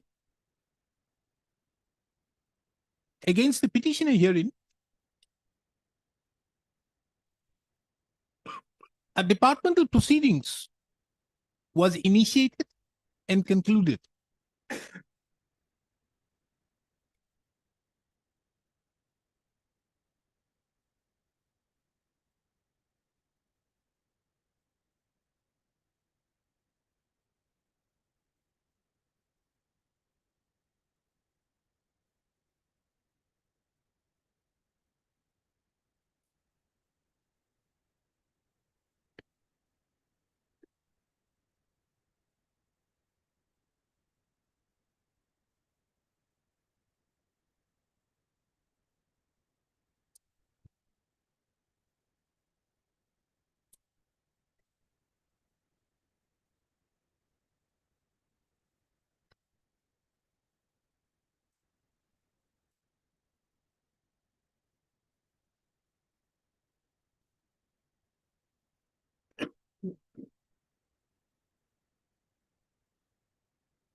Was initiated when the petitioner was in service.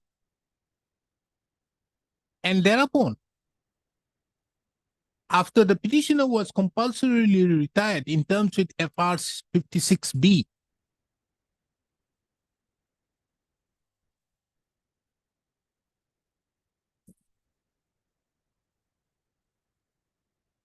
proceedings were initiated in terms with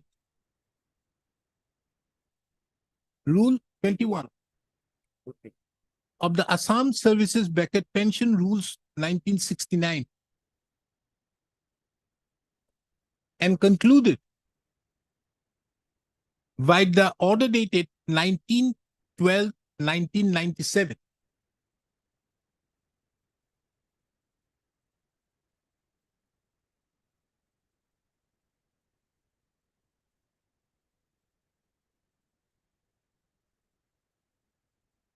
whereby it was held, whereby it was ordered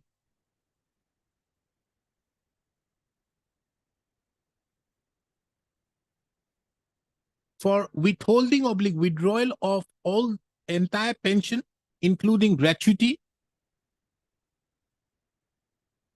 under Rule 9 of the Assam Services Pension Rules 1969. This order of 1912-1997 was never put to challenge.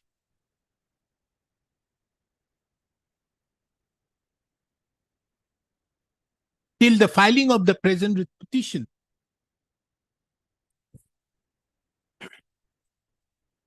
On 22/6/2015. It is further relevant to mention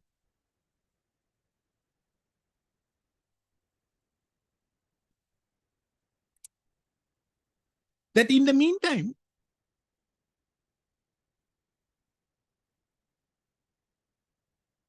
the charge sheet was submitted in the year 2001.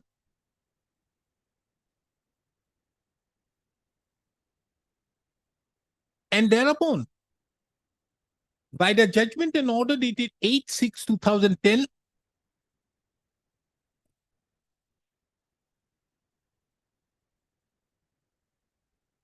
the learned special judge Guwahati had convicted the petitioner.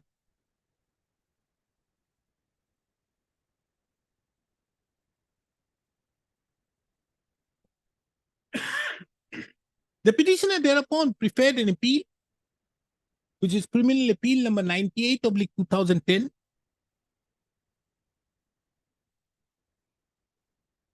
And by the judgment and order dated 4/9/2013, the petitioner was acquitted on the ground that there was no legally admissible and substantive evidence which could have become the foundation for holding that there was a criminal conspiracy for misappropriation of government money, or that money belonging to the government was misappropriated by the accused appellant, the petitioner herein.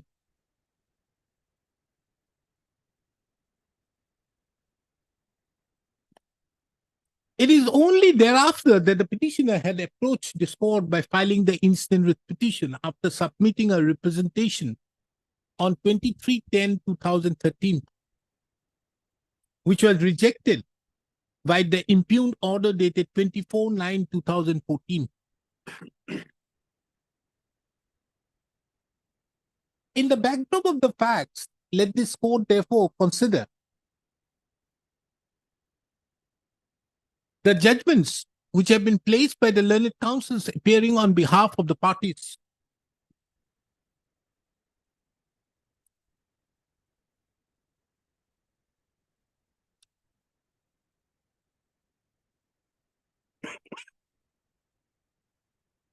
In the case of Nemichan Nalwaya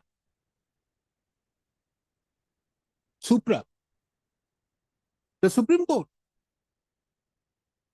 categorically observed at paragraph number 10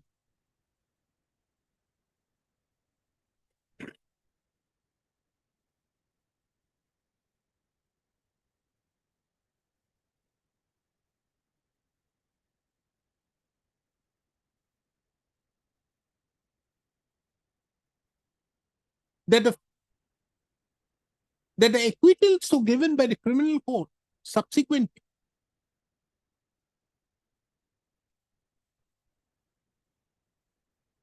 will not in any way render a completed disciplinary proceedings invalid, nor affect the validity of the finding of the guilt or consequential punishment.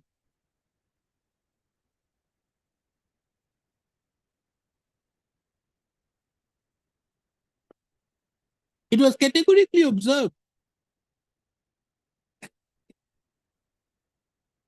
that the standard of proof in both departmental as well as in departmental proceedings and in criminal proceedings are different. Inasmuch as on the same set of charges and evidence, it may result in two different proceedings.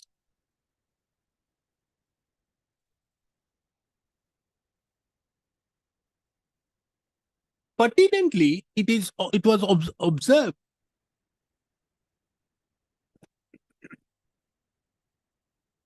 that the findings by a criminal court will have no effect on a previously concluded domestic inquiry if the employee who allows the findings in the inquiry and the punishment by the disciplinary authority to attain finality by non-challenge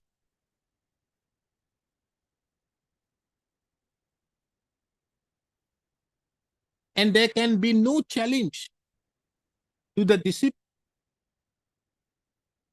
decision attained in the domestic inquiry on the ground that subsequently the criminal court had acquitted him. Paragraph 10 of the said judgment is quoted here in Amda.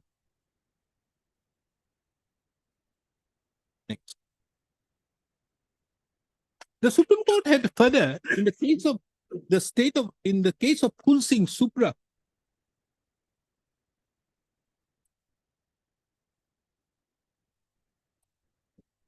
had categorically observed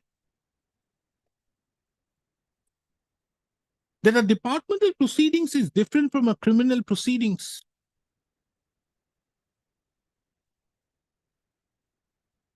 Inasmuch as the fundamental difference between the two is that whereas in a departmental proceedings, a delinquent employee can be held guilty on the basis of preponderance of probability, but in a criminal court, the prosecution has to prove its case beyond reasonable doubt.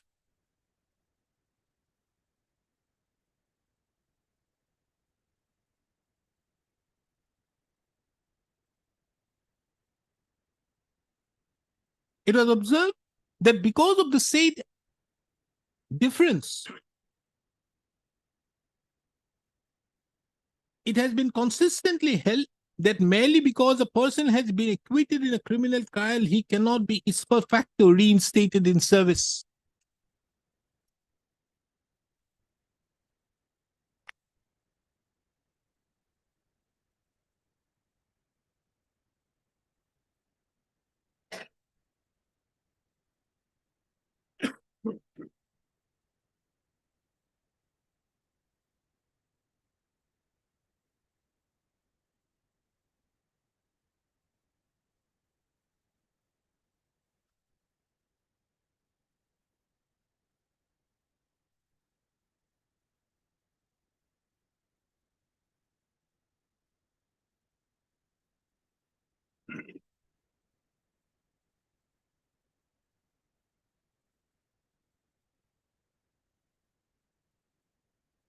The Supreme Court further in the said judgment had also distinguished the judgment rendered by the Supreme Court in the case of Captain M. and Paul Anthony versus Bharat Coal Mines Limited, reported in 99-3 SEC 679, inasmuch as in the case of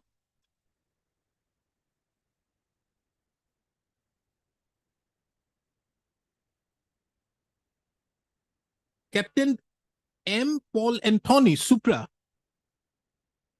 there were two distinguishing features.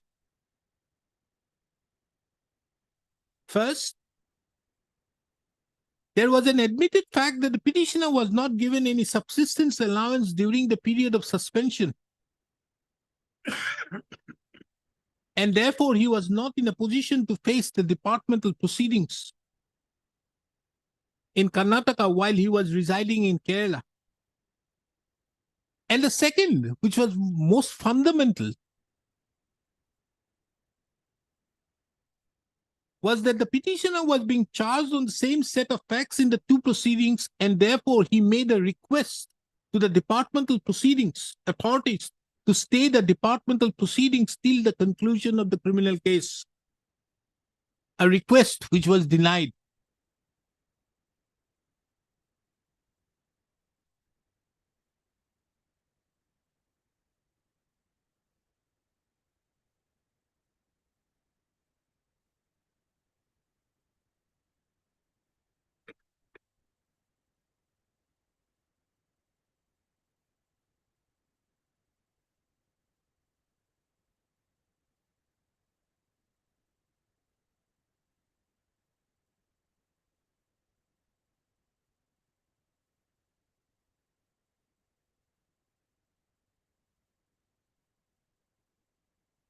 Paragraph number 10 of the said judgment, being relevant, is quoted here in under.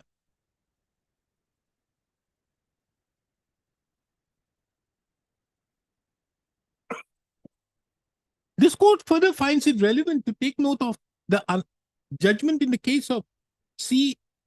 Nagaraju Supra, wherein the Supreme Court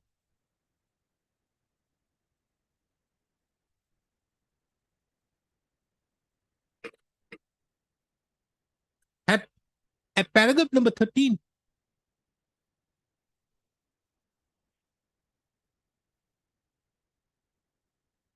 categorically observed that the disciplinary authority is not bound by the judgment of the criminal court if the evidence that is produced in the departmental proceedings is different from that produced during the criminal trial.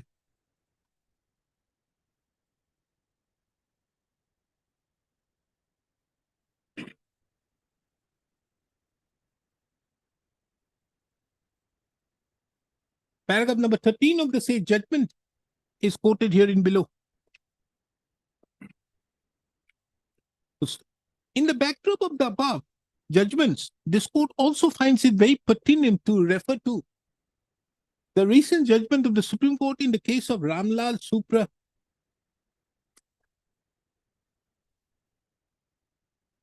wherein the Supreme Court duly interfered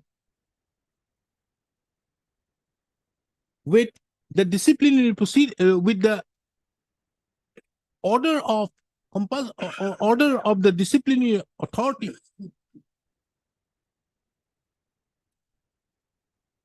on the basis of the acquittal in the criminal proceedings. For your lordship proceeds further, for my satisfaction, the lordship gives me only one chance to rely on the principle for doctrine of proportionality. This is with regard to criminal case vis-a-vis my lord criminal proceeding.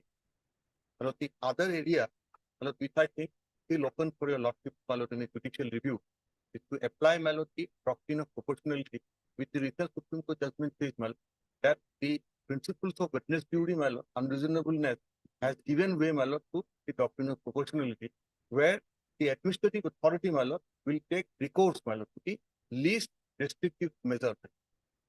And whether the, my lord, administrative authorities have, my lord, in fact, considered all the factors which is relevant, my lord, for the subject matter, and how he has prioritized those matters, these are also part of the judicial review.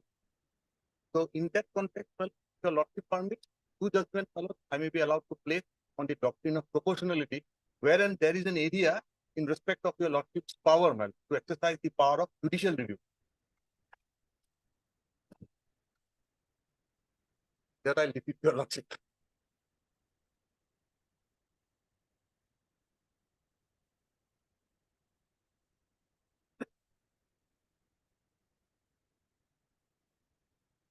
In the same judgment, the Supreme Court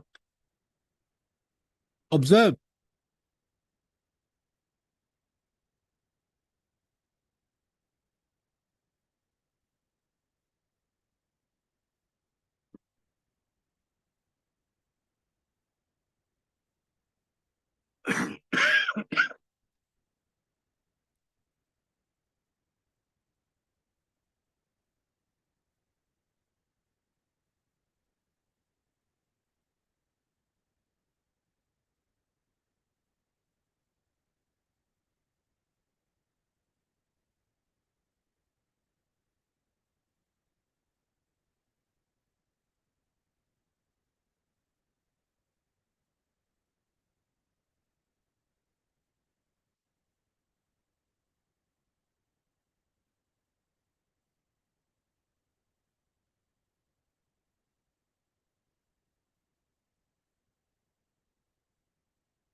that the Writ Court power to review the order of disciplinary authority is very limited.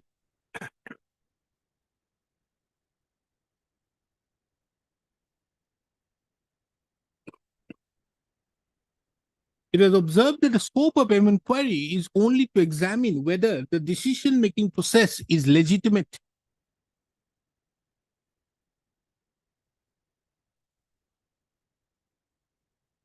It was also observed that the courts exercising the power of judicial review are entitled to consider whether the findings of a disciplinary authority have ignored material evidence, and if it so finds, the court are not powerless to interfere. The Supreme Court duly observed that mere acquittal by a criminal court will not confer an employee a right to claim any benefit, including reinstatement. It was categorically observed that if the charges in the departmental proceedings and the criminal court are identical or similar, and if the evidence, witness, and circumstances are one and the same, then the matter acquires a different dimension. It was observed that if the court in judicial review concludes that acquittal in a criminal proceedings was after full consideration of the prosecution evidence, and that the prosecution miserably failed to prove the charge, the court in judicial review can grant redress in certain circumstances.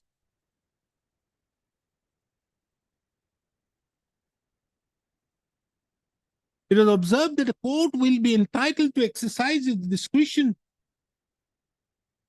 and grant relief if it concludes that allowing the finding in the disciplinary proceedings to stand will be unjust, unfair, and oppressive.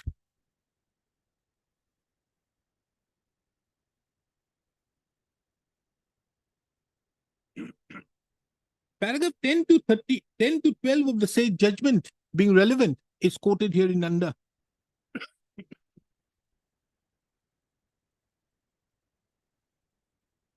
This court further finds it relevant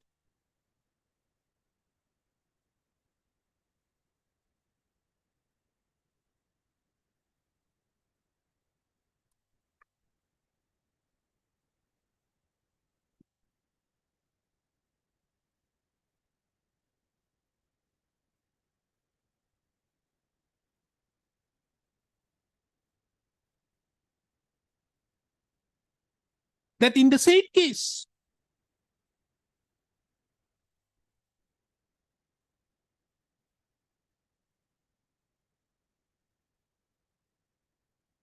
the appellant therein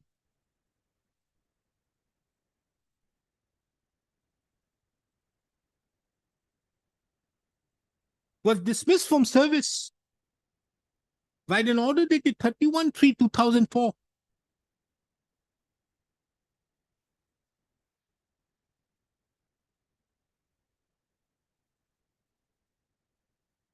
And attempts so made to have the order reviewed and the penalty reconsidered was also in vain.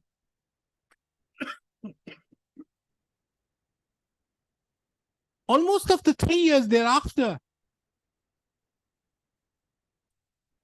the appellant therein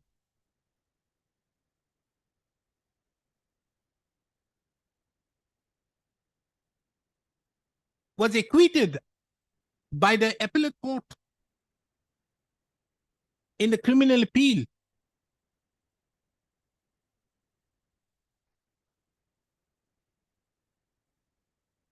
Thereby setting aside his conviction, which was ordered by the trial court.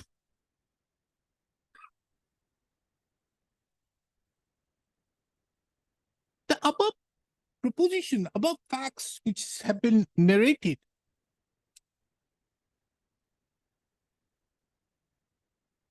would also show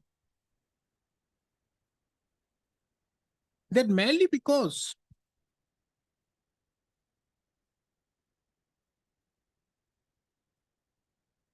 a person has been already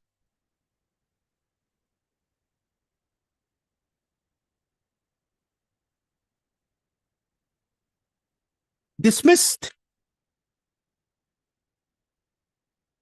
or any order of disciplinary order proceedings have been passed.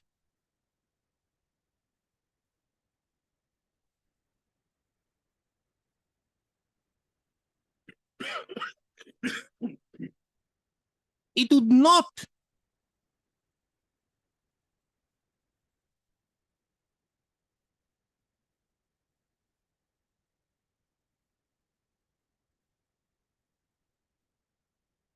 preclude the delinquent employee to submit a representation for reconsideration of the prayer, reconsideration of the imposition of penalty, and thereupon to file a writ petition.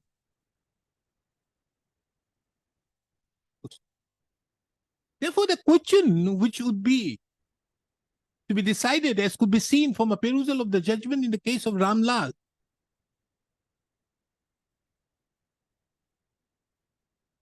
Supra, is as to whether the conviction has been set aside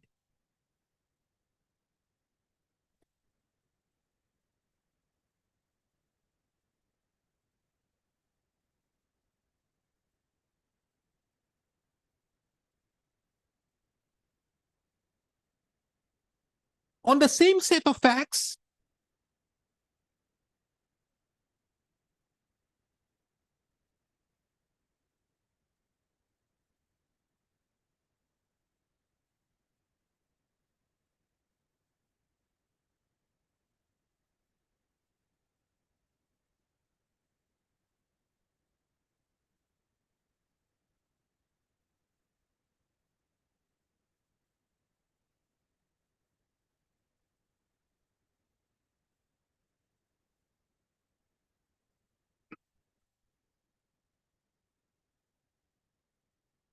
this court also finds it very pertinent to observe that in the case of Nemichand Nalwaya, Supra, the Supreme Court had categorically observed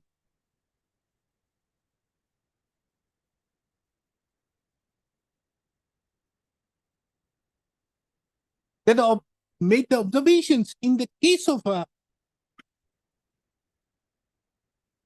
delinquent employee who has been given the benefit of doubt and being acquitted. Whereas, in the case of Ramlal, Supra,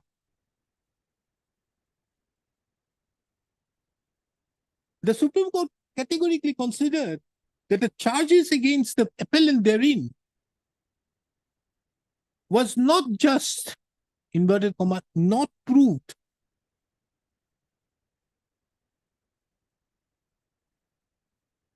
And in fact, the charge even stood disproved by the very prosecution evidence. Therefore, from the above two judgments, it is clear that if it is in a case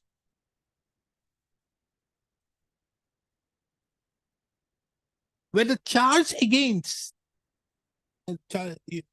therefore, taking into account the above two judgments and applying the facts to the instant case, if it is a case where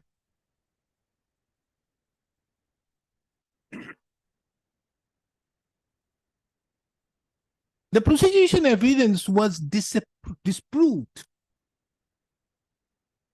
stood disproved in the instant case, then in such circumstances, this court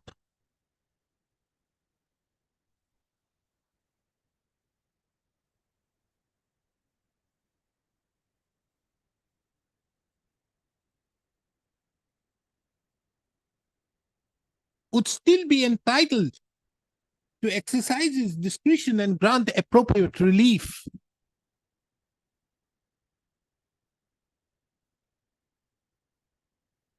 This court also finds it very pertinent to mention that at paragraph number 29 of the said judgment in the case of Ramlal, the Supreme Court observed that a fact is said to be disproved, inverted comma, when after considering the matter before it, the court either believes that it does not exist or considers its non-existence so probable that a prudent man ought, under the circumstances of a particular case, to act under the supposition it does not exist.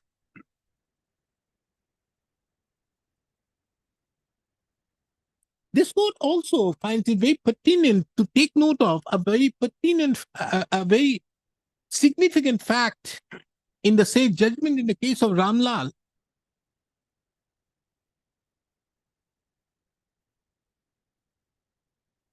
wherein the entire basis of the disciplinary proceedings was on the basis of the evidence of one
significant fact in as much as the said disciplinary proceedings was initiated on the basis of the appellant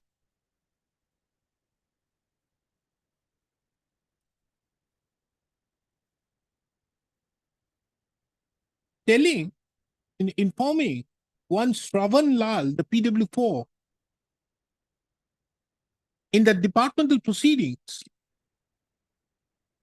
and the PW6 in the criminal case,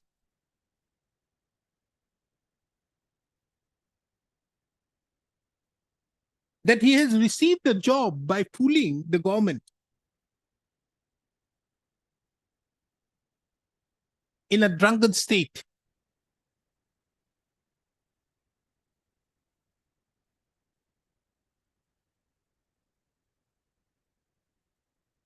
The appellant further stated that he had received the job by altering his date of birth as 21/4/1972 in his mark sheet, whereas his date of birth was 21/4/1974.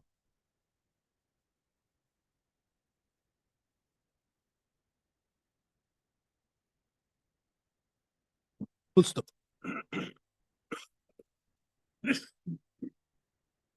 The Supreme Court categorically observed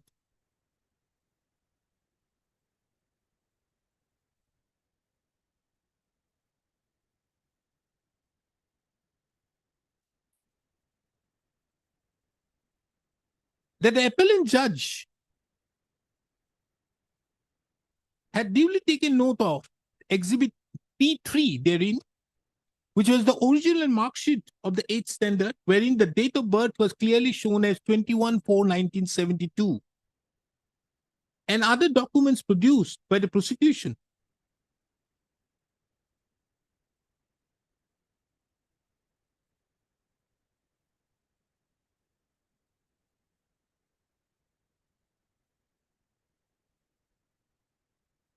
It was observed that a reading of the entire judgment clearly indicated that the appellant was acquitted after full consideration of the prosecution evidence and after noticing that the prosecution had miserably failed to prove his charge.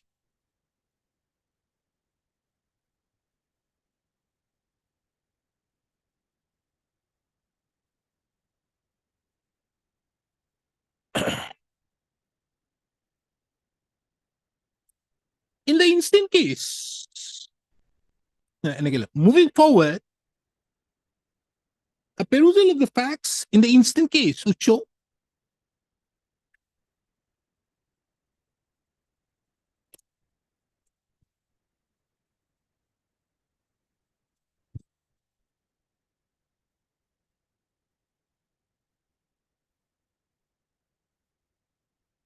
that this court, in its judgment and order dated 4/9/2013,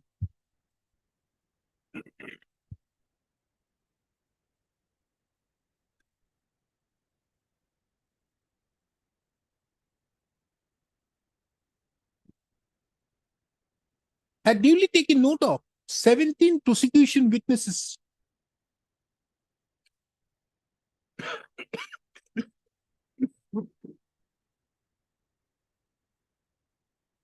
and the accused persons, including the petitioner, were examined under Section 313 CRPC. From the said evidence so produced,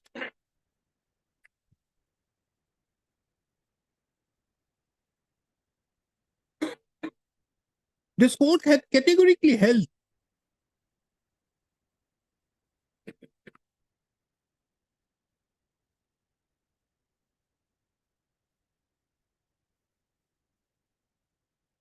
that the prosecution had miserably failed to adduce evidence to show as to who had maintained the cash book,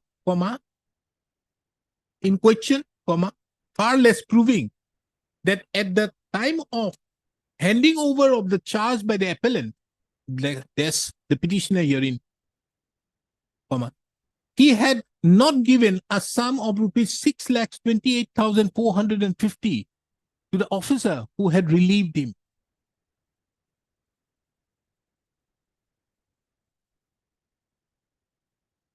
It was also observed that there was no legally admissible and substantive evidence which could have become the foundation for holding that there was a criminal conspiracy for misappropriation of government money, or that the money belonging to the government was misappropriated by the accused appellant des petitioner.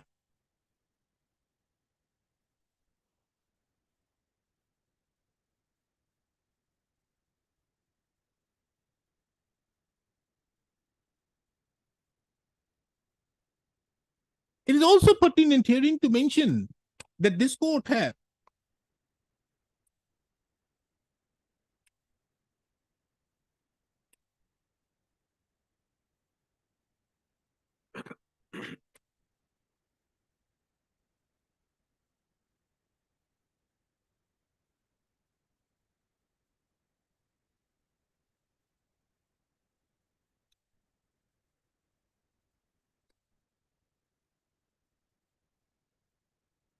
heard the instant matter on 18/7/2023.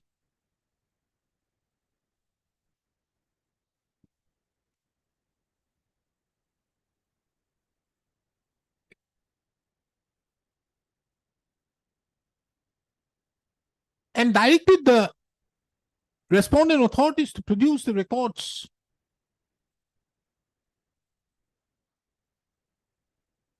on various dates, that is on 8/8/2023, 14/11/2023, and 9/1/2024. But the said records were neither produced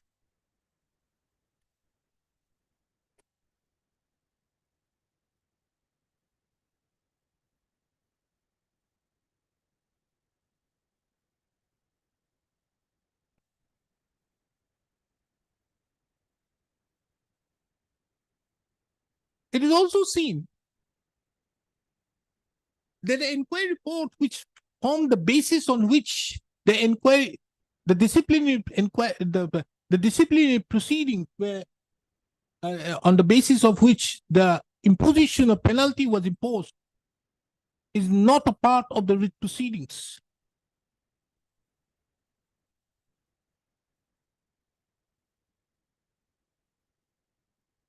Though it is clear from the show cause notice itself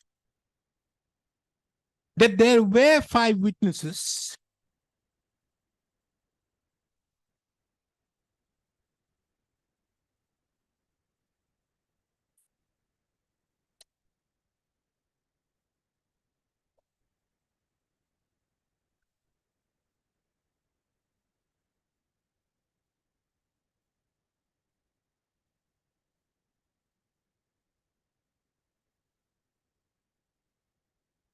but it is not known as to whether those 5 witnesses had adduced evidence during the inquiry proceedings.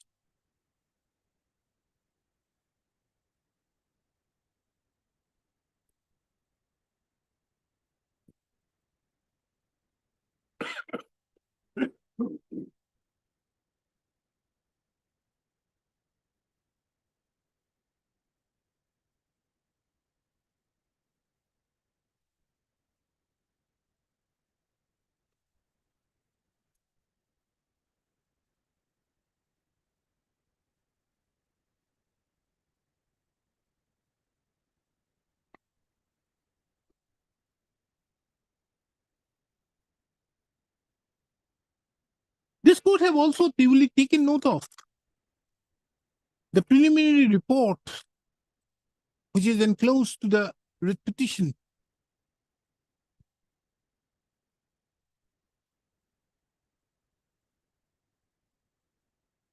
And their depositions which have been duly recorded, and the deposition of those 5 witnesses which have been duly, the 5 witnesses who were named as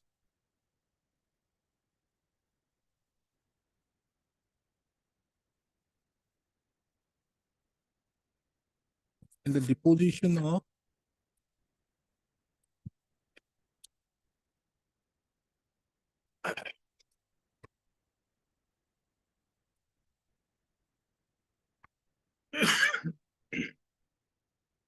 three of the witnesses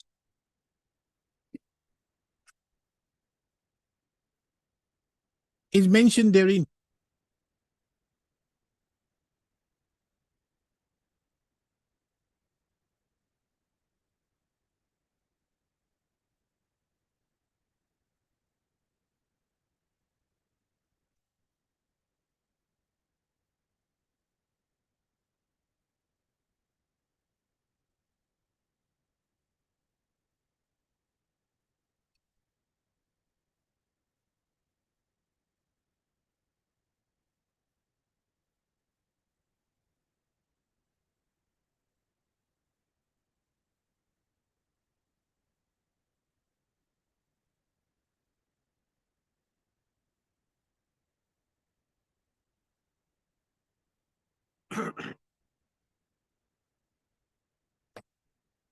Page number 24B may kindly be seen.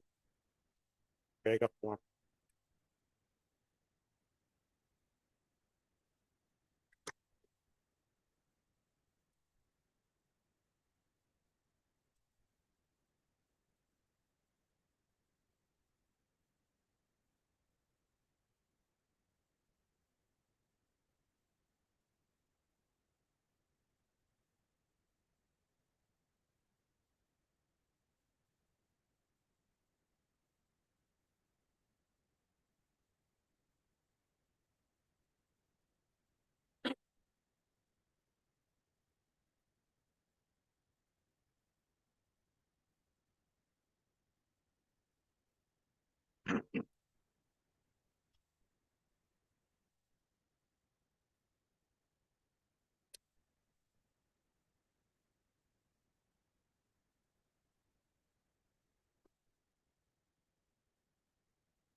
That was one aspect.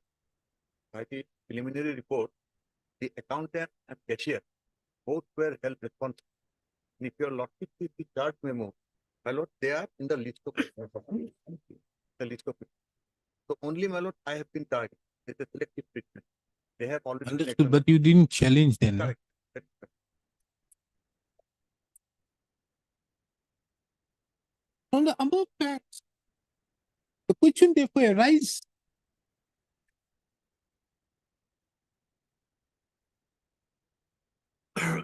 As to whether the instant case can fall within the ambit of a fact being totally disproved.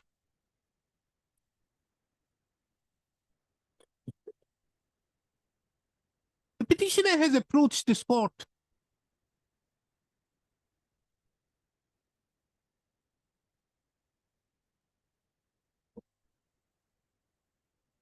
seeking a relief on the basis of the criminal judgment.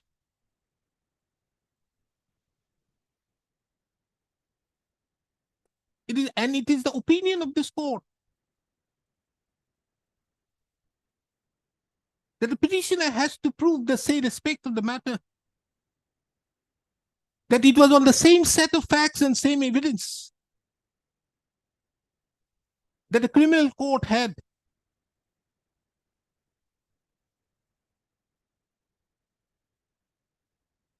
acquitted the petitioner.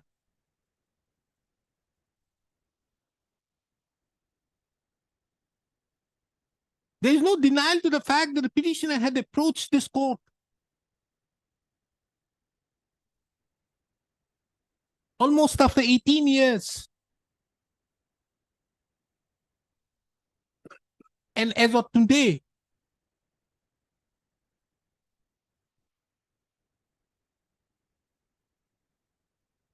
under the 20, and as on today, it has been 26 years after the imposition of penalty.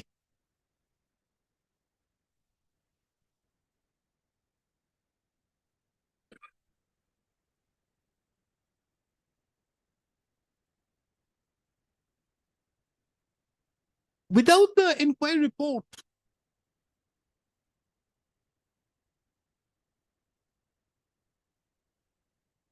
in opinion, this court is of the opinion that it would be difficult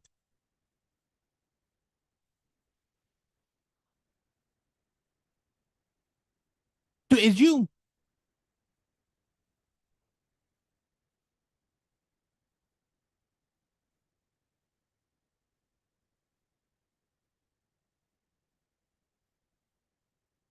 that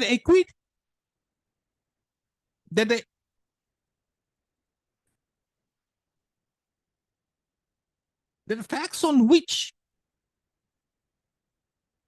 the petitioner had been imposed the penalty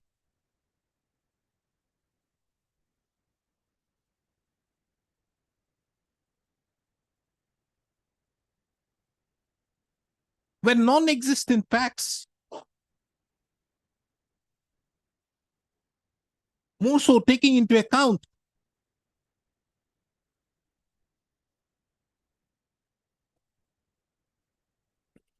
that the evidence which is required to be taken into account, evidence which is required to be appreciated would be different.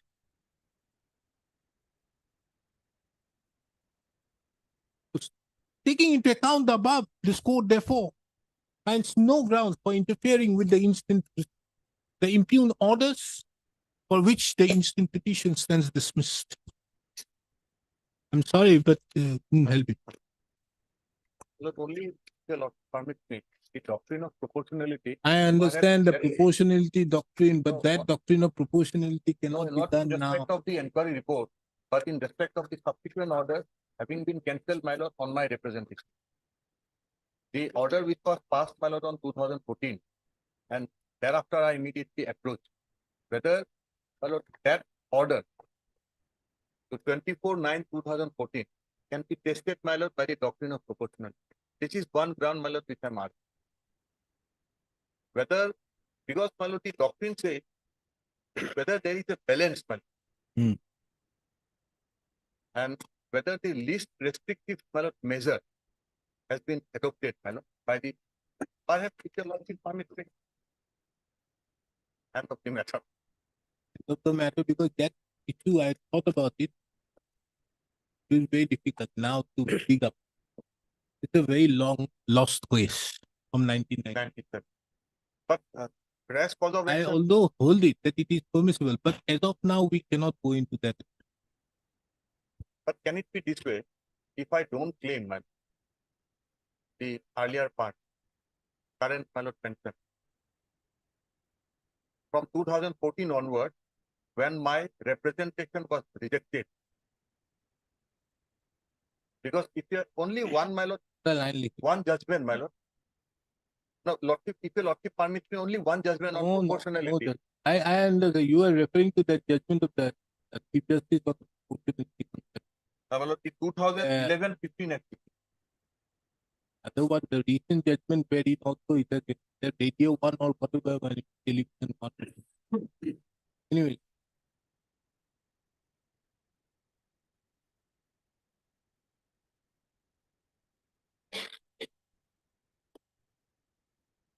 Before parting with the record, this court, however,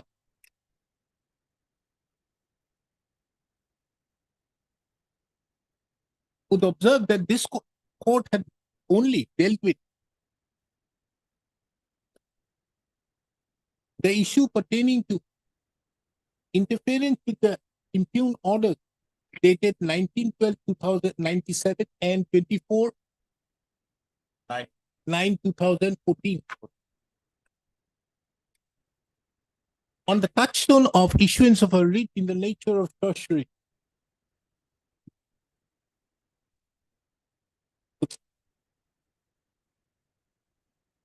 Taking into account that the petitioner has now been acquitted and there is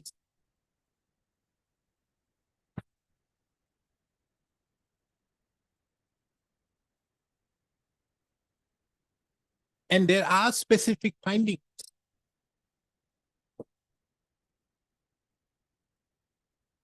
that the evidence was not legally and sustainable. It was not legally sustainable, Applicable and sustainable. legally admissible and sustainable. It shall not be a bar upon the petitioner to represent before the respondent authority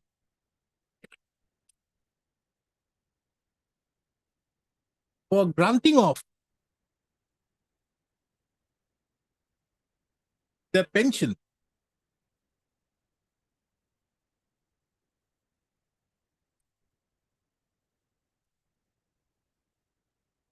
and without claiming the earlier benefits.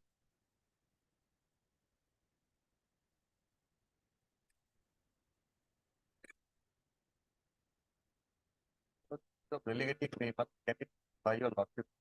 If like it, reject it.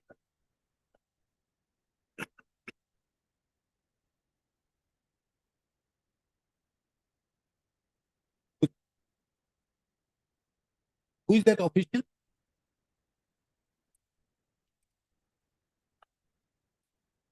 It is secretary. Huh? If it, He retired as a additional rank. Not No, not him, whom he shall represent. This one to be principal. animal husbandry and veterinary department. It is observed that if the petitioner submits any representation to the authority, which that is the principal secretary to the government of Assam, animal and veterinary husbandry department, animal husbandry and veterinary department.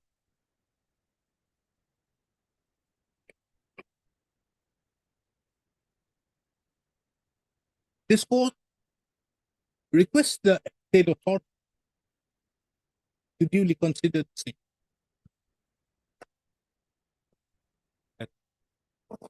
Oblige.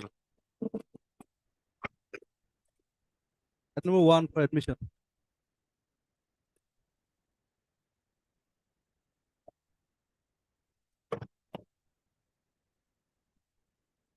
Yes, what is this? Yes, yes, yes. Okay, this is relating to the whether VAT will be leviable or service tax will be leviable, and we have paid both the Oh, this judgment is covered by a recent judgment of a Supreme Court. yes, your KP That is Modi the Kal- judgment Supreme in the Court. case of oil what? But if with last date, ONGC. 9th of January, the matter. Yes, ONGC 9 January, judgment. that will be one. Fine. The judgment has not been uploaded. I Page tried, 52. It is not uploaded, Mr. I tried No, well yesterday also. I means I'm now getting a very bad impression on you, Mr. Gogol. I have This is seen it, but uploaded long time back. yesterday I have tried, read the judgment. This is again on rainbow, Yes, your Lordship. following rainbow and all. Correct. Although that and they have more specifically dealt with the BSNL thing. yes, yes. Everything has been dealt, Lordship. Now, this will be a case where what has happened out there. Lordship, we launch vehicle. Who? Launch vehicle. This is a case of launch vehicle. We are providing launch vehicle to the railway. Launch vehicle. Yes, your Lordship. How many contracts? Lordship, there are two contracts. One is in 2009 and another is in the year 2012. What is the difference? Lordship, both are almost the same. Only thing is that What here, we do? Lordship, I provide I charge it. yes, sir. Article there where the contractor has hiring of 2 launch vehicles in connection with the construction of civil fleet demand. That. So if the control remains with whom? Lordship, control remains with me. Lordship, my contract agreement, only one paragraph will show this. Lordship, page 48.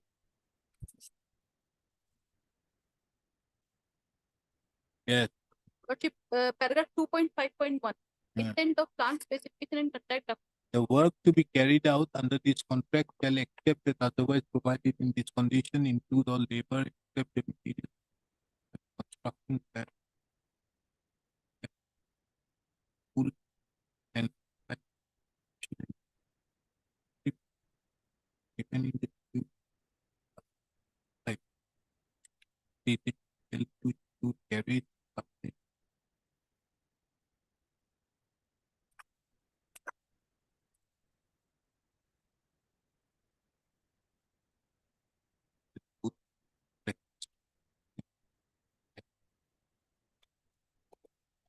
So what does it mean? Lordship, it means that I am Lordship, the entire work which is there, I am providing my labor and material to the thing. The entire launch vehicle is there. Whoever will put the materials into the thing, every labor and material I am the person who is providing. The entire labor is provided by. What do you say about 9.1?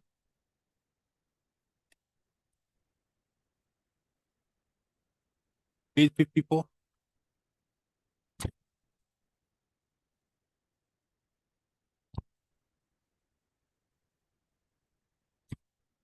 All construction plants, temporary works and materials provided with contractors when brought to the site to be exclusively intended for the construction and completion of the work, and the contractor shall not remove the same or any part thereof without the consent of in writing of the engineer. On completion of the work, but thing is that I am satisfying the judgment of KP Mojika in this respect, that the judgment of KP Mojika has said that if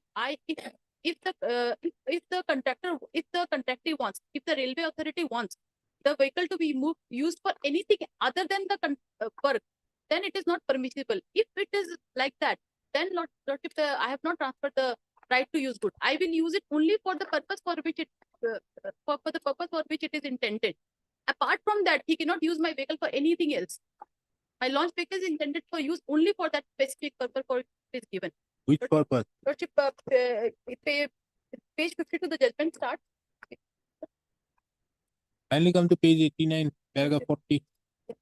On a conjoint reading of the clauses mentioned, it's apparent that there was no intention to transfer the use of any particular tank truck in favor of the ONGC. The contract is to provide the tank truck for the transportation of goods. Once the tank provided by the contractor are loaded with goods, the entire responsibility of the safe transit, including avoiding contamination, delivery and unloading at the destination is of the contractor. The test is not satisfied in this case. Therefore, it is impossible to conclude that there was a transfer of rights of use of the. Here, another clause was there that if you are not in a position to provide the tank, you will provide some other truck. Yes, yes. Where is this? Here, does it arise out here? How are you bringing all these things?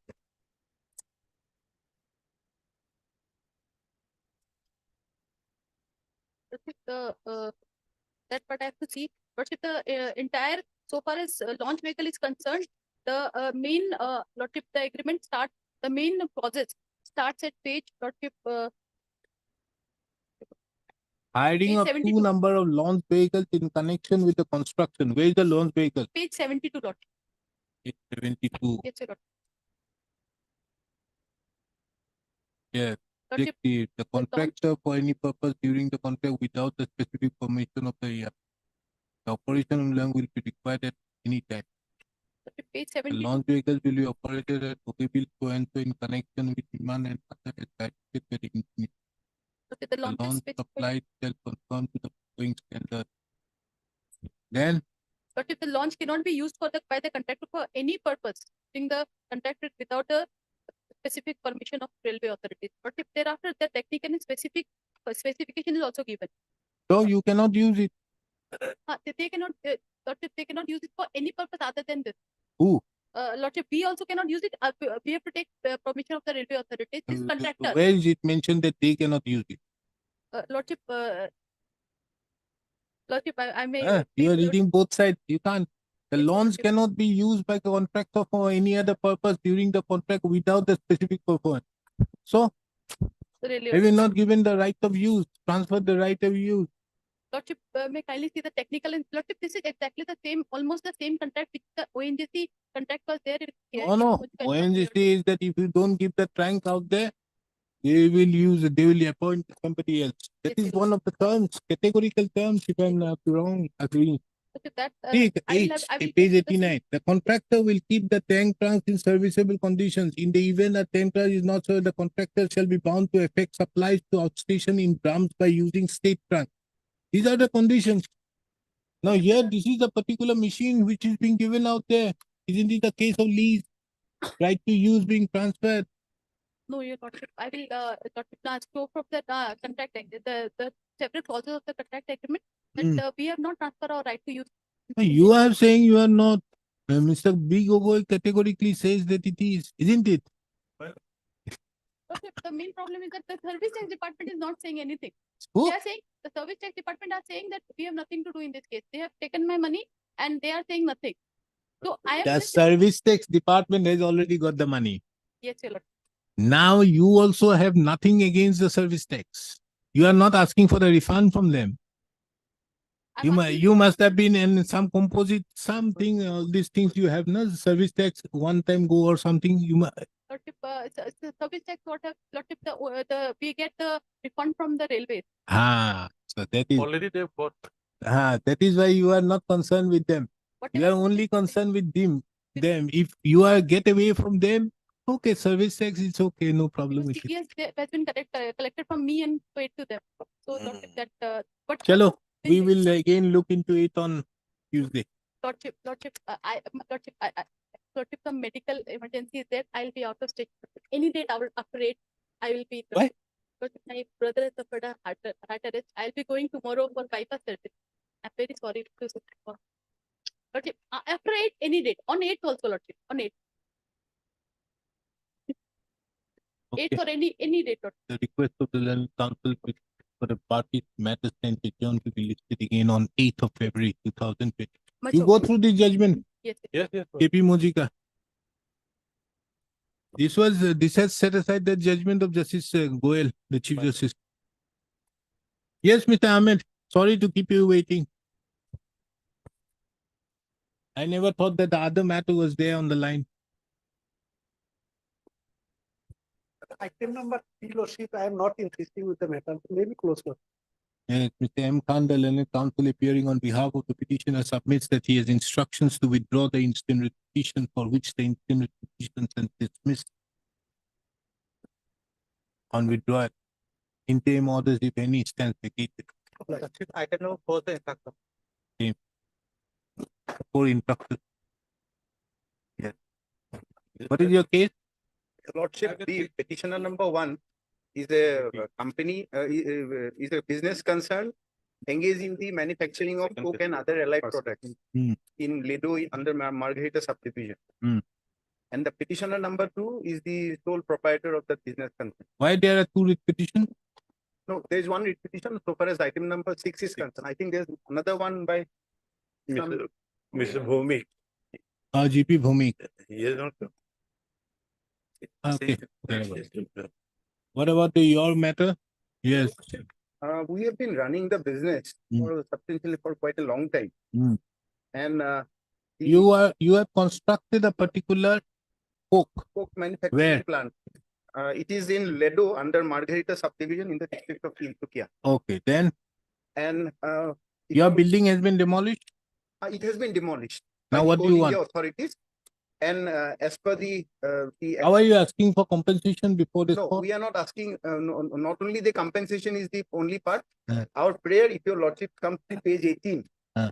It is for declaring and adjudging the unauthorized demolition of the business premises of the petitioner found to be illegal. And for further direction to pay So the compensation. question is whether your construction was on your land Yes, or it is in on the our Coal land, India's yes. land. That I'm coming to you, that part, your lordship. Now, we have made the respondent, not only the Coal India, we have also made the respondent, implemented respondent number 3, who is the SDO Civil. That is SDO Civil Margarita subdivision. Now, in their affidavit, if your lordship come to the affidavit filed by the respondent number 3, First, show me your land document. yes. Your lordship will come to the Damabandi. affidavit in reply. That No, was, page 26. What is this? page 26 is the copy of the Jamabandi, Ah. Annexure 5. And if your lordships come It is in to- the name of what? Assam Railway Trading Company. No, page 26, it is subsequent to that, the name of Khitis Devnath has been shown At 51. at 51. Then, Now, besides this, your lordship, they disputed it. Huh? Authorities disputed it that they have not annexed the original one. Hmm. In our affidavit in reply, your lordships comes to our affidavit in reply to the affidavit in opposition filed by the Coal India authorities, that is respondent numbers 8, 9, 10, 11, and 12. There, your lordships, if your lordship comes to the annexure 12, page, page 10. no, page 10, running page. That running page in that 10th of March 2014. uh, When did you file it? I filed it on 5th of January 2015. Where will I find out now? Affidavit in April against the affidavit in opposition filed on behalf of who are the officials of Coal India Limited. Affidavit in 5th of January. 5th of January Okay. 2015. Yeah, Now, what if your does it lordship say? comes to page 10, Page 10. Yes. that is the translated copy at the serial number 81. It is Devnath, the petitioner number 2. Hmm. And also, if your lordships come to the original, Hmm. since they disputed that we have not annexed the original, Hmm. now if your lordship comes to page 13, Hmm. down below, on the left column, Hmm. Sri Khitis Devnath. Hmm. My name is shown, the petitioner number 2. অভিভাবক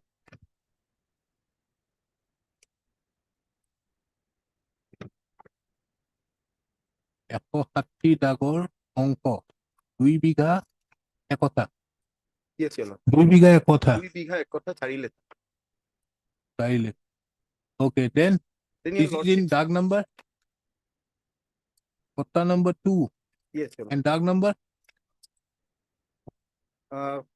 Bag number is 160. If your lordship comes 160. to page 17, it is okay been page 160 page okay 17 of that same affidavit. Your lordship have that annexure 14. This is to certify that as per record, a plot of land measuring 2 bigha, 1 katha, 4 lechas only covered by DAG number 60 under periodic patta number This 2 is, okay is recorded in the name. Now, if your lordship also comes to the garment affidavit, that is affidavit dated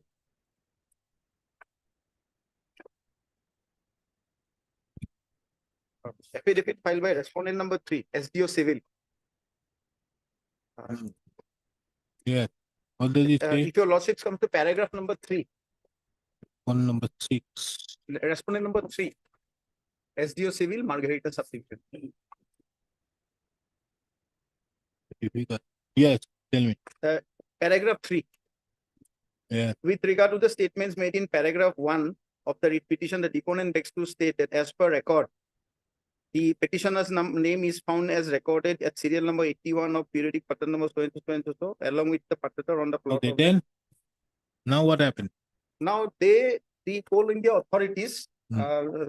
abruptly, without any prior intimation to us at least, they had demolished my premises. That was on 26/7/2013. Hmm. And How, they how had do you only, know, how do we know that you have constructed over that land? your lordship will kindly peruse the annexures that were relied in the writ petition Where is it? from page number 21, annexure 1. What does it say?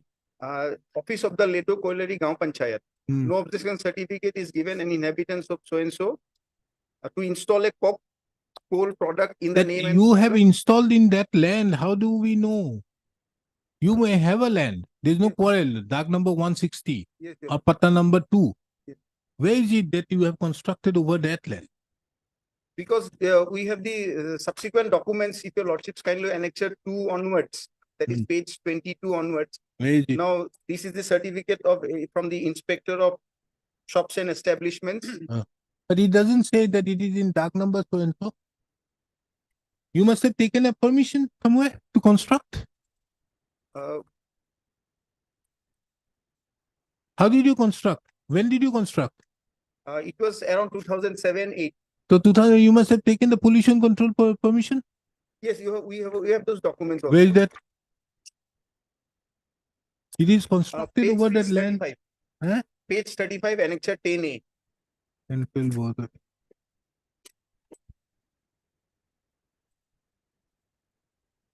Pollution control report, money receipt, and prior to that page, annexure 10, page 34. No, this is a money receipt. No, prior to that, there is also an application. We are enclosing here a consent application for the period so and so, so and so. No, For- this is only a submission. You are submitting, but where is the permission? Where is the document which shows that you have constructed out there? Uh, How do we Page, know? page 31, annexure 8, with reference to your application in the name and style as mentioned above, the board is pleased to grant a consent to operate for the period so and so, so and so, page 31, the writ petition.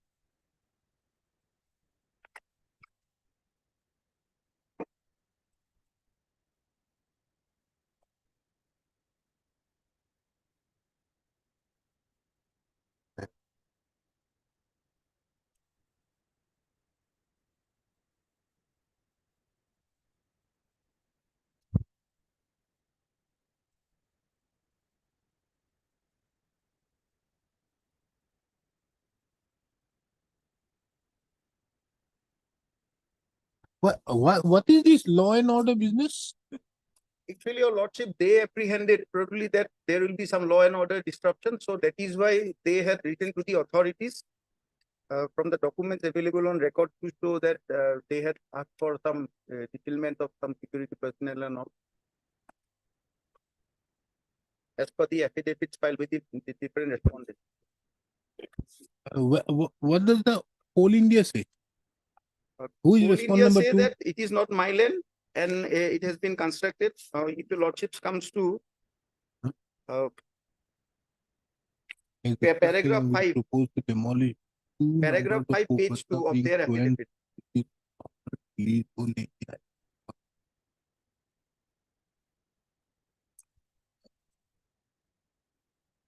Yeah, it's painful.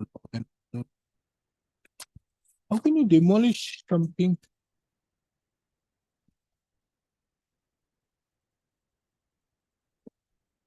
In their affidavit, they said it is not my land. The land belongs to the, in paragraph 5. But how will this court know that you have constructed on that land? 160. Tell me. These are the materials that we have been able to place before your lordship. No, no, understood. Ah. But the main thing is you have constructed on that land. How will this court know? We have to assume they are saying that this is their leasehold land. You say that no, this is your land. How do we know? because this. You have a authority. you have a plot of land in tag number 160 or patta number 2. There's no quarrel with that. But the fact is, how do we know that you have constructed your cook bhatta on that land? Show me that document. And their affidavits are not clear to that effect that they have constructed. They say that for law and order purpose, they have demolished. And what is the No, law and no, order it is purpose? I only don't in- understand. No, Coal India stand is different. Coal India says in paragraph 5 of their affidavit Uh, that land doesn't belong to us. Huh? Paragraph 5. of which affidavit? The 8, 9, affidavit 10. filed by respondent numbers 8 to 10. That the land upon which farm was set up does not belong to the petitioner number 2 as claimed by the incident, but the land exclusively belongs to NACL. That meanwhile the Assam Development Company was the original owner of the coal mine situated in northeastern region of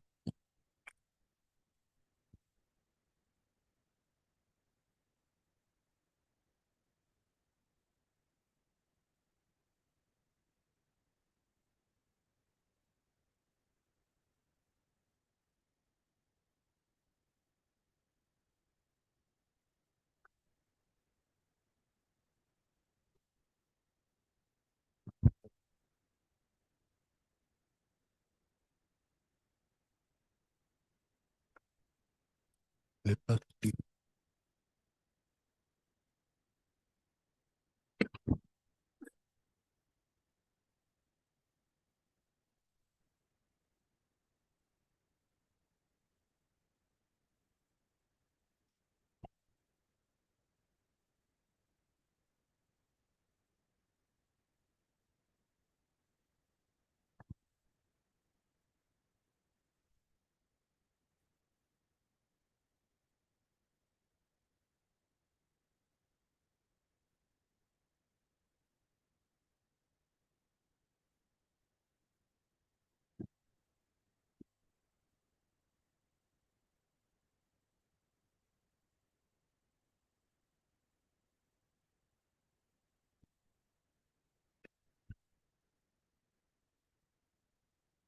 This is NLR grant 1.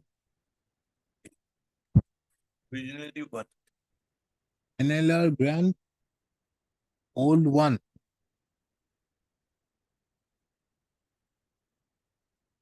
Area NLR grant. Which one is the number 1 Margarita? 18 Margarita. Lito York NLR number 2. Where is NLR 2?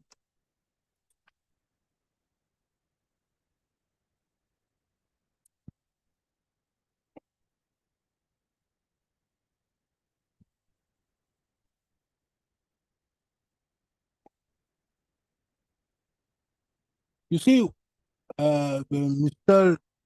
Nobashish Goswami, you tell me one thing. This land, your officials should be more clear on this. Whether that land belongs to him or him. Whether Nukok was there, belongs to whom?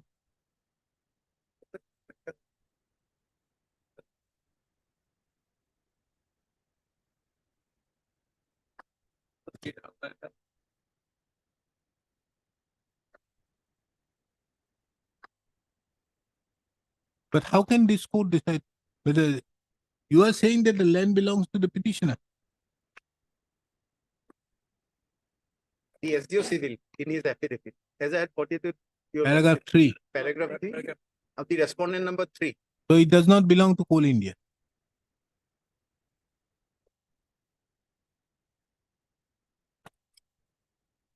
Now what do you want? Basically, if your lordship go by our prayer at page 18, Hmm. our prayer besides claiming compensation, I'm also before your lordship claiming that declaring and adjusting the unauthorized demolition of the business premises of the petitioner firm to be illegal. That is one of my prayer.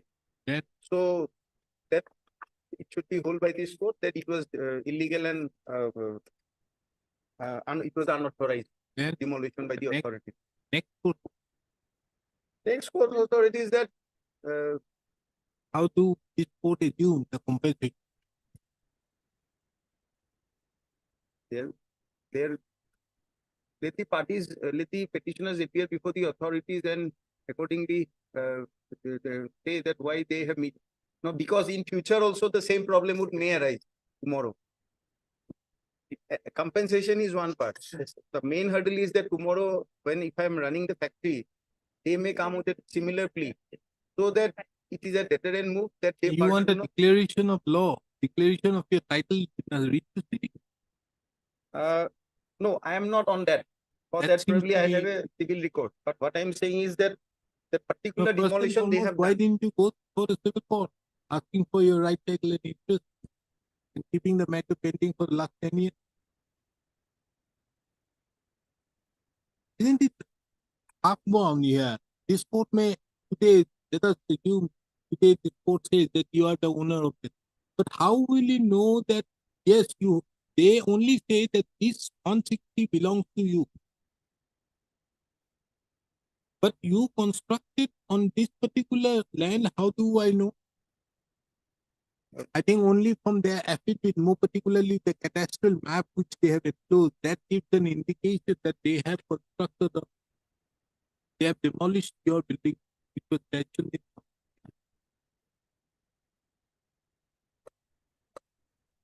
Yes, Mr. Ahmed.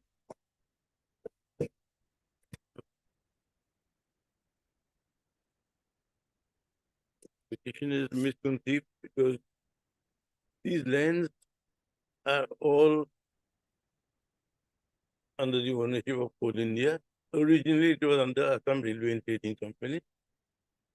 After nationalization, it by operation of law, it vested in Coal India. Show me that it has been vested. Because your document does not say NLR grant 2. No. These are all documents which are NLR grant 1. Who is there? Lido Tiok, Lido Town. We are concerned with which one? Lido? Lido Tiok, NLR 2. Tikok. Tihok. Tikok Tikok, is Tikok. The Ligo Tikok 2 means the coal mine. you have only 2819 bighas. Lordship, I'll just point out.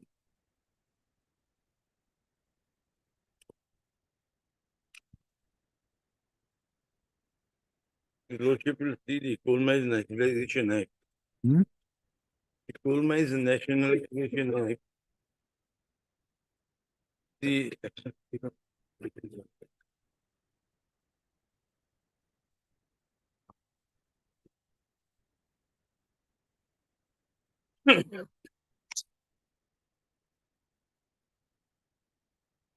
Yes.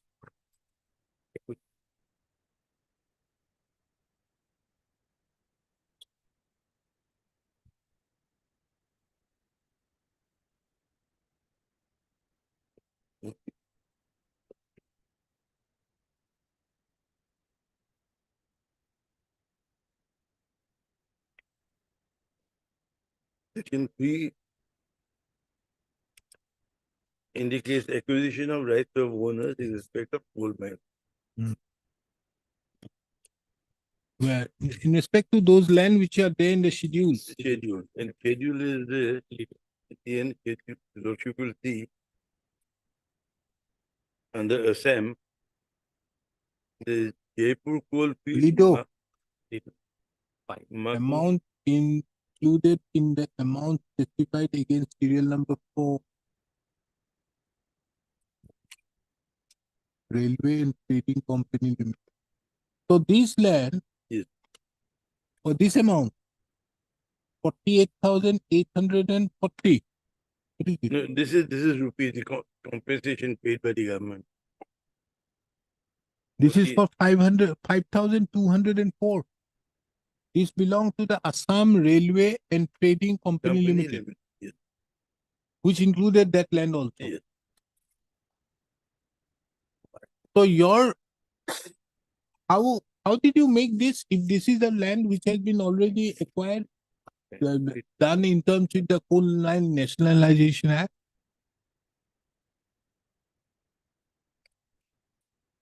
We'll do one thing. We'll file an affidavit. making it clear as to whether this land, which the petitioner is claiming, falls within the ambit of the land of Assam Railway Trading Company Limited.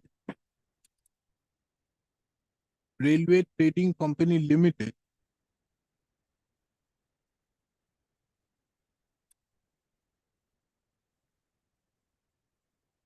And ultimately, state of Assam. Huh? Ultimately, state of Assam. Yeah.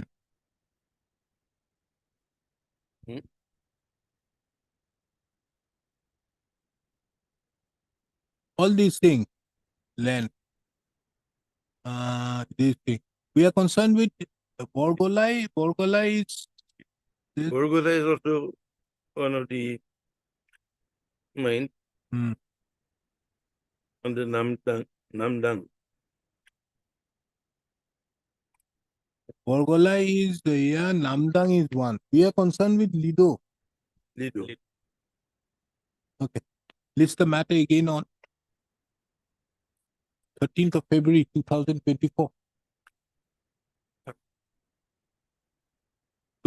Mr. N. Gustami appearing on behalf of the circle officer. Which one? Margarita.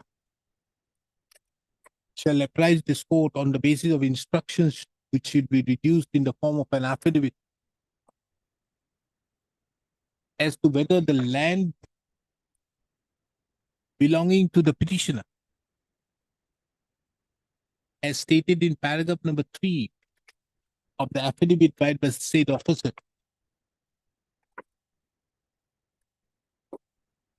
that is land covered by land covered by NLR grant number 2,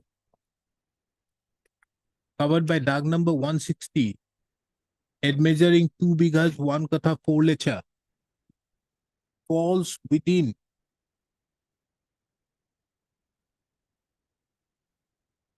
the schedule to the Coal Mines bracket Nationalization bracket close Act 1973, more particularly in respect to the Makum coalfield, Makul coalfield.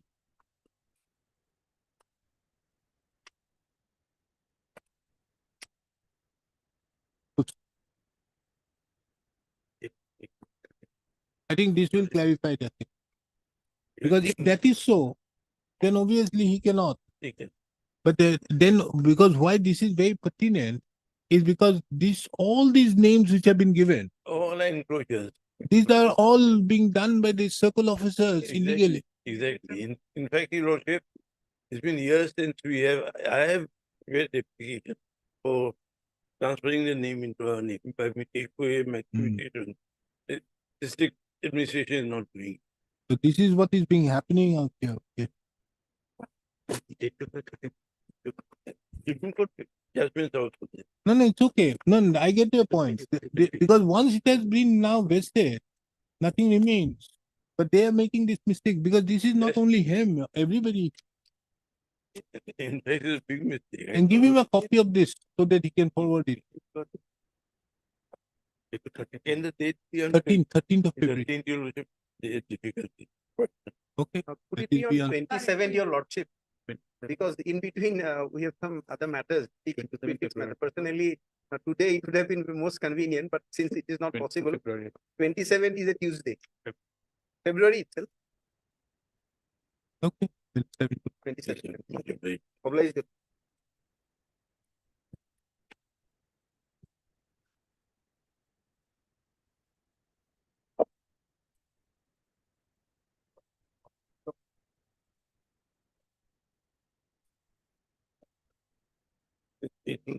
Tadi petitioner except from my party কাইলে দি দিবা কালি এটা ওরকম তুমি মোক এটা বস্তু দিবা এই যে চেনেল আৰু গানৰ মেপখন গাঁও কেইখন যে এতিয়া যে ৰিলাই কৰিছে তাৰে এটা কপি দিবা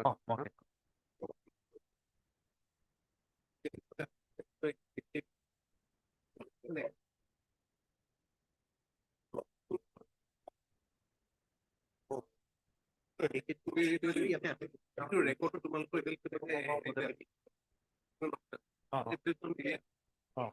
Again, you have a job report,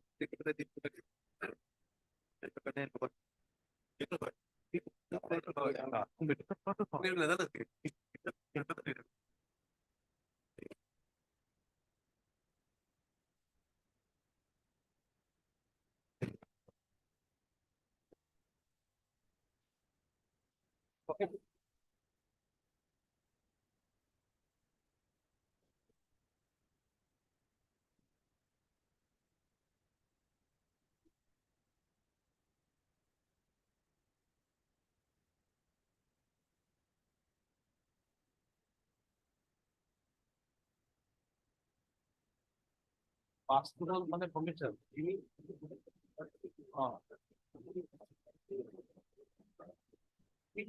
আমি কিন্তু এখানে